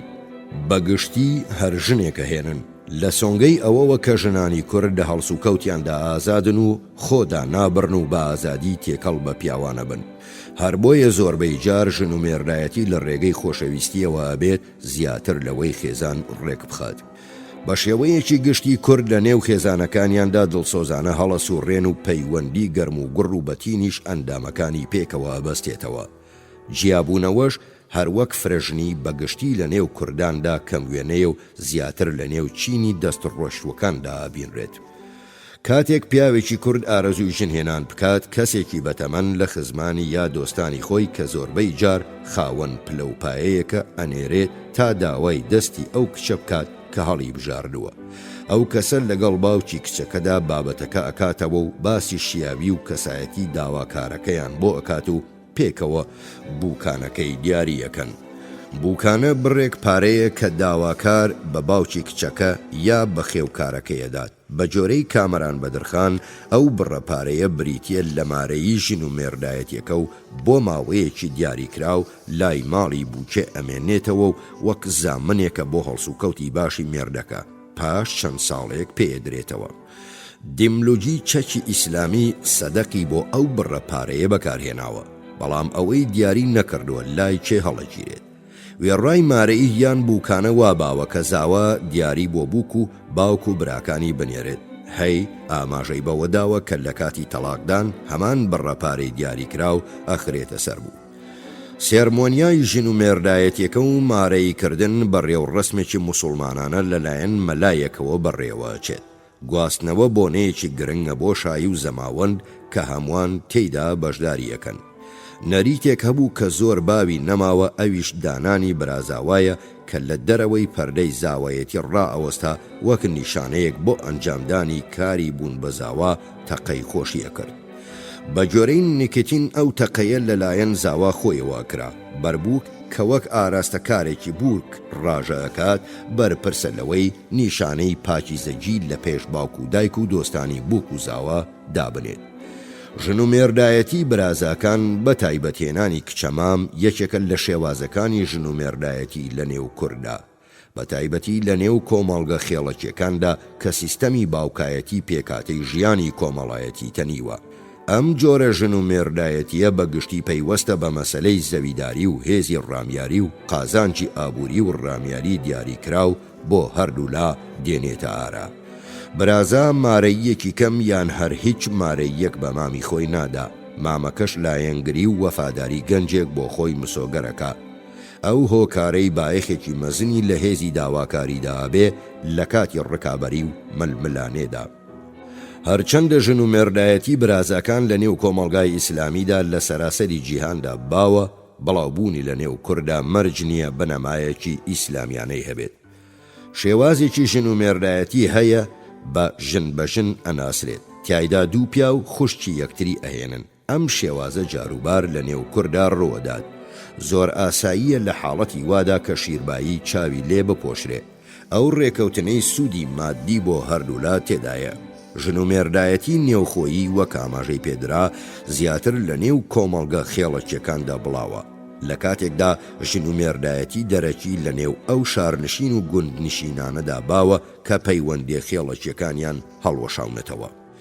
ژن و مێردایەتی لە نێو کووردا بە پەیڕەوکردنی یاساکانی مەزهەبی شافعی بەڕێوەچێت. باوک دەسەڵاتی تەواوی هەیە کە کچە پاکیزەکەی بەبێ ویستی خۆی بەشوو بدات، جا گەیشت بێتە تەمەنی پێگەیشتوویی یان نا، هەرچەندە وا بۆ ئەو شیاوترە کە ڕەزامەندی کچەکەی بەدەست بێنێت.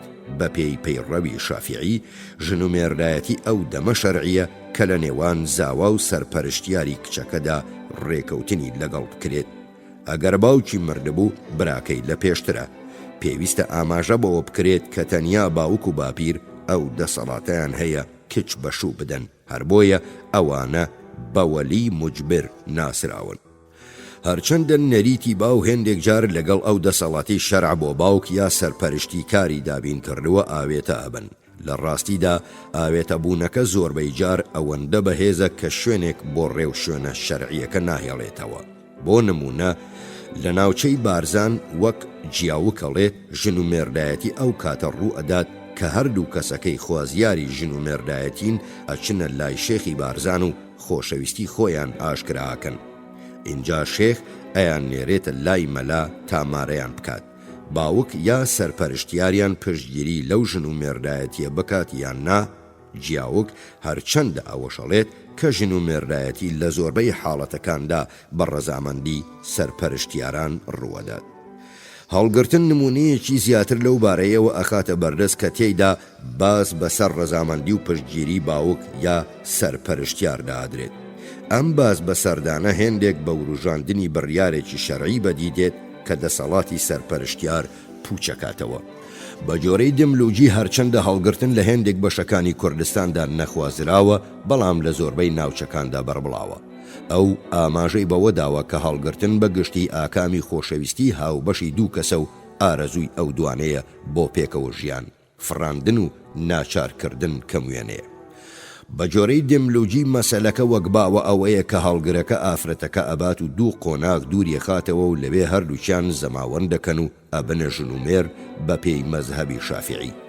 دەسەڵاتی باوک وەک سەرپەرشتیارێکی ژن و مێردایەتیەکی لە دووری ئەو مەودایەوە پوچەڵە بێت. بەگشتی پاش هەڵگرتنەکە پێکاتن لەگەڵ ماڵە کشدا ڕوو ئەدات لە ڕێی تێکەوتنی چەند کەسێکی خانەدان و ڕیش سپیەوە.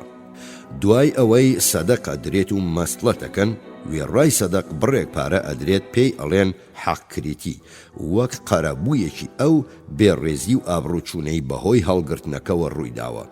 گەر یەکسانی کۆمەڵایەتی لە نێوان هەردوو لادان نەبێ، هێندێک جار مەسڵەت ئەستەمە بێت و دوور نییە گۆبەند و تونند و تیژی گەورەشی لێ بکەوێتەوە. هەڵگرتنی ژنی مێردار کە کەم ڕێکەوێت ئابڕوچوونێکی گەورەیە.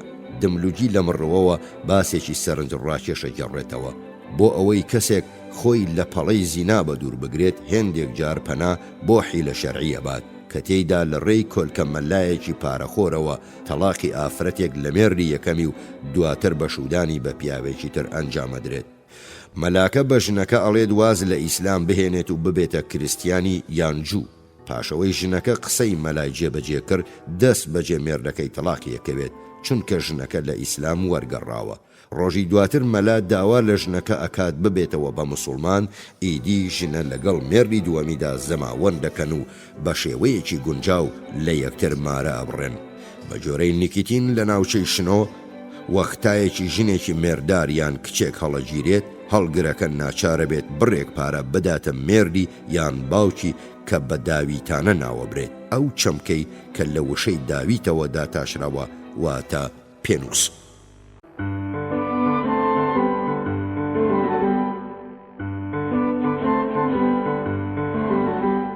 خۆشەویستان و بیسەرانی ڕادیۆی خاک، فەرموون لەگەڵ ئاڵقەی حەوتەم.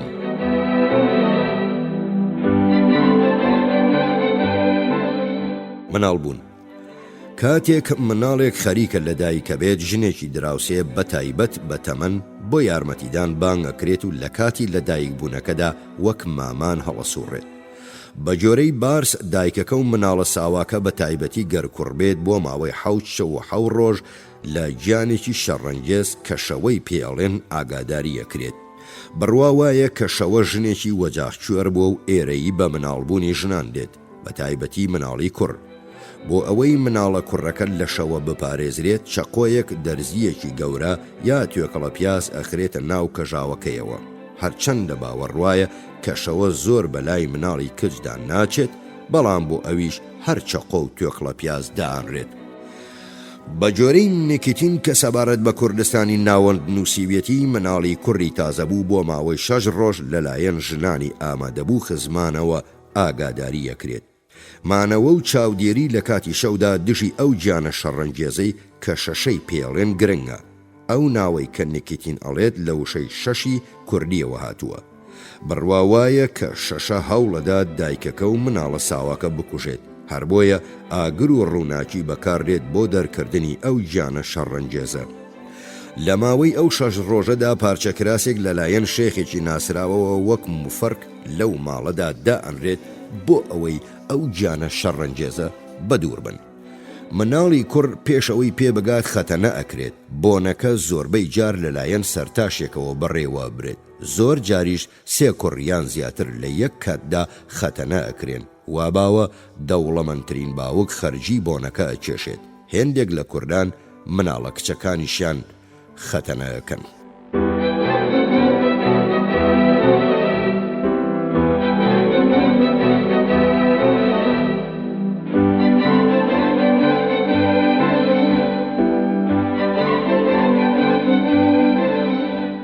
شێخەکان ئەو ڕۆڵە بایەخدار و پەرەگرتووی شێخەکان لە ژیانی کۆمەڵایەتی و ڕامیاری کوردستانە گەڕاویانەوەی گەڕن واکات گفتوگۆ لە مەڕپێگەیان لە کوردستاندا بکرێت، تەنانەت تروسکایی خستنێک بۆ سەر مێژووی کورد دەریەخات کە ڕێبەرایەتی شێخەکان لە نێوان کورداندا و لە ماوەی زیاتر لە 100 ساڵ چەسپاوترین شێوازی سەرکەوتوی ڕێبەرایەتی بووە، بەتایبەت پاش نەمانی میرنشینە ئۆتۆنۆمە کوردیەکان.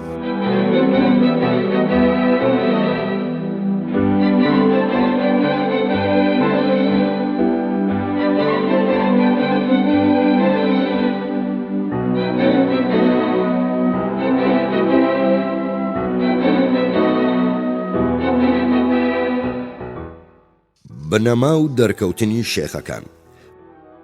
مێژووی سەرەتایی دامەزرێنەرانی بنەماڵە شێخایەتیەکانی کوردستان وەک پیاوانێکی لێهاتووی بەرچاو پیشانیانەدات. وێڕای ئەو لێکچوونەی کە لەباری کەسایەتیانەوە تایبەتمەندێتیان سروشتیان و هەروەها ئەو وزەیەی کە لە نێو زۆرینەی هاوچەرخەکانیاندا خستونیەتە پێش. لەوانەیە ئەو لێکچوونەش هەبێ کە سەبارەت بە دەرکەوتنیان وەک ڕێبەرانێکی ئاینی و ڕامیاری هەمان گەڕانەوە ئەبێتە سەرمەشق و بەسانایی درکی پێیەکرێ. لە ناوەڕاستی ساڵی 1930دا پەرە ڕۆندۆت لە مێژووی ژمارەیەک لە بنەماڵەی شێخەکانی کۆڵیوەتەوە و گەیشتۆتە دەرەنجامێک. بە جۆرەی دەرەنجامەکەی ئەم بنەماڵانە بەگشتی لە دەرەوە دێن و لە ناوچەیەکی دیاری کراودا جێگیرە بن. لایەنگری پەیداکەن، ناوبانگێکی باش لە خواپەرستی و چاکەکاری بەدەستێنن. لەگەڵ بنەماڵە دەسەڵاتدار و دەست ڕۆیشتوەکاندا لە ڕێگەی ژن و ژنخوازیەوە تێکەڵە بن. ئەو دیاری و بەخشینەی لە موریدەکانیەوە وەریەگرێت وایان لێکات سامان و مڵک و ماڵێکی بەرچاو پێکەوانن. ئەوەش پێگە و دەسەڵاتیان بەهێز و چەسپاوترەکات. دەرەنجامەکەی ڕۆندۆت ئەو ئاکامانە ئەچەسپێنێ کە نووسەرانی دیکە لە کاتی کۆڵینەوەیان لەمەڕ بنەماڵەی چەند شێخێک بەدەستیان هێناوە. بەگشتی و بەدەر لە هەمووشت دامەزرێنەرانی شێخایەتیەکان لە دەرەوە هاتوون، نە ئەندامی خێڵێکن و نە خەڵکی ڕەسەنی ئەو شوێنەش کە یەکەم جار ناوبانگی تێدا پەیداکەن. بە جۆرەی ڕۆندۆت ئەم ڕەوتی کۆچکردنە کە هێندە دیاردەیەکی زەقی مێژوویی سەرەتایی دامەزرێنەرانی بنەماڵە شێخایەتیەکانە دروستی ئەم گوتەیە ئەسەلمێنێت کە هیچ پەیامبەرێک لە نێو خەڵکەکەی خۆیدا ڕێز و بایەخی نییە. ئەم نمونانەی خوارەوە باڵگەی ئەوەن کە ئەو ڕەوتە لە نێو بنەماڵە شێخایەتیەک گەورە و بچووکەکاندا چەندە باوی بووە. شێخانی نەهری لە هەرێمی شەمدینان لە تورکیا خۆیان بنەوەی شێخ عەبدولعەزیزی کوڕی شێخ عەبدولقادری گەیلانی لە بەغدا ئەزانن. لە کاتێکدا شێخانی بەرزنجە لە هەرێمی سلێمانی لە عێراق خۆیان بنەوەی دووبرا ئەزانن کە 6 سەدە پێشتر لە کوردستانی ئێرانەوە هاتوون. لە نێو بنەماڵەی شێخە گچکەکاندا شێخی خاڵان و زینووی شێخی هەرێمی ڕەواندوز لە عێراق خۆیان بنەوەی شێخێکە زانن کە لە ناوچەی لاهیجانەوە هاتوونەتە ئەو هەرێمە. شێخانی پاڵوو لە تورکیا خۆیان بنەوەی کەسێک ئەزانن کە لە بنەڕەتەوە خەڵکی هەرێمی سلەیمانی بووە. پاشەوەی شێخ لەو شوێنە نوێیی بۆ یەکێت نیشتەجێ بێت، یەکەمین کاری بریتیە لەوەی ناوبانگێکی خواپەرستی و چاکەکاری بۆ خۆی بەدەست بێنێت. نوێژی بەردەوام ڕۆژوو هەروەها سادەیی و خاکی بوونی ئەم چەشنە پیاوە لە خواترسانە کاریگەریەکی مەزن نەکاتە سەر کوردە چیاییەکان، ئەوانەی لەسەر بێنەزمی و ژیانێکی پڕ ئارەسوکاری ڕاهاتوون. بە جۆرەی چاودێرێک کە ماوەی چەند ساڵێک لە نێو کورداندا ژیاوە، زوهد و خۆگرتنەوە زیاتر ناوبانگی شێخ بەرزەکاتەوە. هەواڵی شێخێکەیە کە ماوەی 9 ساڵ لەسەر یەک هەر ساڵی 40 ڕۆژ بە ڕۆژوو بووە و ڕۆژانەش یەک هەنجیری خواردووە و قومە ئاوێکی خواردوێتەوە. دامەزرێنەری بنەماڵەی شێخانی خەلان و زینووی شێخی خانەقایەکیان بۆ حەوانەوەی ئەو میوانانە بنیاد نابوو کە لە کاتی سەرمای سەختدا بەو ناوەدا تێئەپەڕن و ڕێیانەکەوێتە خەلان.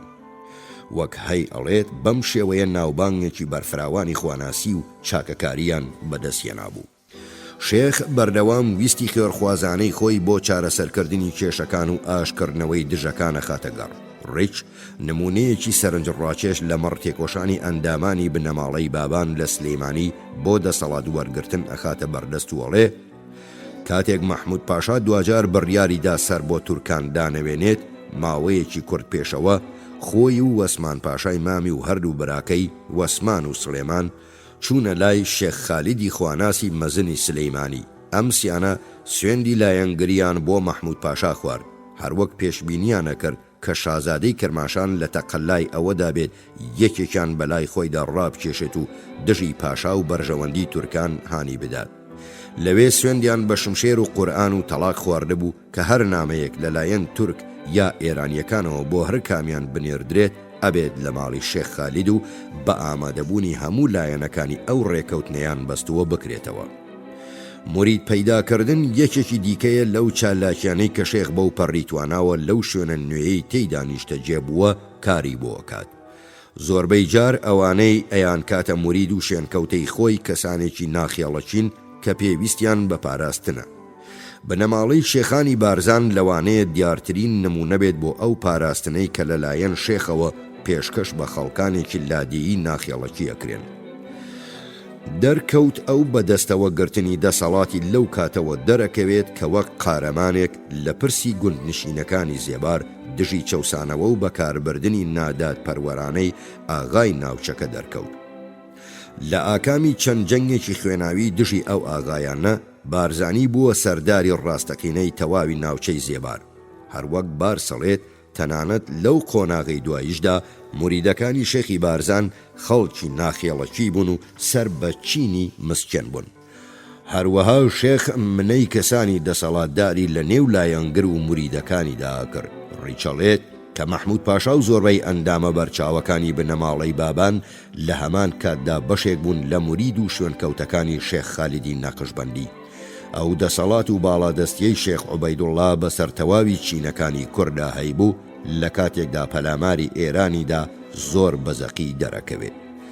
سەرۆکە مەزنەکان بە خۆیان و دەست و پەیوەند و پیاوەکانیانەوە چوونە ژێر سایە و سەرکردایەتی شێخ.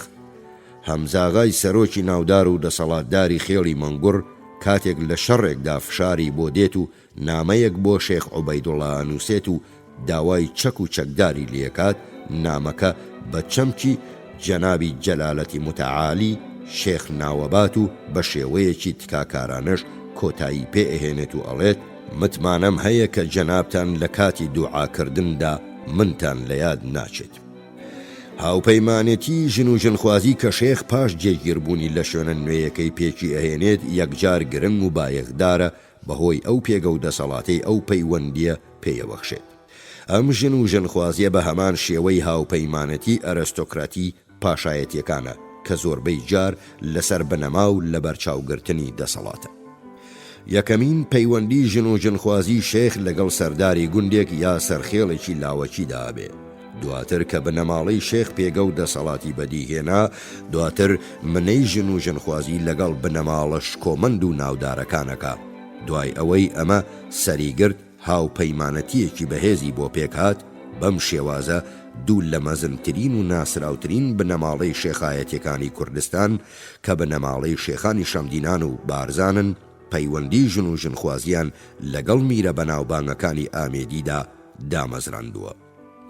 گێڕانەوەیەکی سەرنجڕاکێش و سەرنج و ئەنجامگیریەک لەلایەن هەیەوە سەبارەت بەم شێوە ژن و ژنخوازیە پێشکەش کراوە. ئەو کەسەی کە لەلایەن شێخ مەحموود ئاغای واڵاشەوە داوای لێکراوە لەگەڵ ئەو دەستەیەدا بۆ داواکردنی دەستی خوشکەکەی شێخ عوبەیدوڵڵای خەلان و زینوەی شێخی بڕوات. بایەخی ڕامیاری ئەو تێکەڵیەی لە ئاکامی ژن و ژنخوازی ئەوە هاتۆتە ئارا ناتوانرێت زێدەڕۆیی تێدا بکرێت. شێخ سەعید لە ڕێدانایی و لێهاتوویی لە بەکارهێنانی ئەو تێکەڵیە ژن و ژنخوازیەدا توانی دەسەڵاتی هەراخوازی هەماوەندەکان ڕاگرێت و بگرێت دەستیشی بەسەردا بگرێت بە جۆرەی مێجرسۆن. پاشە ڕووداوەکانی ساڵی 1970 کاتێک هەماوەندەکان خەریک بوون سلەیمانی بگرن و بنەماڵەی شێخانی بەرزنجە تێک بشکێنن، شێخ سەعید گرنگی و بایەخی خێڵ و بەکارهێنانی وەک چەکێک درک پێکرد. بۆ ئەوەی بیان خاتە بەندەستی خۆیەوە ئەو لە ڕێگەی ژن و ژنخوازیەکی زۆر شارەزایانەوە خستنی ژێرسایی خۆیەوە. ئەم سیاسەتە زۆر بە باشی سەرکەوتنی بەدەستهێنا بە چەشنێک کاتێک لە ساڵی 1970دا فەرمان بە خێڵەکە درا ڕاپەڕینی خۆی ڕاگەیەنێت نەیتوانی بێفەرمانی شێخان بکات و جۆڕایەڵ نەبێت. لە ساڵی 1944دا لە کاتێکدا شێخی بارزان بە ئاشکرا لە دژی حکوومەتی عێراق ڕاپەڕی بوو لەگەڵ ئاغاکانی زێباردا ژن و ژنخوازیان پێکێنا. ئەو ئاغایانەی دوژمنی سەرسەخت و مێمەڵی چەندین پشتی شێخانی بارزان بوون. لە ئاکامی ئەم هەوڵە زیرەکانەیە وەک لۆنگری کەڵێت توانا و هێزیان دوو هێندە زێتر بوو. یەک لەو ڕاستیە بەڵگەنەویستانەی بەگشتی پەسەندە ئەوەیە کە سامان شێوەیەکی دەسەڵاتە. لە کەشێکی سەرەتایی و ساکاری وەک لە نێو کووردا هەیە دەسەڵات تەواوی بنەمای کۆمەڵایەتی دیاری یەکات و چالاکیەکانی خەڵک ئاراستە ئەکات. سامان هێزێکی هاندەری مەزنە و لە نەستی هەموو تاکێکی دەسەڵات خوادا ئامادەجی هەیە. هەر بۆیە بەدەستهێنانی سامان یەکێکە لە خولیا و ئارەزۆکانی شێخان لە شوێنە تازە نیشتە جێبۆکانیاندا سەرقاڵیانەکات. بەدەستهێنانی سامان وایە کرد شێخ موریدی زیێدەتر بەلای خۆیدا ڕابکێشێت و بتوانێت بەڕێوەیان بڕێت، خواردن و چەک بۆ پاسەوانەکانی دابین بکات، هەروەها بەو کەسانەدا ڕابگات کە ڕوو لە خانەقاکە یەکەن و پێویستیان بە یارمەتی و هاوکاری و پاراستنی هەبێت. سامانی شێخ لەو بەخشین و دیاریانەوە سەرچاوە ئەگرێت کە لەلایەن مورید و شوێنکەوتەکانیانەوە بەسەریدا ئابارێت، چاکەم بێت یان زۆر. شتێکی باوە هەرچەندە بە زۆریش نییە هەر موریدێک سەردانی شێخ بکات دیارەکی بچووک پێشکەشەکات، هەرچەندە میر و سەردارە مەزنەکان سەرچاوەی سەرەکی ئەو خەڵات و بەرات و دیاریانە پێکەهێنن. بە جۆرەی بارس سامانی شێخانی بەرزنجە ئەگونجێت لەو خەڵات و بەراتانەوە سەرچاوەی گرتبێت کە بە نەماڵەی بابانیەکان پێیان بەخشیون. ئەو سەبارەت بە چۆنیەتی بەدەستهێنانی ئەو سامان و ئەو ڕێگا هەمە جۆرانەی لە پەیدابوونی گیراوەتە بەر زیاترمان بۆ ڕوونەکاتەوە ئەڵێت هەر لە سەرەتای دەستپێکردنی سەردەمی بابانەکانەوە توانای ئابووری بنەماڵەکە بە شێوەیەکی خێرا پەرەیسەند و تۆکمە بوو. ئەگەری میراتگری تاپۆی زەویەکان کە لە دەوڵەتی عوسمانیدا بەڕێوە چوو وا دەرەکەوت قازانجی هەبوو بێ. دوای دامەزراندنی پەیوەندیەکی دۆستانە لەگەڵ سوڵتاندا شێخەکان توانیان دەست بەسەر ژمارەیەکی زۆر گوندا بگرن بەوەی کە بە نرخێکی کەم لە میریانە کڕیەوە.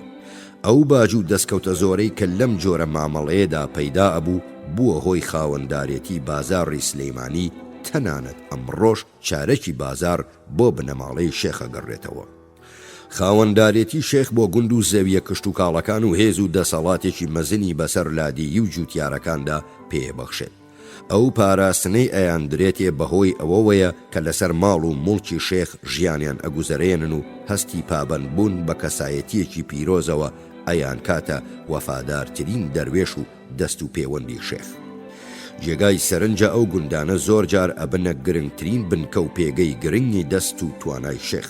جێگای سەرنجە شێخ عوبەیدوڵڵا پێشەوەی پەلاماری ئێران بدات سەرقاڵی کڕینی ژمارەیەکی زۆر گوندەکانی سەرسنووری تورکیا و ئێران بوو.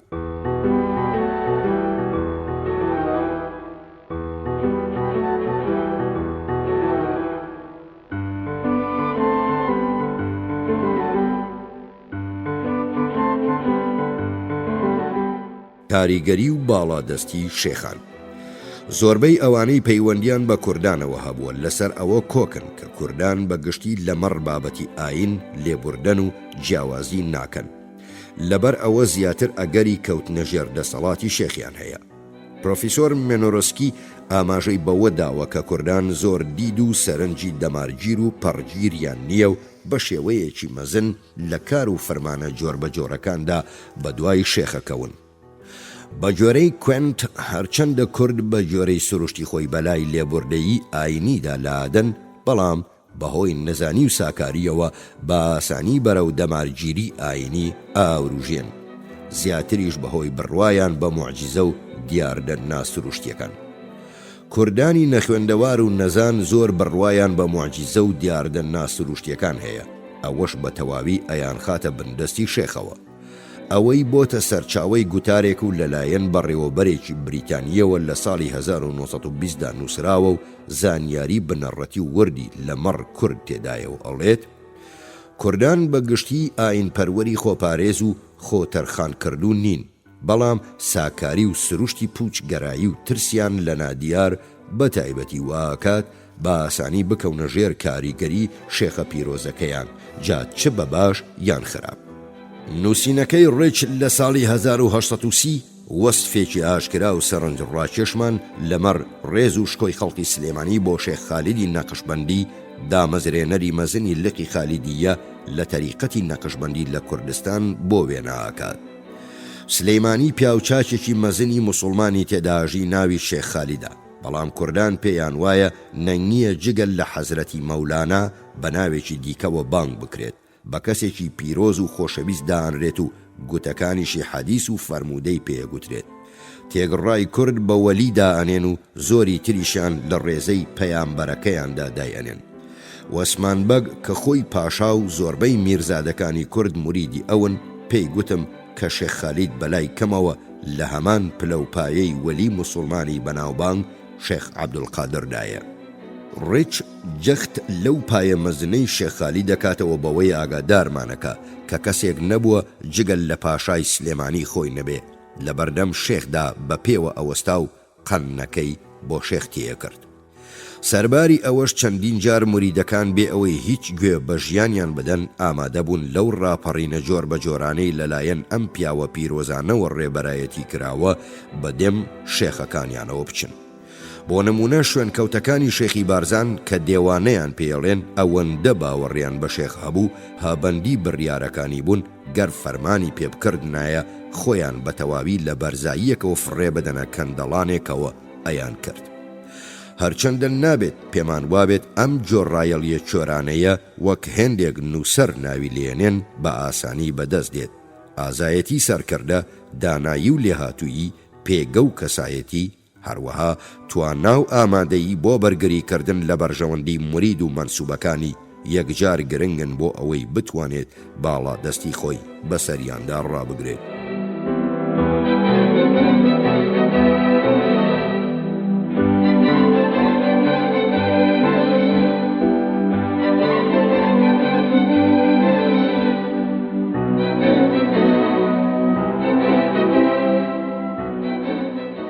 کەسایەتی جەماوەرکێشی شێخەکان.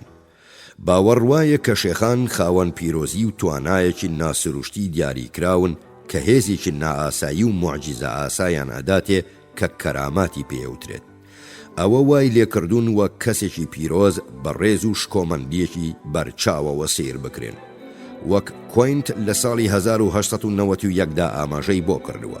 مورید و شوێنکەوتەکانیان لەو باوەڕەدان کە شێخەکان لەگەڵ پیاوچاکانی ئیسلام و تەنانەت لەگەڵ خوداوەندیشدا لە پەیوەندیەکی جانیدا.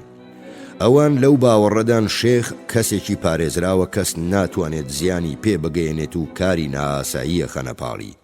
دوعای شێخ شیفا و چارەسەری هەموو دەرد و نەخۆشیەکە. مورید و مەنسوبەکانی کاتێک سوێند بەسەری شێخە خۆن چ قورەتە سوێندەکانیان بشکێنن و درۆ بکەن.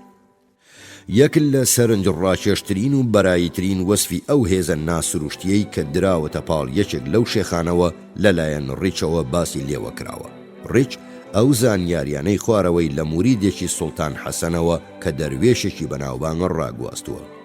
ئەو گوتی قوربان جەنابی سوڵتان مەبەستی دەروێشەکەیە بەهۆی موعجیزەوە هەموو شتێکە زانێت ئەگەر بە زمانەکەی خۆشت قسەی لەگەڵدا بکەیت ئەو بێ ئەوەی ئەو زمانەش فێر بوو بێت لێت تێگات ئەو بێ ئەوەی خوێندبێتی هەموو زانستێک ئەزانێت تەنانەت ئەزانێت چیشت لە دڵدایە گەر نیازیشت هەبێت ڕاوێژی پێ بکەیت ئەوە بێ ئەوەی وشەیەکیش لە دەمت دەرچوو بێت وەڵامت ئەداتەوە ئەو ئێستا ئەزانێت ئێمە سەبارەت بەوە دوین هەروەها ئەچێتە خەوی خەڵکیش تەنانەت بە ڕۆژیش لە بەردەمیاندا ئامادە ئەبێت جا لە هند یاخود لە ئێران ئەگونجێت ئەم توانان نائاسایی و ناسروشتیە لەسەر بنەمای جەماوەرکێش و کارێزمای میراتگر بنیاد نرابێ کە ئەو خێزانەی هەڵگری سیفەتی کارێزماین تێیدا بەشدارن بە تایبەت خزمە نزیکەکانی یاخود لەسەر بنەمای کارێزمای تاکەکەسی کە ئاکامی شیاوی و لێهاتووی کەسەکەیە و وا ئەکات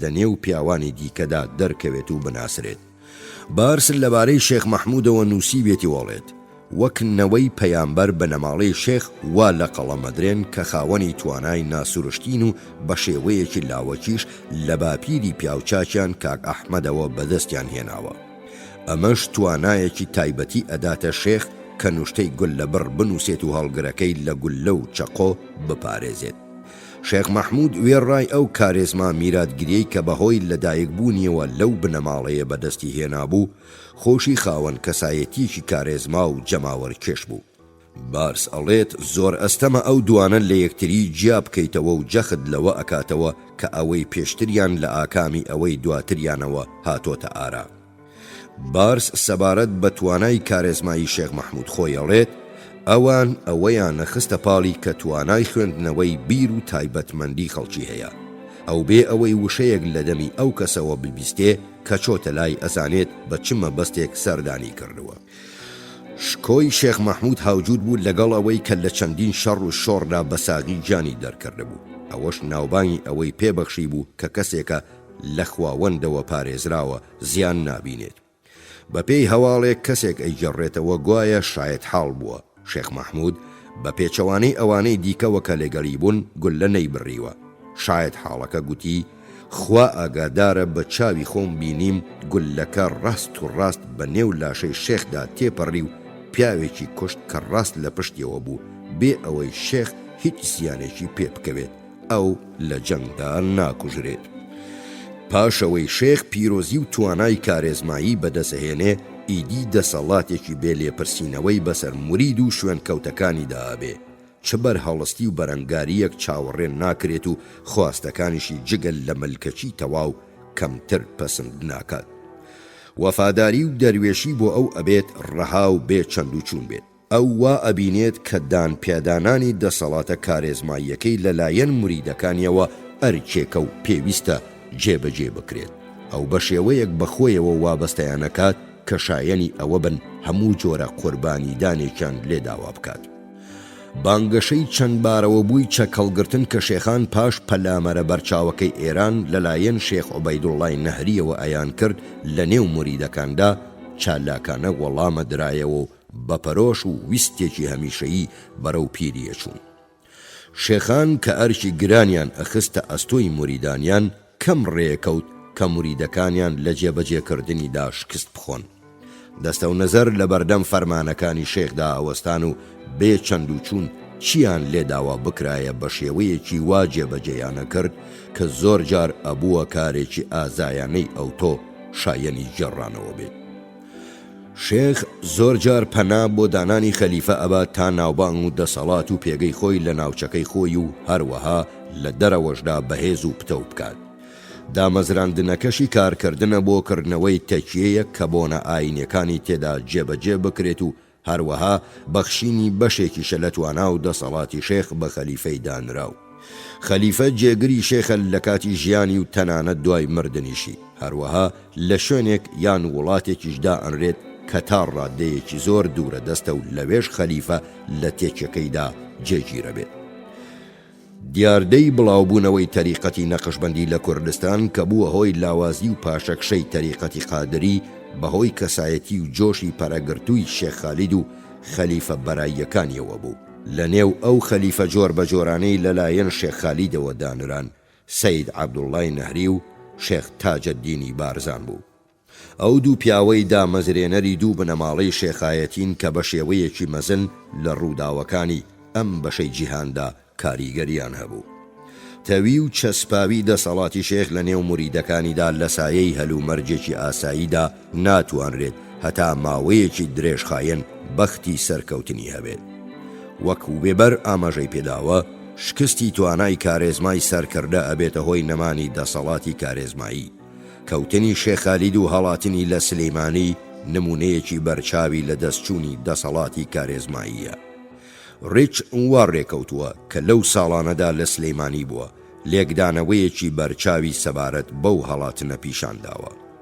ئەو باسی لەوە کردووە کە چۆن شێخ پاش دیارنەمانی لەلایەن شوێنکەوتەکانی پێشوویەوە جنێوی پێدراوە و نەفرەتی لێکراوە و ئەو هەڵوێستەشی لەگەڵ ئەو ڕێز و شکۆیەی پێشوو بەراورد کردووە کە لەلایەن کوردانەوە لە هەمبەر شێخ نوێندراوە. ڕێچ هۆکاری گرنگی ئەوەی بۆ کەوتن و شکستی شێخ گەڕاندوتەوە. ئەو بەهۆی مردنی کوڕی پاشاوە پایە و پرستیژی خۆی لە دەستدا. ئەو گوتبووی کە چاکی یەکاتەوە و چارە نووسیشی لە قەدەری ئیلاهیدا کەشف کردووە.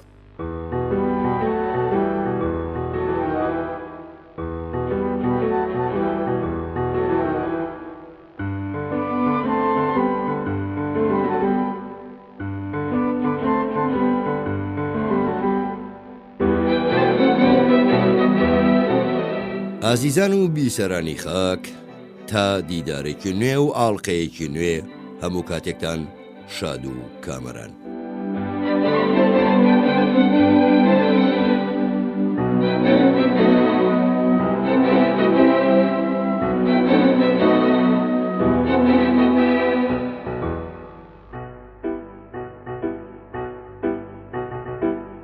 لەنجیە و نەپیاوەتی جیاوازی ناتەوایەتی بڕیارە و مێژ و داویەتی کە کورد بین و هەر کورد ئەبین، کە کورد بین و هەر کورد ئەبین. گەلەن هەموو برای منن، هەر گۆرداران و دوژمنن، داوای وڵاتی کەس ناکەم، پەنجاب بۆ مافی کەس نەبەم، بۆ مافی گەل و خاکەکەم، هەدامەوە خەڵاتەکەم. ئەگیرکەری بەقڕ نەبین بڕن دەبێ وشان و دین، دەربەندین و ئاگرین شیرین یەکان پێ لەگەڵ ڕووی زەمین. نەتوانی واکەی کورد نەبین، هەر کورد بووین و هەر کورد ئەبین، هەر کورد بووین و هەر کورد ئەبین، هەر کورد بووین و هەر کورد ئەبین.